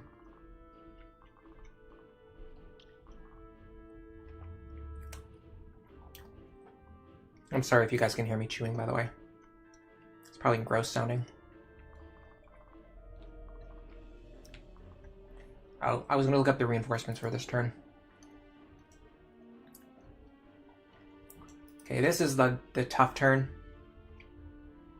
There is a sniper here. A sniper here. And then warriors down here. If we could block these forts, I would definitely consider it, but we can't, so it's not even worth talking about. We can block this sniper, so then we only need to worry about this sniper, which means these tiles over here will be safe. Other than whoever's going to fight these guys. Or fight this guy, I should say.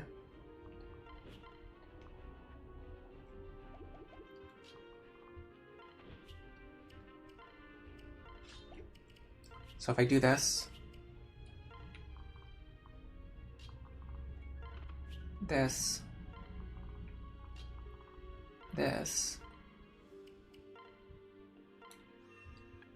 we are now getting close to accomplishing our goal of having everyone reunite with Robin in the top left. Let me save my last few rescue staves in case I want to use them for something else. Like maybe taking out this longbow sooner rather than later. Unfortunately, he's in a very tricky spot. He won't kill me. I won't necessarily kill him, but I have a pretty good chance to do so.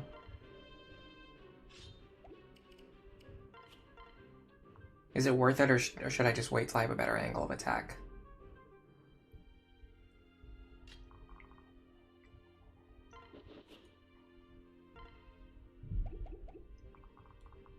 How many rescues do I have? 4. This is actually a tough call. You could really go either way on this one. You could even argue damaging this guy now is more important, more effective.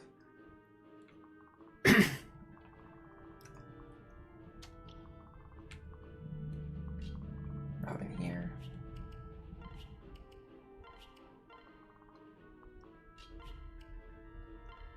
This is going to become a problem when the warriors start coming up here, because we won't be able to keep blocking this fort forever.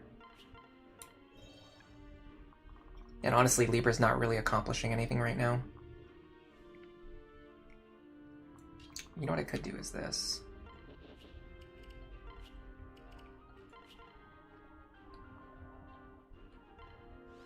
Just get some chip, some weapon rank. I'm very concerned about the longbow user in the top right. I think he's going to cause serious problems. Okay, how did that happen?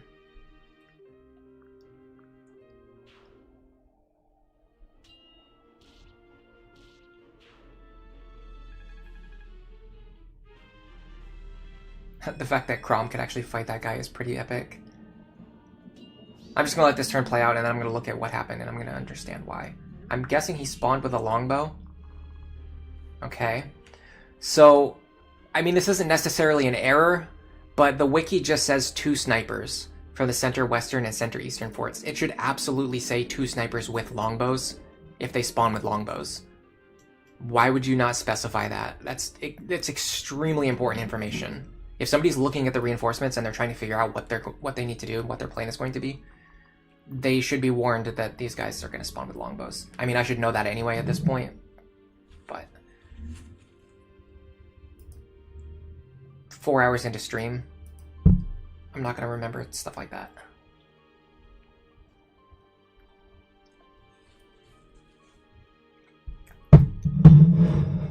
I can just reach that anyway.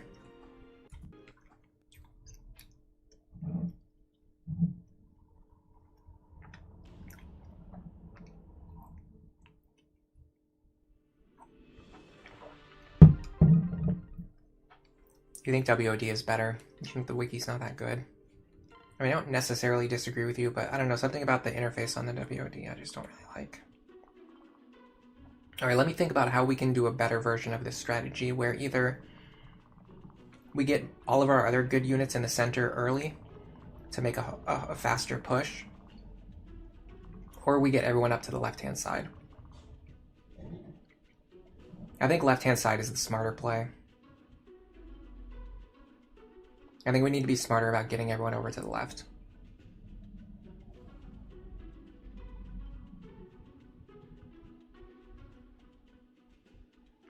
I mean, you can... If you use the wiki, you can figure out that they're going to have longbows, but you have to, like, go down. You're looking at the reinforcement orders. It says 2 snipers spawn, and that's all it says. Then you have to scroll back up to the section that gives information on the units, and then see that they're holding longbows. Like, it just makes sense to me. Like, why wouldn't you just write 2 snipers with longbows? Especially, like literally every other enemy. 1 fighter with a short axe, 1 fighter with a silver axe, 2 warriors with silver axes, 1 warrior with a tomahawk. Like, it's every other enemy type, 1 fighter with a short axe. It's specifying whether they have a 1 range or a 2 range weapon. Why would you think that it's not necessary to specify that the snipers have 3-range weapons?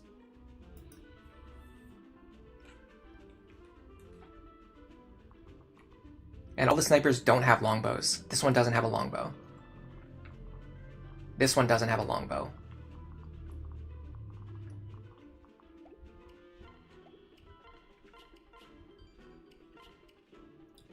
Let's try this again.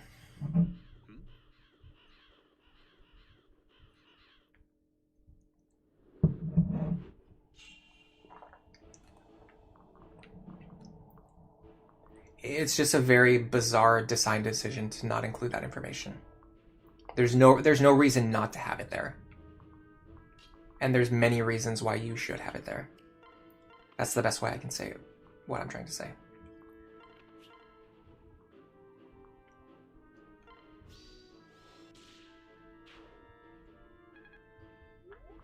Alright, so the tricky part about getting everyone over to the left is that on turn 1, these guys are blocking so much territory. I don't necessarily understand how I can get up there at the speed that I need to.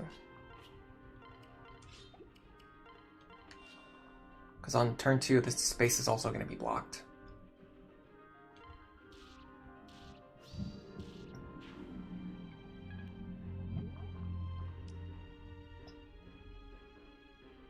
Nine range.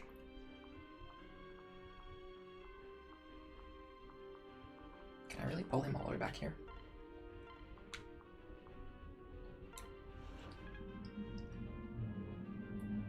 Might be the case that we actually use these characters to push on the left side.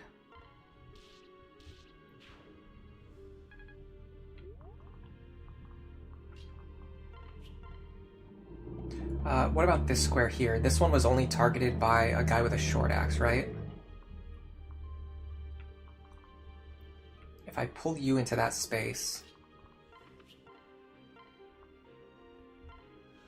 and then trade the Thunder Tome into your hands, you can enemy phase against him.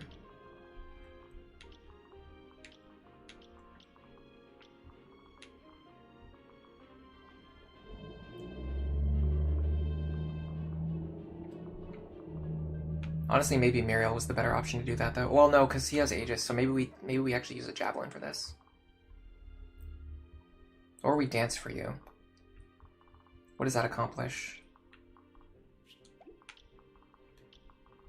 Not a lot.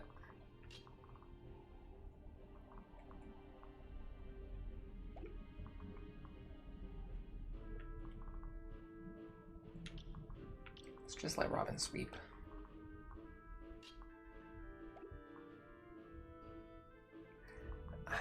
I'm not sure. It's tough for me to know which unit is better to hold this position.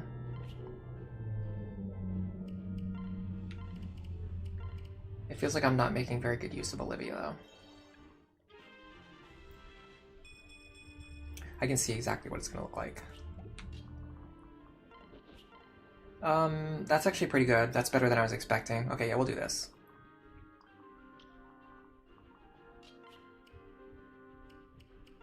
So then the only problem is this group right here has like nothing to do.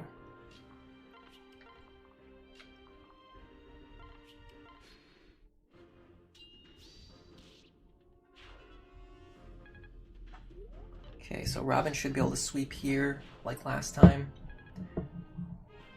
The only issue is if like every single enemy spawns with Aegis counter, we'll deal a lot of damage to ourselves.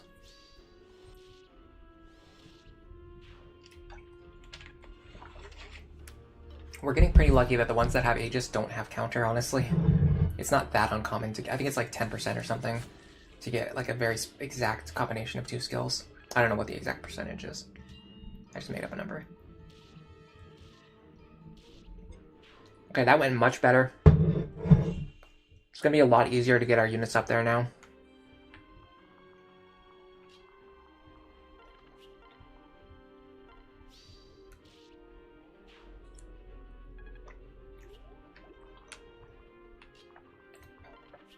There's no reinforcements this turn. So we should be moving everyone with the goal of getting up here next turn.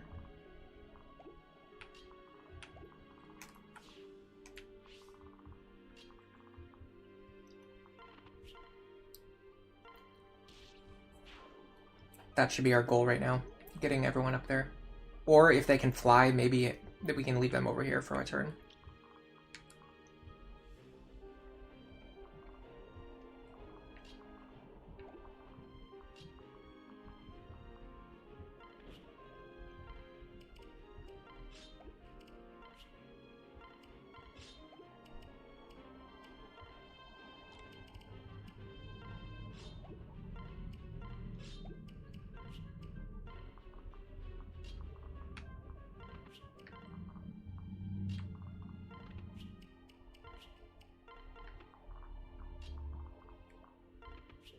Hold on.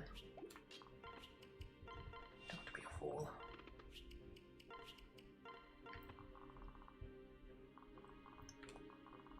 Yeah, this feels a lot better than what we did before. We do need to get Lisa over here.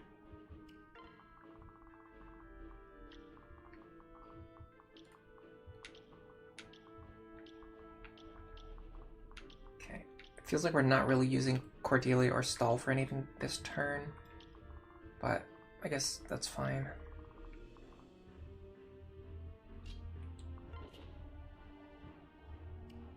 Oh, I could have had her use Rally Move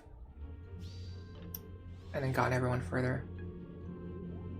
But I didn't know that I wasn't going to need her for anything. What I should have done is planned out all my moves first and then moved afterwards, but I'm really bad at doing that.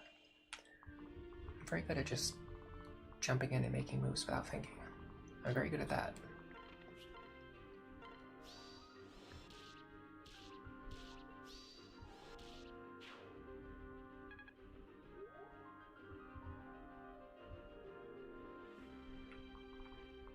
Oh god, is the Arms Thrift Glaze squad here again?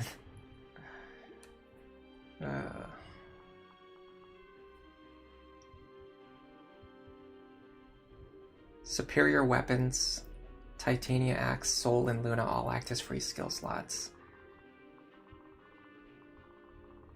That is such a roundabout like form of logic. Getting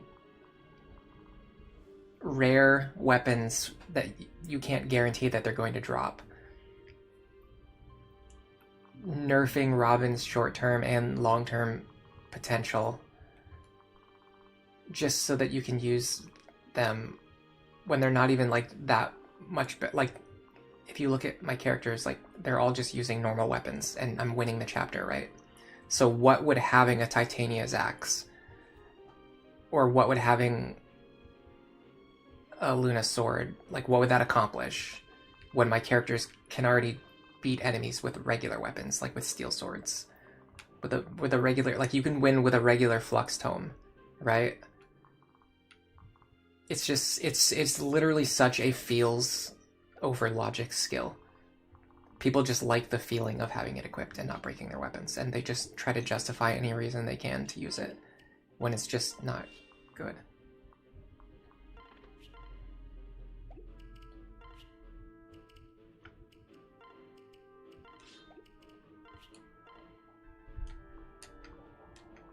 This is tricky. I think I use the Thunder Tome here. I'm actually not sure if someone else deserves that kill more.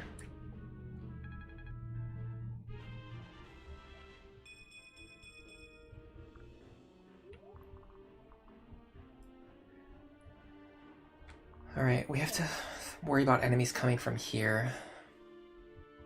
The big one I'm worried about is Olivia, but I think she's fine. I think these are Myrmidons. Yeah, so she's far enough away that she won't get hit by them. So if we do this...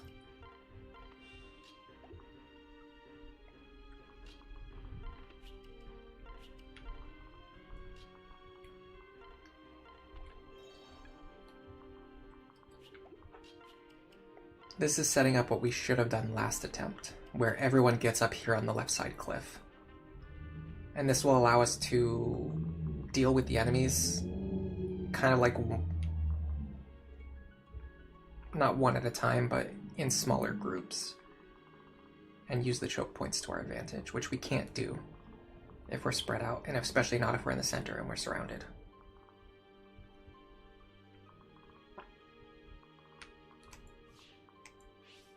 This guy's a silver sword, but he doesn't have any dangerous skills. I'm gonna pull him with Cordelia.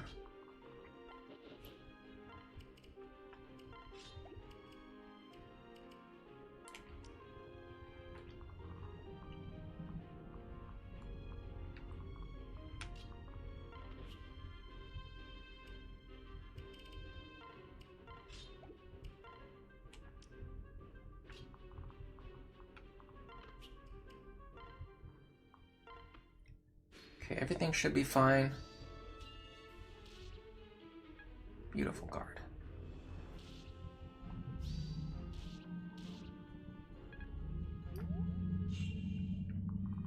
Okay, now for this formation, what we can do is...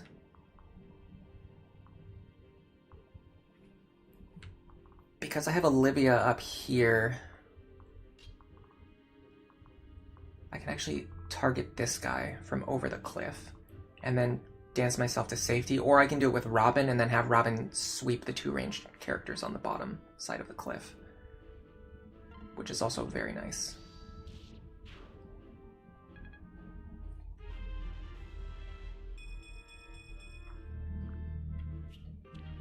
Now, this turn, I believe we have to block this fort because there's a fighter who's going to come out. It might be the case that whoever blocks the fort needs to be able to take a hit from this other Myrmidon. Let me check.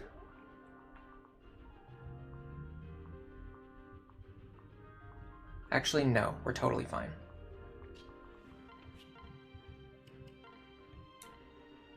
Is there anything else up here? Yes, there's a Myrmidon. He does not reach me, though. Do I want him to fight me, though? Yes, I do. It's actually better if I go up here and have him fight me. I actually missed that that guy had counter. I got very lucky on that crit. That might have been like... that might have been one of those, like, just end the stream moments.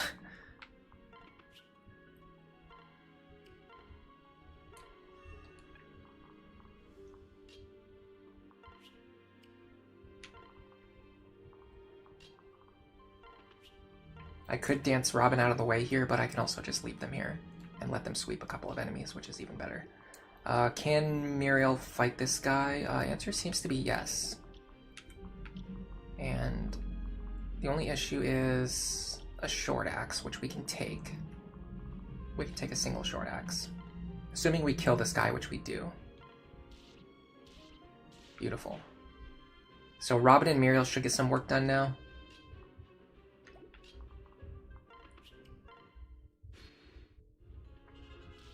As well as Cordelia. Yeah, the luck-based skills are just not good in this game. Armstrift is definitely the best of them, but it's just not as good as people think it is. They just get themselves so hyped up on this idea of like what they think Armstrift is, and it's just not useful. It's like in a game where you can just win just using a basic Thunder Tome, a basic Flux Tome, and a basic Steel Lance. Like Armstrift is just not something that helps you. And when you get to the end of the game, you're just going to have infinite gold anyway.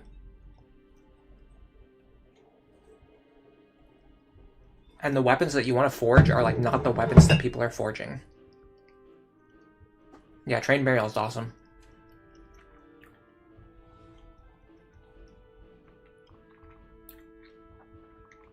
I actually have no problems with Despoil. I might actually think that Despoil is better than Armstrift, honestly. Because it just gives you gold. And the amount you get is like more than you would get from saving a single weapon charge.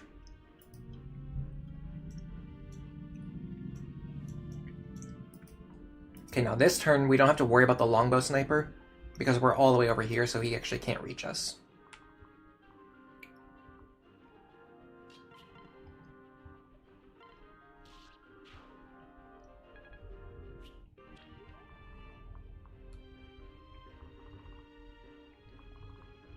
I'm a little worried about these warriors.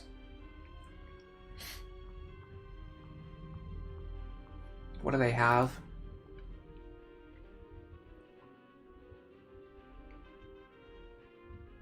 Silver axes. Robin here is kind of nice. But I think if the warriors spawn with counter, that messes with Robin. I think I'll die. So that might not be the play.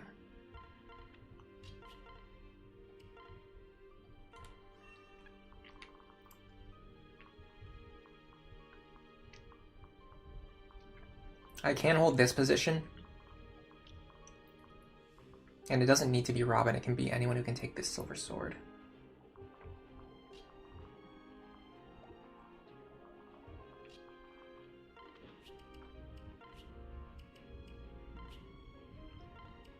Let me just double check to make sure they're not holding bows or something that the game just didn't want to specify. No, it's just a silver axe. Okay.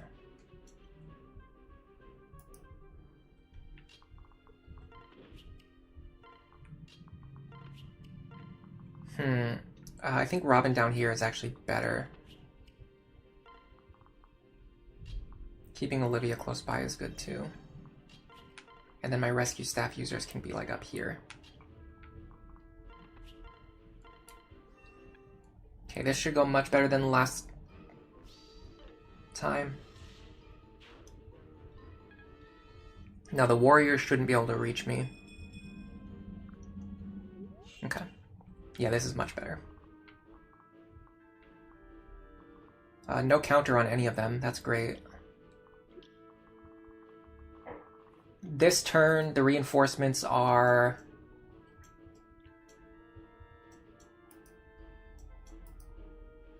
Myrmidon from here. A fighter from here. And then Myrmidons and fighters at the bottom.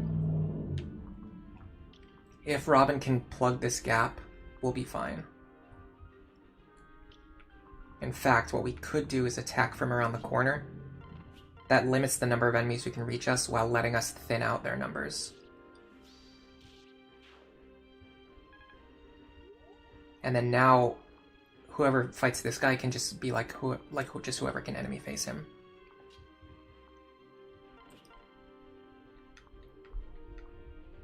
And then, what about him? Does he reach Robin? He doesn't reach Robin. He does reach Robin, but it's a 2-range weapon, which is great. Okay, we want to put someone on the fort who can fight that guy, so that will be Frederick this time.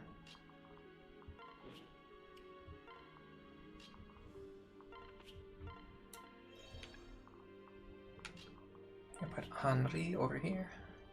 And this guy having counter is not the worst thing in the world because we can just attack him over the cliff right now.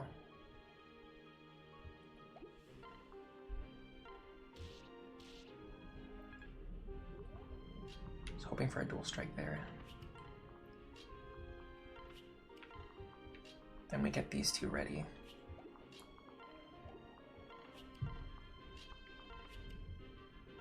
We're actually doing a really good job of chipping down their numbers and weakening them.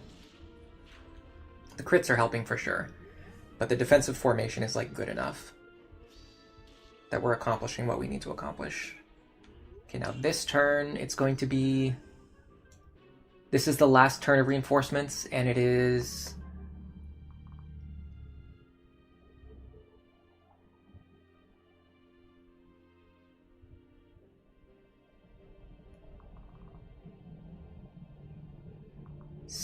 Fighters here, Myrmidons here, and then another set of warriors at the bottom, which I can handle with no problems. In fact, if Robin goes right here and does this, we can essentially just repeat what we did last turn. That guy's counter, but he doesn't concern me. Fred can hold this position. Now the big problem is this fort up here. I'm tempted to block this one. And I'm going to have to use the javelin here. No, the javelin won't work either. I'm going to block this one. Okay, we did kill him. If we didn't kill him, I would send someone up there to get rid of him, so Cordelia wouldn't hit herself with any counter damage. I'm going to block this one because I don't want this guy spawning and then messing with my formation. Now if we just get everyone else out of his range, we're going to be totally fine this turn. I could maybe Physic Robin, but I don't think I need to.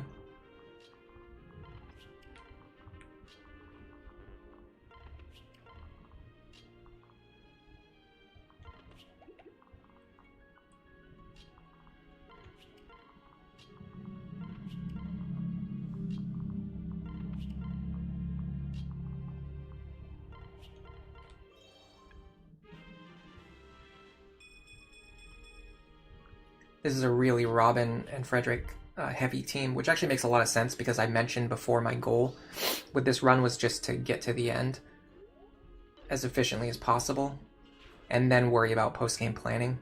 And when you're trying to get to the end as efficiently as possible, Robin and Frederick are some of the best units to get you there.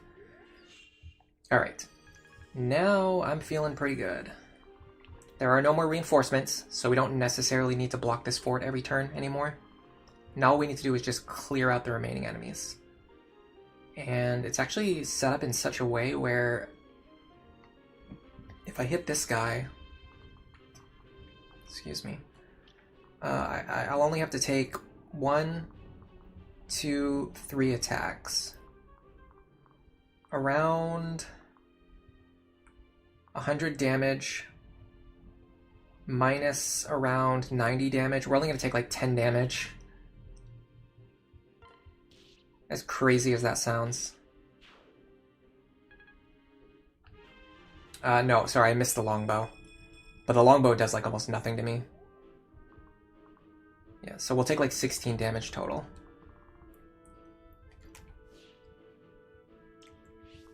Now we can go like this.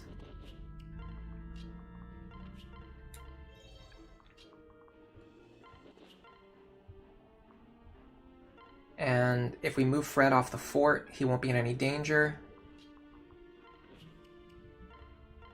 Then next turn, when these guys start moving up the pass, we can push back south to clear them quickly. This is another one of those things where I feel like this footage is absolutely going into my next guide video. Or the guide video for this chapter when I make it. Because this strategy that we pulled off was pretty clean. It's one of those things that like I had in mind, but I hadn't really tested yet. Now that we're testing it, it works very well. I got one more bite of this food to eat that I made earlier. I'm gonna finish it off now.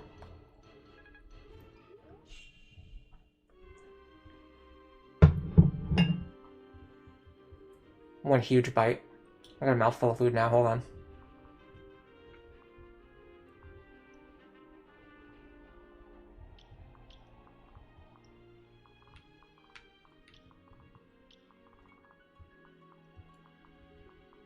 Look at how well this works. You just stand right here and mow these guys down. It doesn't matter if they spawn with counter.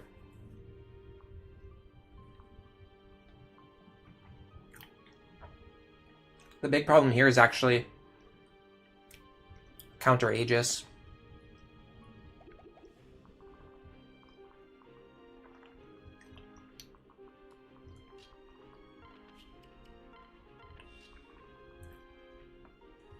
But even that's not terrible.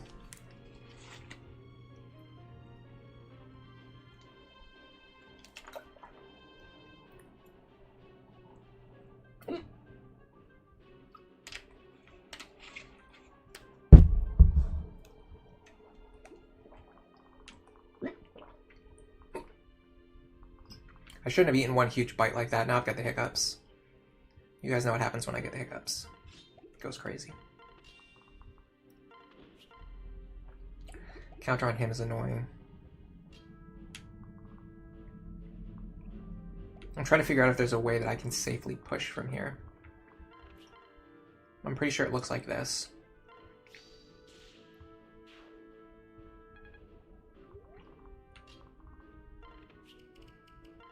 Don't do that.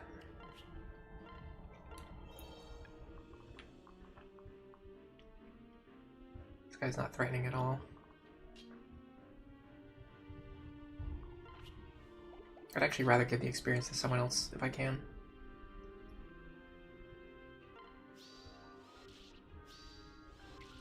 Vengeance procs for the kill. Oh, we've already capped our magic, by the way. I mentioned earlier, I said I thought we were going to cap it by the midpoint of the game. We've already capped it. Absolutely wild. Plus magic too, which means we have the highest possible cap you can have on Robin.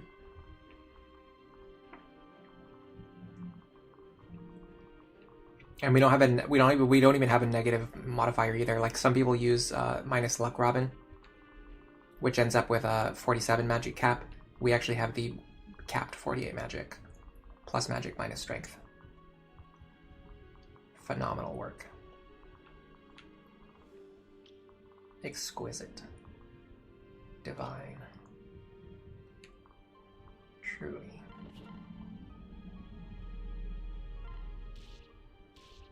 Dude, Stall has actually been kind of showing up today, though, I will say.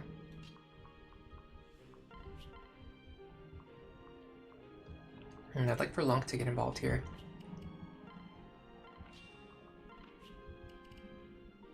Maybe it's better to just have Muriel do it. Yeah, I think it's better to just... I think one of the things that this... so the Cavalier run that I did, even though it was on normal mode, kind of made me start realizing some important, like, foundational things about experience distribution. And this run is reinforcing those ideas for me. And one of the things I'm realizing is that it's really strong to just feed all of your experience to the lead unit in the pair, and just let the support unit gradually gain experience over time. And this is something I've always known, and I've even said, like I've said this before to people when, you know, explaining how to play the game and making my guides and things like that. But whenever I play, I don't usually do it. I usually try to like swap my support units into the front and get them experience as much as possible. And I'm realizing like that's kind of like a weakness of my playstyle, because that's typically to my detriment. Like it's actually much better to just let the lead units just get out of control and gain a ton of experience. That's what I'm starting to feel anyway, but I mean, I'm sure there's situations where you still need to train the support units, and there's definitely situations where like feeding them more is probably better. Okay, no counter on him, so we can player enemy face him as long as it's someone who can take the attack. What's his speed? 13. This actually might be a stall moment. What's the damage? 39. Yeah, might as well do it. We're at the point now where we're just kind of giving up free experience to whoever wants it.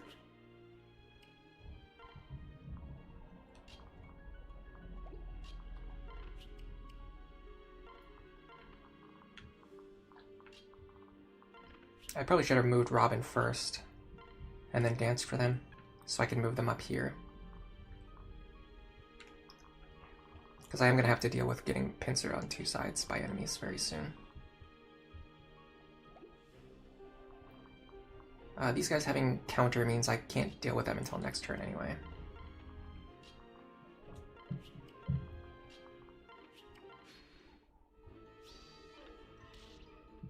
Very cool. Alright, so now if we go here,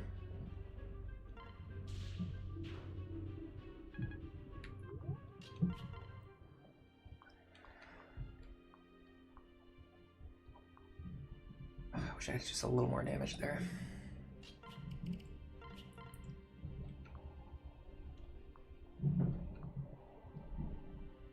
Here.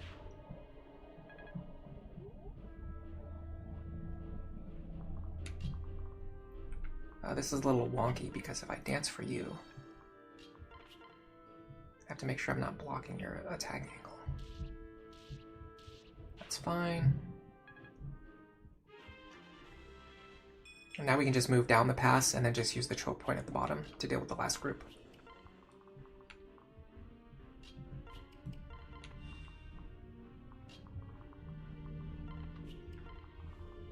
In fact, it probably would have been better to actually position all my units here. Yeah, I'm going to do that. I'm going to actually keep my units near the edge of their range, so we can just jump the longbow user when he gets close.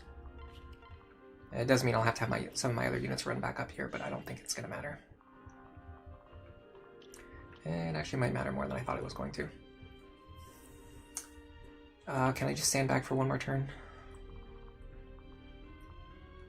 Ugh. This guy's gross. Counter Aegis, by the way. On an Archer. Yeah, Lonku's build is like pretty much done. The only thing he has to do is just pass down Vantage to his son at this point. But like Stall needs training. Stall needs to get to level 10 Great Knight. Stall, if he gets like 20 strength, which he will soon, if he gets like 30 defense, if he gets 20 skill, if he gets back up to 10 speed, he can give more stats to Cordelia.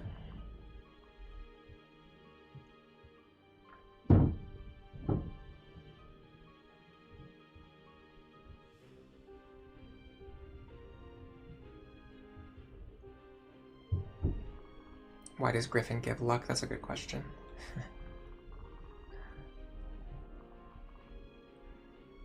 How do I deal with this longbow guy in a way that doesn't completely suck?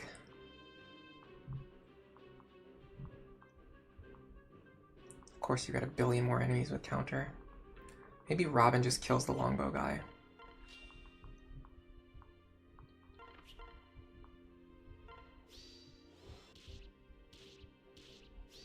I only take 1 damage. Hello, all in her movements. Welcome to the stream. You're new to Awakening. You love this game so much.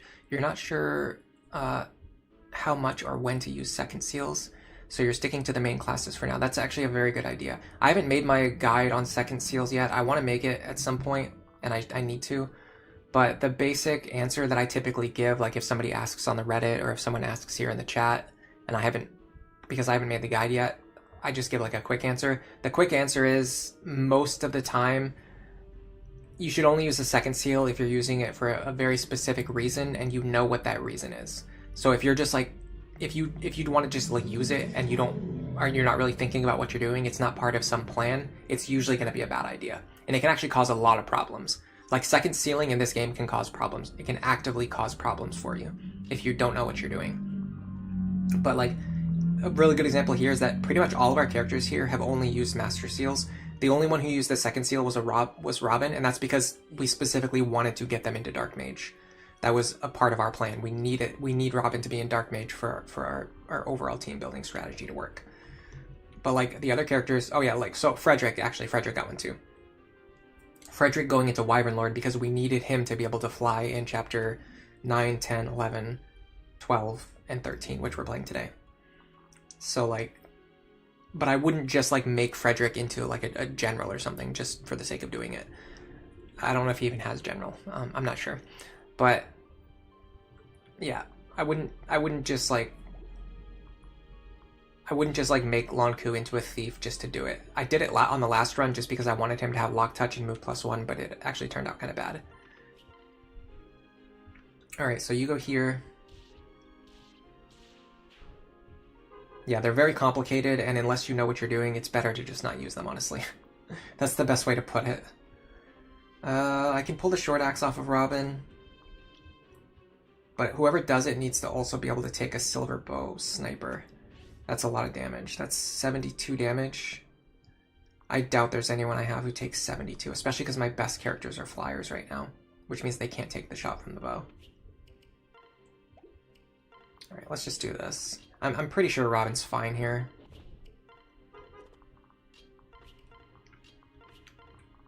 Dark Mage is just like beyond goated.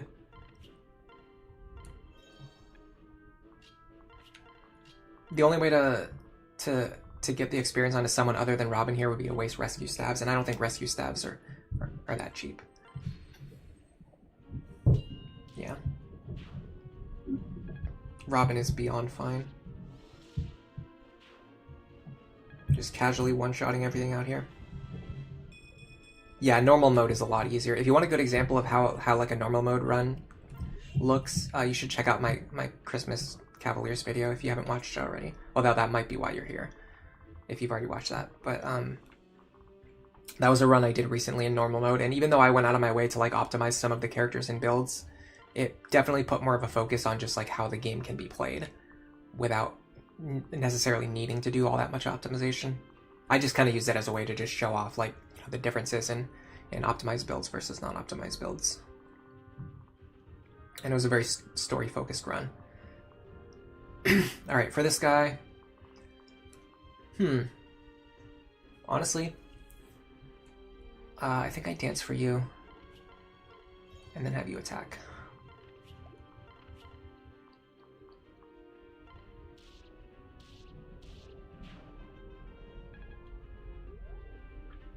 Yeah, some of the Gen 1 characters' class sets are a little bit wonky. There's just a lot of issues with it, honestly.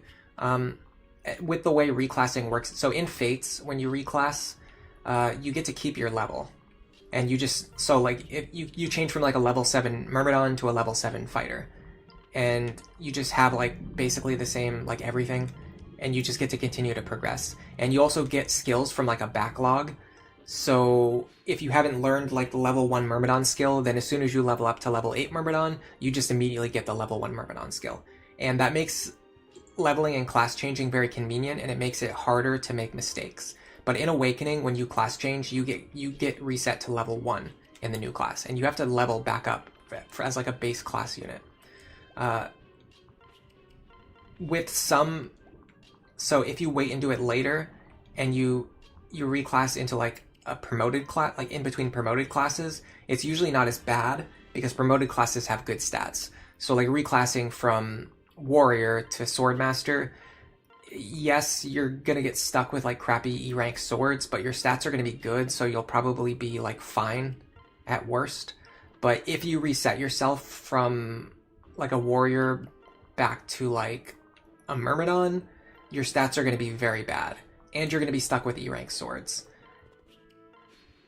And it just makes it very hard to train back up, and you can kind of like soft lock your characters, and you can soft lock your entire run. If you turn your best combat unit into like a level 1 character who's incapable of fighting, like you can just get stuck.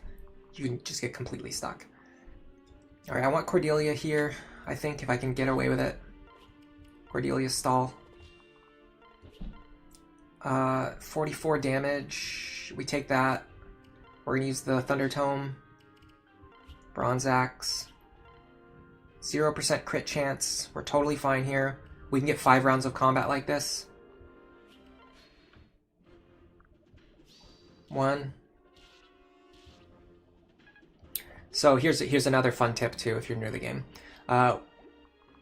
When you fight an enemy, you can get weapon experience up to 5 times from the same enemy. So a lot of times when I fight bosses, I usually find a way to send a character forward and have them fight that enemy 5 times. That's why I'm doing this, if you're wondering.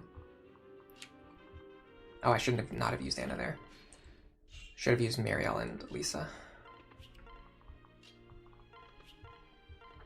And then also, while I'm doing this, I'm getting staff experience for Lisa and Muriel as well. One of the common questions that I get from people when they come by the stream is like they're wondering how all of my characters' levels are so high when I don't use grinding. And the thing is, like, if you just know how to get experience from the chapters, there's a lot of experience that people tend to leave hanging. Or what they do is they just like funnel all of their experience into one character, which ends up with diminishing returns. And then because of the diminishing returns, you just have like one character who's like a pretty high level, instead of having like a bunch of characters who are all high leveled. I lost count of how many we did, by the way. I think this is 4 right here. This should be number 4.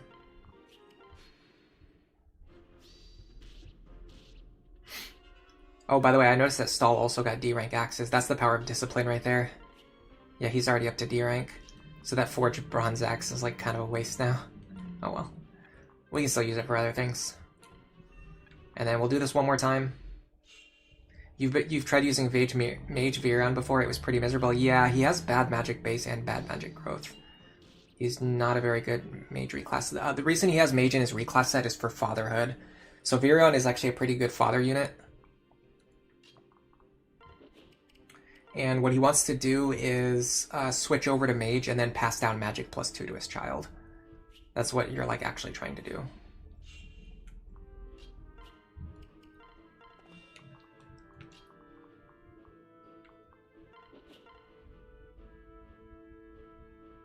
Honestly, I think I just keep doing this. I've already exhausted the weapon experience, but I actually want Cordelia to get the kill anyway. Yeah, so I might as well just do this until I get it. Because now I'm going to get almost all the way up to level 8. And we got some more staff experience too.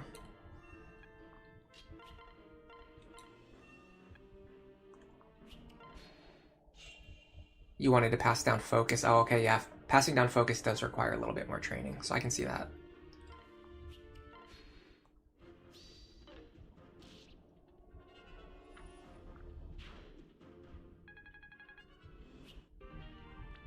Yeah, if you can reclass to a base class at the right time to get a bunch of extra stats, that can also work very well. Robin is definitely the easiest character to do that with, both because of veteran and because they join very early. So you level up Robin a bunch, you reclass them, you get even more stats, and then you promote them, and then you get essentially the Robin that we have here, where we went through Tactician, we reset to Dark Mage, we went all the way through Dark Mage, we got a ton of stats, we capped our magic, we promoted, and then we leveled up again as Sorcerer, and now we've already capped our promoted magic stat as well. We got a couple of paralogs that we can access. I don't think we're ready for either one yet, though. This is Severa's paralog. Before we do Severa, we need to get Gale Force here, and we need to get Luna here. So we need 4 more levels on Stall and like 8 more levels on Cordelia. And then over here, we should have Laurent. Yeah, this is Laurent. Before we do Laurent, I want to get Tome Fair on Muriel, I think it was. I'll check before the next stream. I'll double check. I'll make sure that I'm thinking of the right thing. Let's see what's in the barracks. Oh, no, hold on a second. You're supposed to do your supports before the barracks, but it doesn't matter because we didn't get a support here. Just a surge for a character we're not using. All right, supports. We got Crom, Lucina. Mr. Bushranger. Here comes the worst 2nd gen unit in the game. Are we going to trigger people? Is that what we're doing? I do think that I genuinely believe Lucina is like among the worst of the 2nd gen characters, just because of... Now, if we're talking about her absolute potential at endgame, I think she's okay. She's like middle or even bottom half, but she's not like the worst.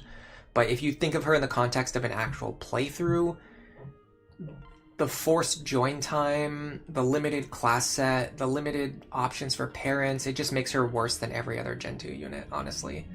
And when she joins, she's like not capable of really doing anything. So you have to grind her for a long time just to get a unit that's like pretty, like decently effective at the end of the game. But then also like she's very offensively weak. She's very offensively weak. We're mitigating that by using the Maribel as her mother, because she has a higher magic cap. She has access to magic +2. She has access to Tome Fair. It just passes down a lot of things that allow you to make a good like magical Lucina, which looks something like this. So she'd have 6 strength, 9 magic. This would be like pretty good if she joined at the start of the game. The problem is this isn't the start of the game. Like this would be a good unit. As a level 1 at the start of the game, like this would be good. But that's not what this is. The other idea would be to go through Troubadour first, to get the Troubadour auras, and then get a dual support plus. I'm going to look at what she needs and what she wants, and then I'll make a decision based on that. Like I said, I'm not going to do it right now. I'll probably do it at the start of the next stream. Other than that, yeah, Res +2 is just our only option. No, I didn't want Demoiselle because her partner is going to be Yarn, and I'm not going to ever put him in the lead position, so Demoiselle just doesn't really help. And I mean, I'm not honestly this question perfectly illustrates one of the big problems with Lucina, is that we just didn't have time to get a good skill onto her mother, so we just passed down whatever we had, which in this case was just Res +2. You think her endgame is good because of Aether and Luna? Yeah. Not really. Not when she has like bad offensive power to begin with. The thing is, like, especially as a physical unit, her offensive power is pretty underwhelming. And so you're just, it's not like you're augmenting her offense with Aether or Luna. It's like you need Aether procs and you need Luna procs. in order to deal any damage with her, like in order to effectively remove threats. And if she can't remove threats, then she's not triggering Gale Force. So then, like, what is she doing? She's a frail unit who's like unreliable at killing enemies. Like, that's really bad. You want it, like, if you're frail, you want to be someone who can guaranteed get rid of enemies. And if you can't guaranteed get rid of enemies, then you want to be able to tank. She can't do either of those things. Yeah, she's like a Gen 1 unit that joins too late and doesn't get the same endgame customization and potential as the other Gen 2 units. She's just like, she has like the worst part of Gen 1 and the worst part of Gen 2.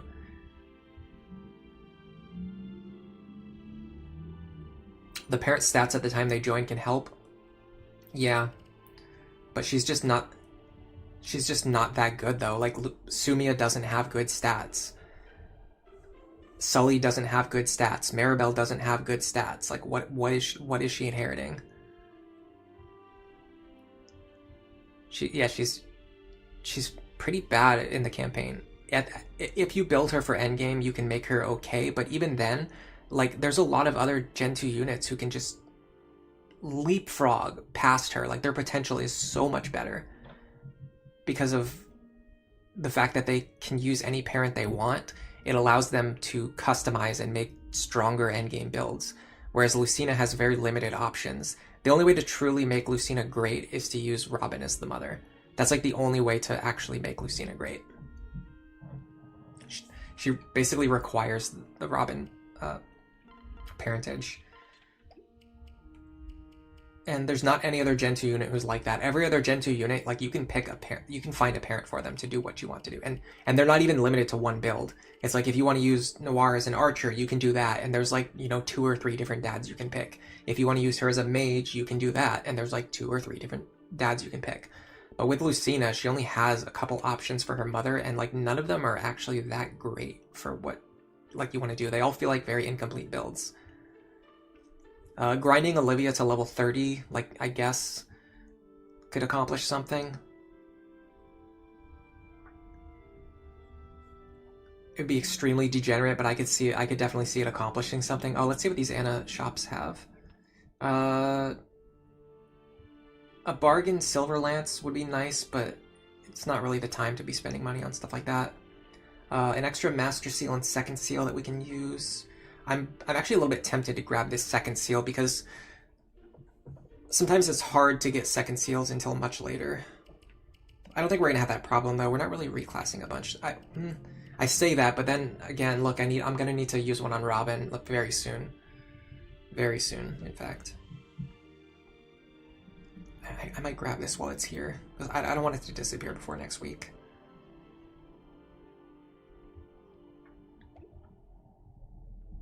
Yeah, I'll grab this while we're here. Just because Robin is already level 19, and I'm gonna need to use one. Aside from Robin, where a dancer abused Olivia, her other mom options don't really have time to build up their stats. It's not even just the stats though. It's like the overall builds are like very incomplete. I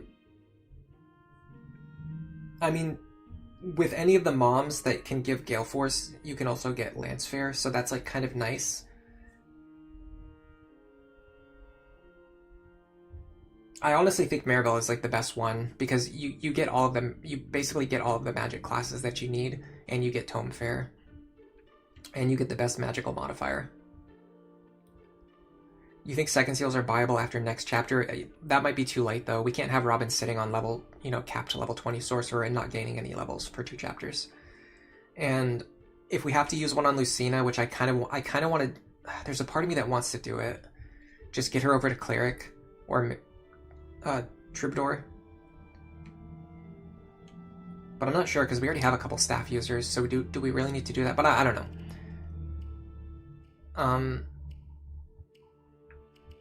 I'm not sure who else needs reclassing either, though. So yeah, that might have been a waste. But it was better to buy it than not buy it, because worst case scenario, I'm just spending the money that I would spend later anyway.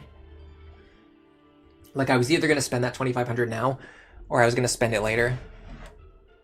Flying Rope says it's not till after the Mila tree. I know there's some paralogs you can do. If you get certain paralogs early, you can get Second Seals early. But otherwise, the Second Seal situation is pretty rough in this game. You don't really get them until much later. Although it's kind of, honestly, it's not very good in Fates either. In Fates, the second seal situation, or heart seal situation, is like you have to get like really, you get a limited supply of them in the shops over time. And then at the like very, very late in the game, you finally get the shop that sells like infinite heart seals. But until then, you have to be very careful about who you give them to. You think I might as well use Lucina instead of Anna? That's a really surface level assessment of the situation. Anna brings Lock Touch, she has more movement, and she has a way bigger rescue staff range. And the main thing I'm using her for is for opening locks and rescue staffing, and Lucina can't do either of those things, or not nearly as well anyway.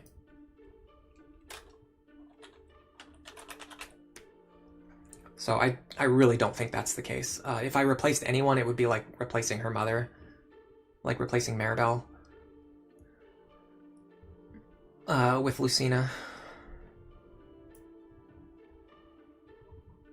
Oh, someone's playing Birthright. There's actually a lot of people streaming Fire Emblem today. Shadow Dragon, Birthright, someone's streaming in Spanish. Someone's playing Vision Quest. Oh, there's another Birthright. It must be 2 people playing Birthright. Like maybe like a link to something. Path of Radiance. I expected people playing Path of Radiance. Seems like there's been a little bit of like a Path of Radiance, or because of the Path of Radiance release, there's been like a little bit of a boom. Conquest gives you 5 heart seals by chapter 14, and Rev is like 10. Yeah, you need Lock Touch. Yeah, there's a lot of chapters where you need Lock Touch. Awakening is a game where you cannot buy chest keys, you cannot buy door keys, and the number of keys that the game gives you is not even close to how many you need. So it's a game where you have to plan to have a Lock Touch unit. Like it's mandatory to have a Lock Touch plan. Otherwise, or you just let the items go in the chests, which some people do.